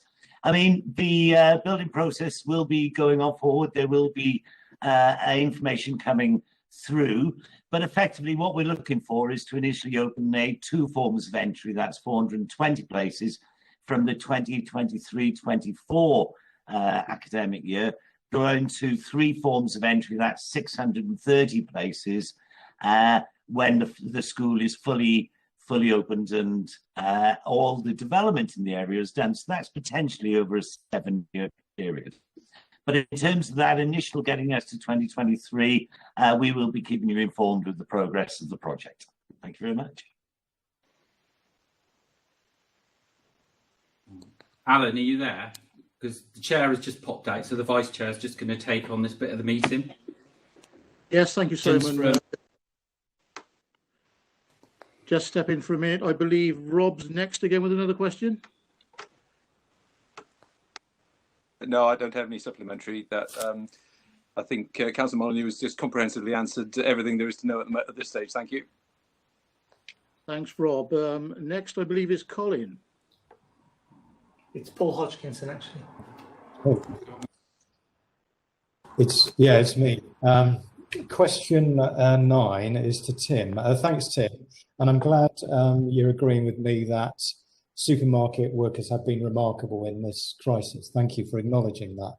My question really is around the proactive stance of this council. I'd like it to be more proactive in reaching out to supermarkets, because you've mentioned in your answer that any business with over 50 staff who can't work from home can access the government's workplace testing scheme. That's fine.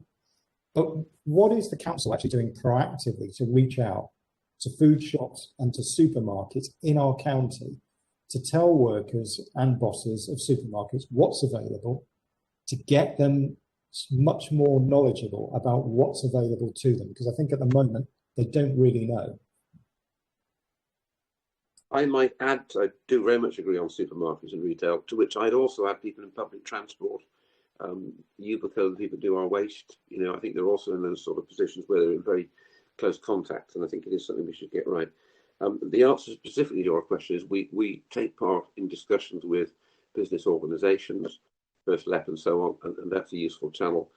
We have our engagement board upon which David Owen sits, for example. And at national level, there's a lot going on. I also suspect that when we get the roadmap next week, we'll get more news on additional testing.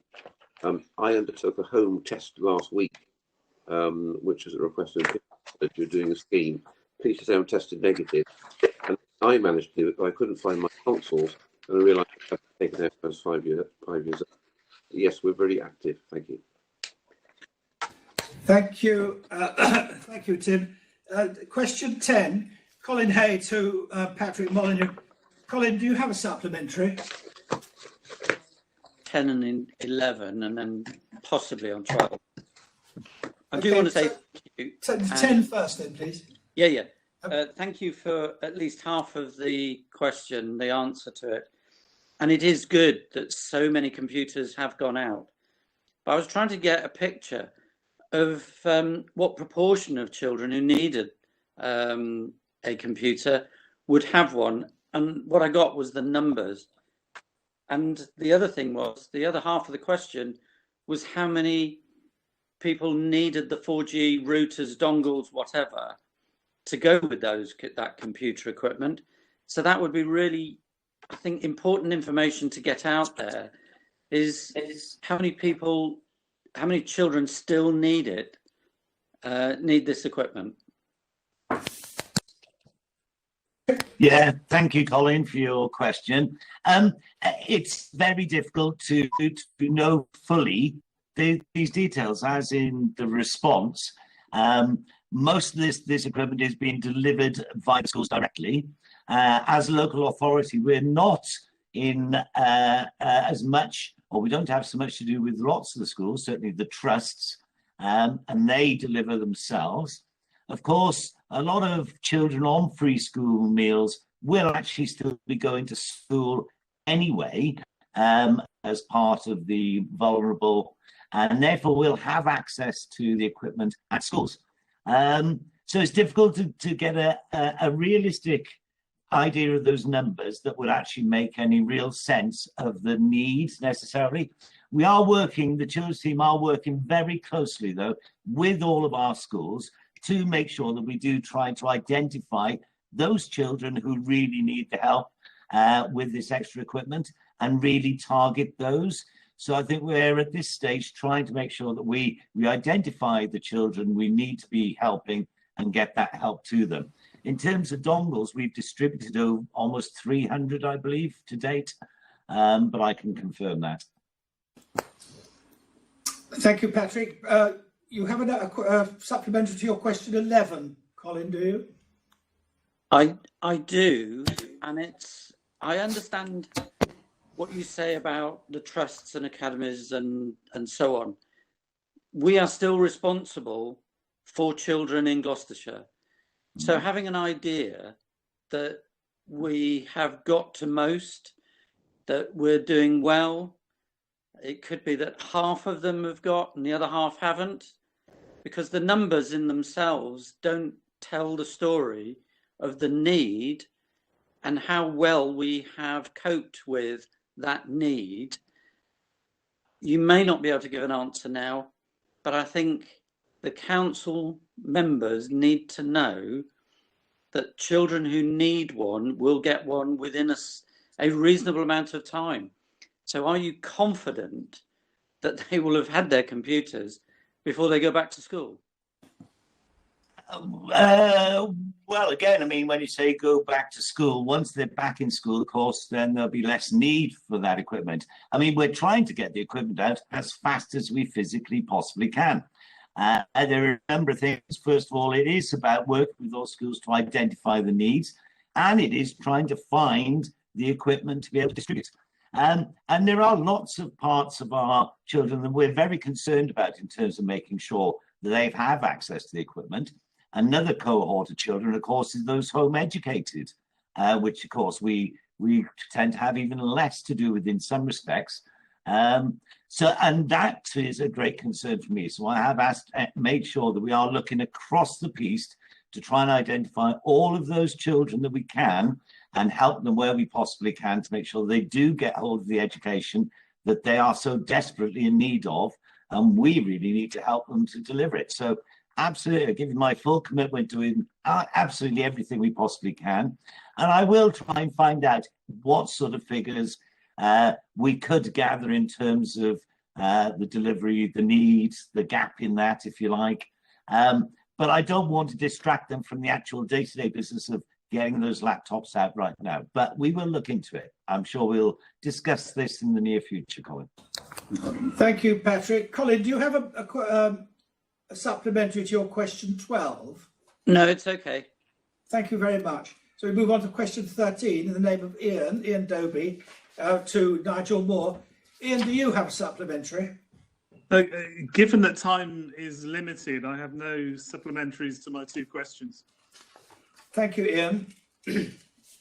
Then moving on to question 15, which is the Brian Robinson to Vernon Smith. Brian, do you have a supplementary? I have a supplementary for 16 and 18. So for 16... Sorry, I got there yet. 16. The question is to Patrick. I think we have to recognise the commercial provider that accidentally noted Churcham took one look at the place and then will never seen again. The period that's elapsed since has also demonstrated that a commercial solution for what is a very remote rural community is not practical. So my question really is, why are we persisting with the notion that there is a commercial provider out there able to deliver a commercial solution that will make a profit from? It's not going to happen. It doesn't happen in most of the other parts of the Forest of Dean. And lastly, as I note we're not in the EU anymore, why is an EU directive holding up us delivering a practical solution for broadband in the community? Yeah, thank you. I mean, the problem is, and you highlighted the EU directive, if a commercial company said they could deliver a commercial rollout, then we were not allowed to put in a subsidy, a public subsidy. That is a direct EU thing, which, as you know, we were, and we're up and had to adhere to, and probably still do. I doubt that's necessarily changed. I could double check.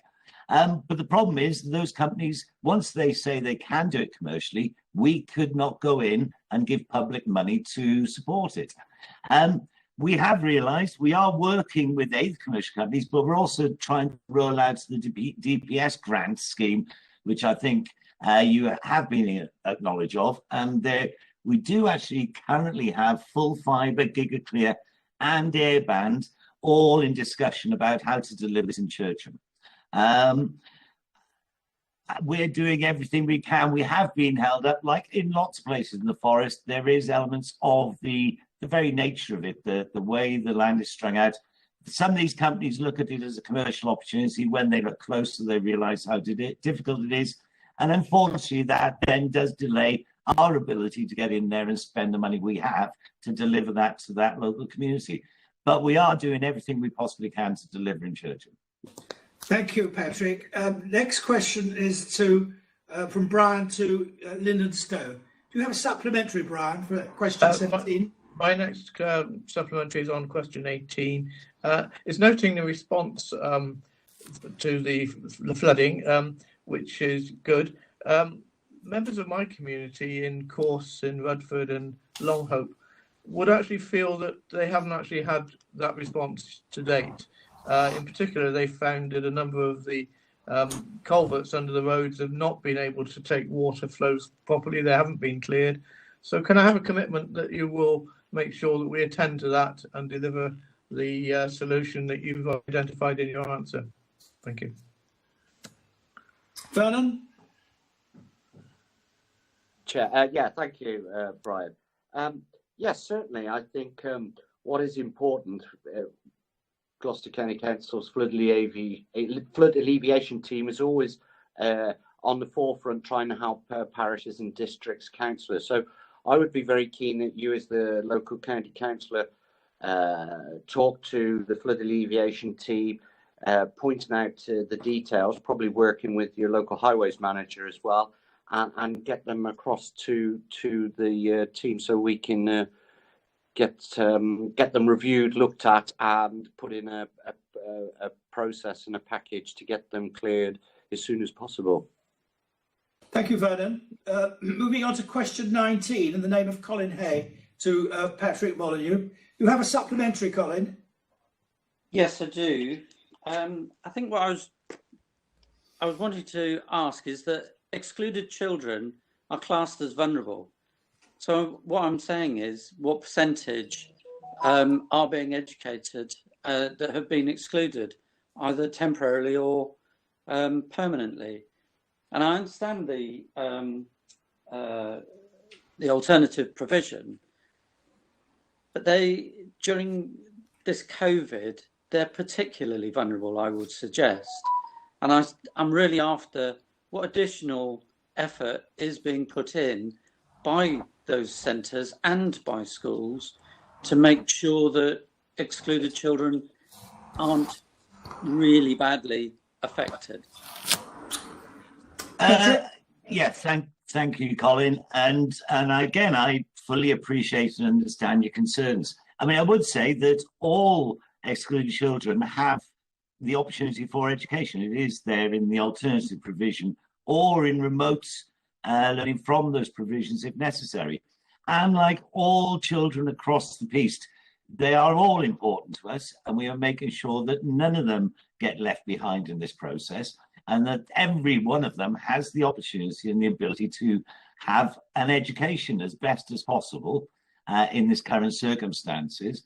But certainly they are very, so I don't believe actually there's any excluded children who don't have access to it. Obviously, the amount of uptake, certainly on remote provision, is something we probably need to look at going forward. But at the moment, there is provision there for all of them. Thank you, Patrick. Do you have a supplementary for your question 20, Colin? I'm going to stretch it a bit, and just to say, I forgot to say thanks for the answer. And it was a question, I'd got the concern. And at some point, in the future, it would be good to know some of the detail of how schools' alternative provisions have stepped up and have managed. But thank you. Yeah, I mean, I would just like to say, I think this pandemic, if there's one silver lining, it is this move to an online provision at a rapid pace, and we moved right on.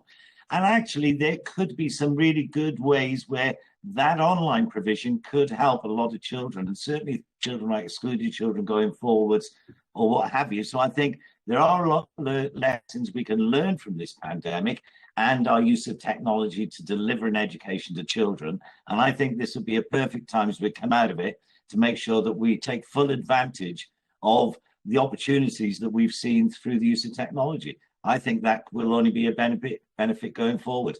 But we desperately just need to get our children back into full-time education.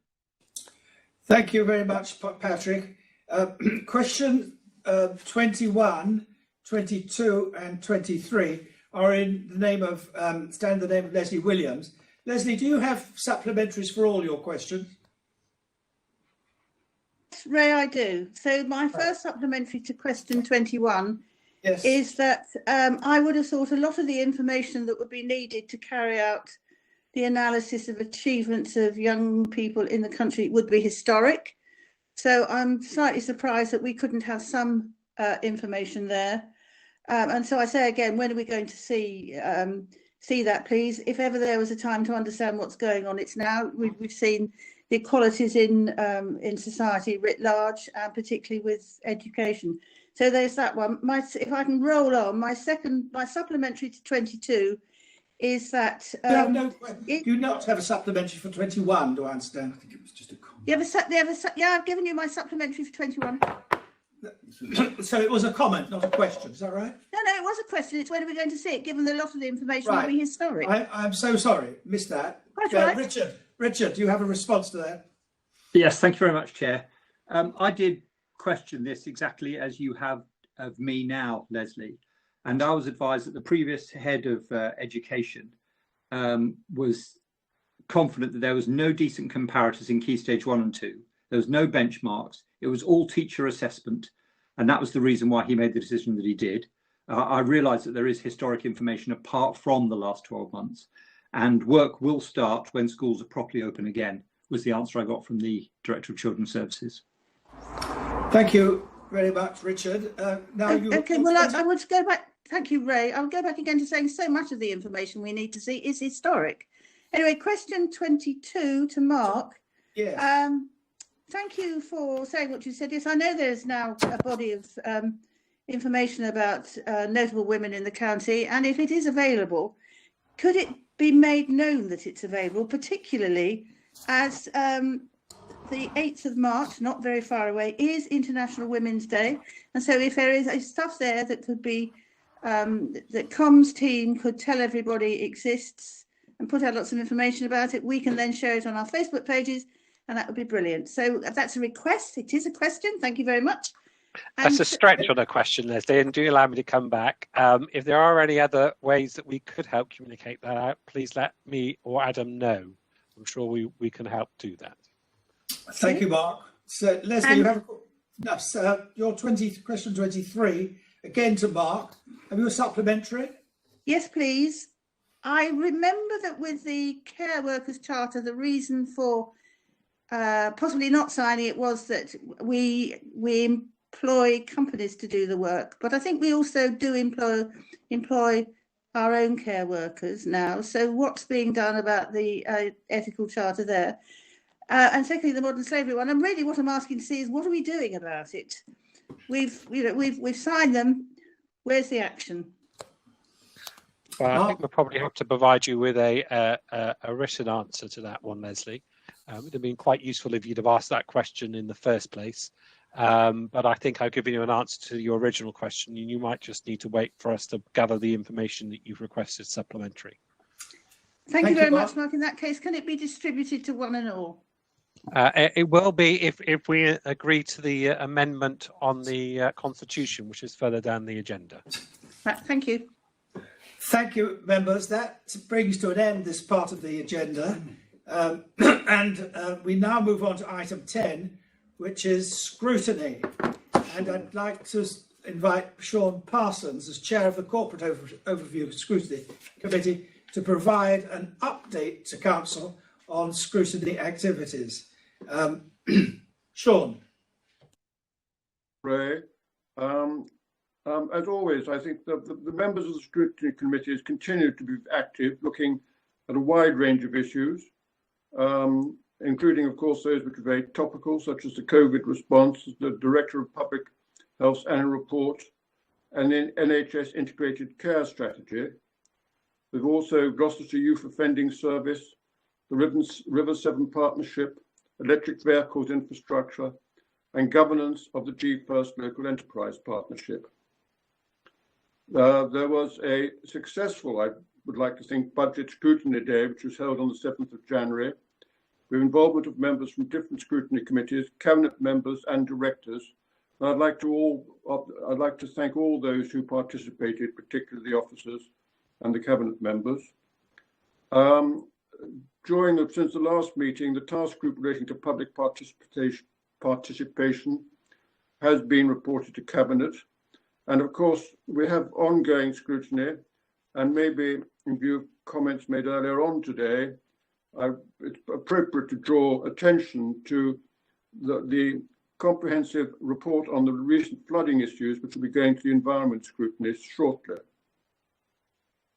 Lastly, I think I would encourage members to provide their views on the current scrutiny structure, so again, scrutiny structure, by responding to the email recently sent out by Democratic Services. That is important. It'll be probably taken forward after the election, but I think it's important that the members who are here, and of course not everybody will be standing in the election, they put their views forward. That's all I've really got to say, but I'm happy to answer any questions if anybody's got any. Thank you, Sean. So I'm going to invite questions from members, but Paul Hodgkinson has already indicated that he has a question. So, Paul, would you like to put your question? Yes, certainly, Paul. Yeah, thanks, Sean. I wanted just to pick up on what you said about the members giving feedback about the current scrutiny structure. And obviously I've given my feedback, and I know others have too, which is great, and in particular about the HOSC and adults being separate. So obviously we were reviewing that. Given the fact that next council meeting is the final one of this council cycle, when we'll all be together for the last time, we expect, can you just commit to giving us some early feedback on how members actually felt about that scrutiny review and the feedback from it? That would be great. I think I see no problem with that at all. Our last time in Harper, if he sees any problem with that, because he is collating the information. We can provide that information, yes, if that's what you'd like us to do for the next meeting. We can provide a summary document. Yeah, thank you very much, Simon. I think that's an excellent idea. Thank you, Paul. Anybody else? Thank you, Chair. Kate, over to you. Yes, thank you, and thank you for this report. There's a lot of work going on in scrutiny. There's 2 points I'd like to raise. One is, I believe the taxi private vehicle hire task and finish group has also completed its work, and I'd just like to thank everybody who participated in that, and hope that we'll see that progress and the recommendations taken forward, not only by the county council but by all the districts who of course are the licensing authorities. There's lots of changes coming in that arena, and I think we're in a good position as a group of authorities to deal with them. And the second is, and it relates in part to the survey, but also to the future of scrutiny, and that is how we scrutinise some of the bodies that are now forming in the county, where we participate as a county with other partners. I'm thinking particularly though of the City Region Board and what the arrangements are that. So if the review takes place, I would hope that would be considered, and I'd like to hear your comments. Well, I'm certain you can put that into the review which is taking place, Kate. I mean, it is a very valid point. So no doubt you'll be submitting that to Simon when he's collating his views. What I would just like to end by saying is I would like to thank all those who participate in scrutiny. I think we do have a meaningful and quite a powerful scrutiny function in the county, and I think that all helps to improving the services which we provide. So thank you, and also all the officers who actually support scrutiny. Thank you, members. If there are no more questions, I'm going to move to the item B under this section, the Health and Scrutiny Committee itself. And following the resignation of Brian Robinson as chair of the Health and Scrutiny Committee, we need to appoint a new chairman or chairperson for the remainder of this civic year. Are there any nominations for this position of chair of the Health and Scrutiny Committee? Mark Hawthorne. Mr. Chairman, given there's only one meeting left in the cycle, I think it'd be good to have someone who already sits on that committee take that role up. So I'm proposing that we nominate Councillor Stephen Hurst. Thank you, Mark. Are there any other nominations? Is that seconded, we should say? Yeah, okay. No others. No others. Have you a seconder, Mark? Sure, you can find I'm hoping. I'm Yeah, prodding. Sean. Sean will do it. I don't know where my deputy's disappeared off to, but Sean will do it. Thank you. I'll second it. Yeah. So Sean seconded that. As there are no other... Then Stephen Hurst is the chair of the committee. As there are no other nominations, Stephen Hurst is elected into that post for this remaining of this council. Thank you very much, members. And we now move on to item 11, the Constitution Committee report, which seems voluminous, and I hope that Mark Hawthorne can help us find our way through it and answer questions from members later on. So, Mark, over to you. Thank you, Mr. Chairman, and I'm just trying to scroll through all of my PDF to find the page. There's effectively two things before you in front of you today. One seems very long, but they are technical changes to the Constitution reflecting job changes and job responsibilities. And you quite often see this on a regular basis. So I think in this instance, the trigger for this was the appointment of Sarah Scott to the joint adult social care and public health role. So those changes permeate through the entire Constitution. And I'm happy to take questions on that, but I'd imagine that for most members, you'll be reliant on the members you have on the Constitution Committee to have affirmed that those changes are fine. The other change that's in there, which is as a result of, I think it was a question or a motion at a council meeting, which is regarding supplementary written answers to questions that are submitted. And this has, I think, become more common as certainly from the example we just had from Leslie Williams, where the supplementary question tends to sometimes require more detailed work than the original question did. And it was finding a way of making sure that there was a clear mechanism that members asking questions understood what time frame there would be for reporting back on those and where that information would be logged in the public domain. Now, we had quite a long debate about this at Constitution Committee. I think we reached a position that all members were comfortable with. I wouldn't say they were happy with it, because I think some had slightly different ideas of what the timescales should be. So again, I'm hoping that members will rely on the members they had on the Constitution Committee to verify that what's up before you today is a sensible way forward. As I said, Mr. Chairman, I'm happy to take questions. Thank you, Mark. I've got Kate Hay, who's indicating. Kate? Yes, thank you. It's on this latter point about the publication of the answers to questions which are answered with an "I will write." I welcome this change. It may not be perfect, but it's certainly a step in the right direction, and constitutions are living documents, which I'm sure in the future will relook at this issue. But it's absolutely a fundamental part of the transparency of what we do, that if we ask a question in public, that answer should also be supplied in public. So I'd like to welcome this and hope that everyone will support it. Thank you, Kate. Are there any other questions from members?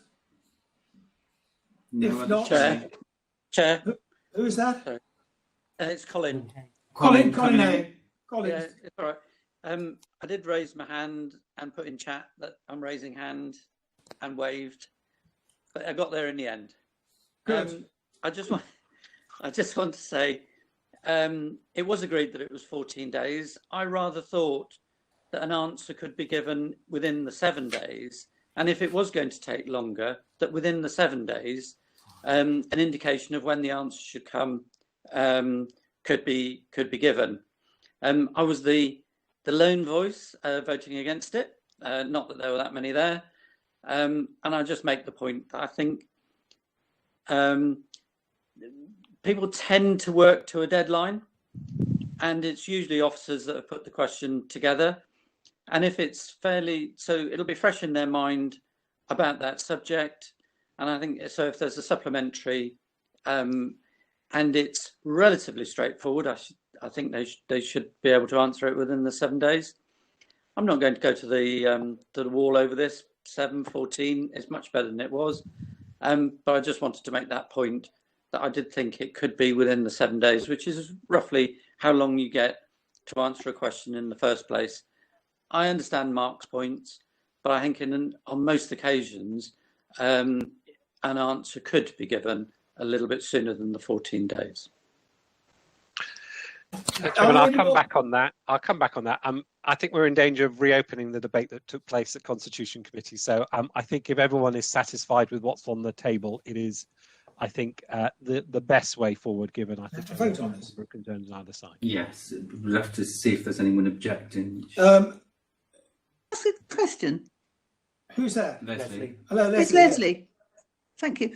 I just wondered, given that it's going to be a new term starting after May, whether or not it would be possible to see whether or not it works and give it a test period.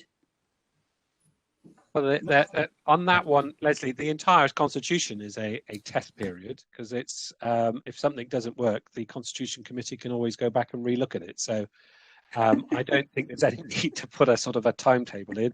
If members don't think it's working in 6, 12 months' time and they want to change it, they can go back and they can change it.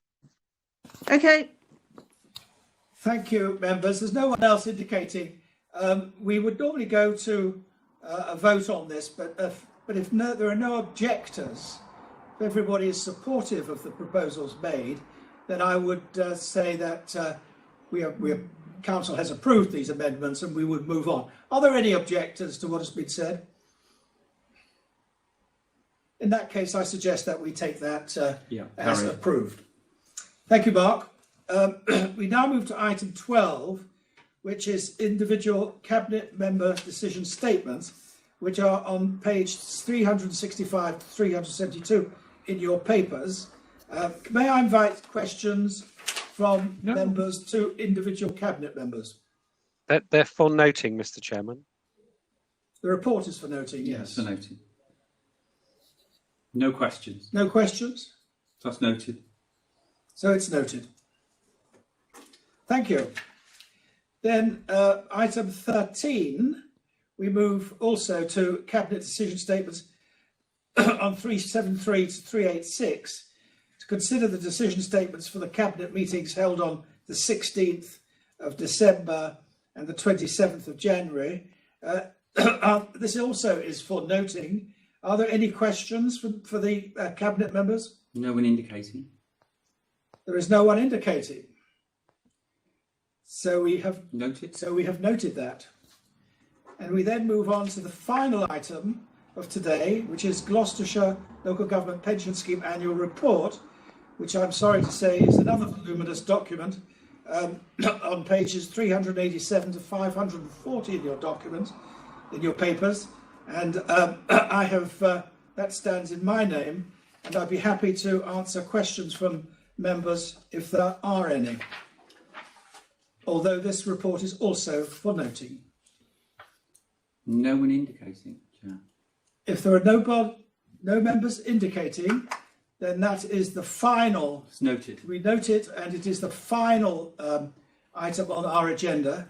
I'm therefore proposing to close the meeting, but thanking members for your patience in putting up with the technology failures that we have experienced, and also for your patience in what it turns out to be quite an elongated process when we have to put up with this distance, these Zoom meetings. But thank you very much. Ray, I think we have to accept the last item.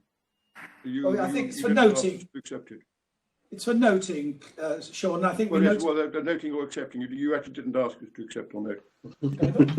Yeah, you did. Well, there seems to be disagreement whether I did or whether I didn't. So for safety's sake, this report is for noting, and I think members have noted it. Good. Okay. All right. Okay. Okay, members. Well, thank you very much for your attendance, and we look forward to meeting again in perhaps more comfortable circumstances. Thank you very much indeed. Bye. Bye. Bye. Thank you. Turn off YouTube and let us know when it's off.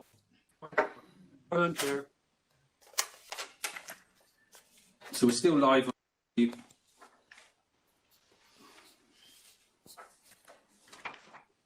Just wait for Stephen to tell us when we're off. We're off. God, what a weighty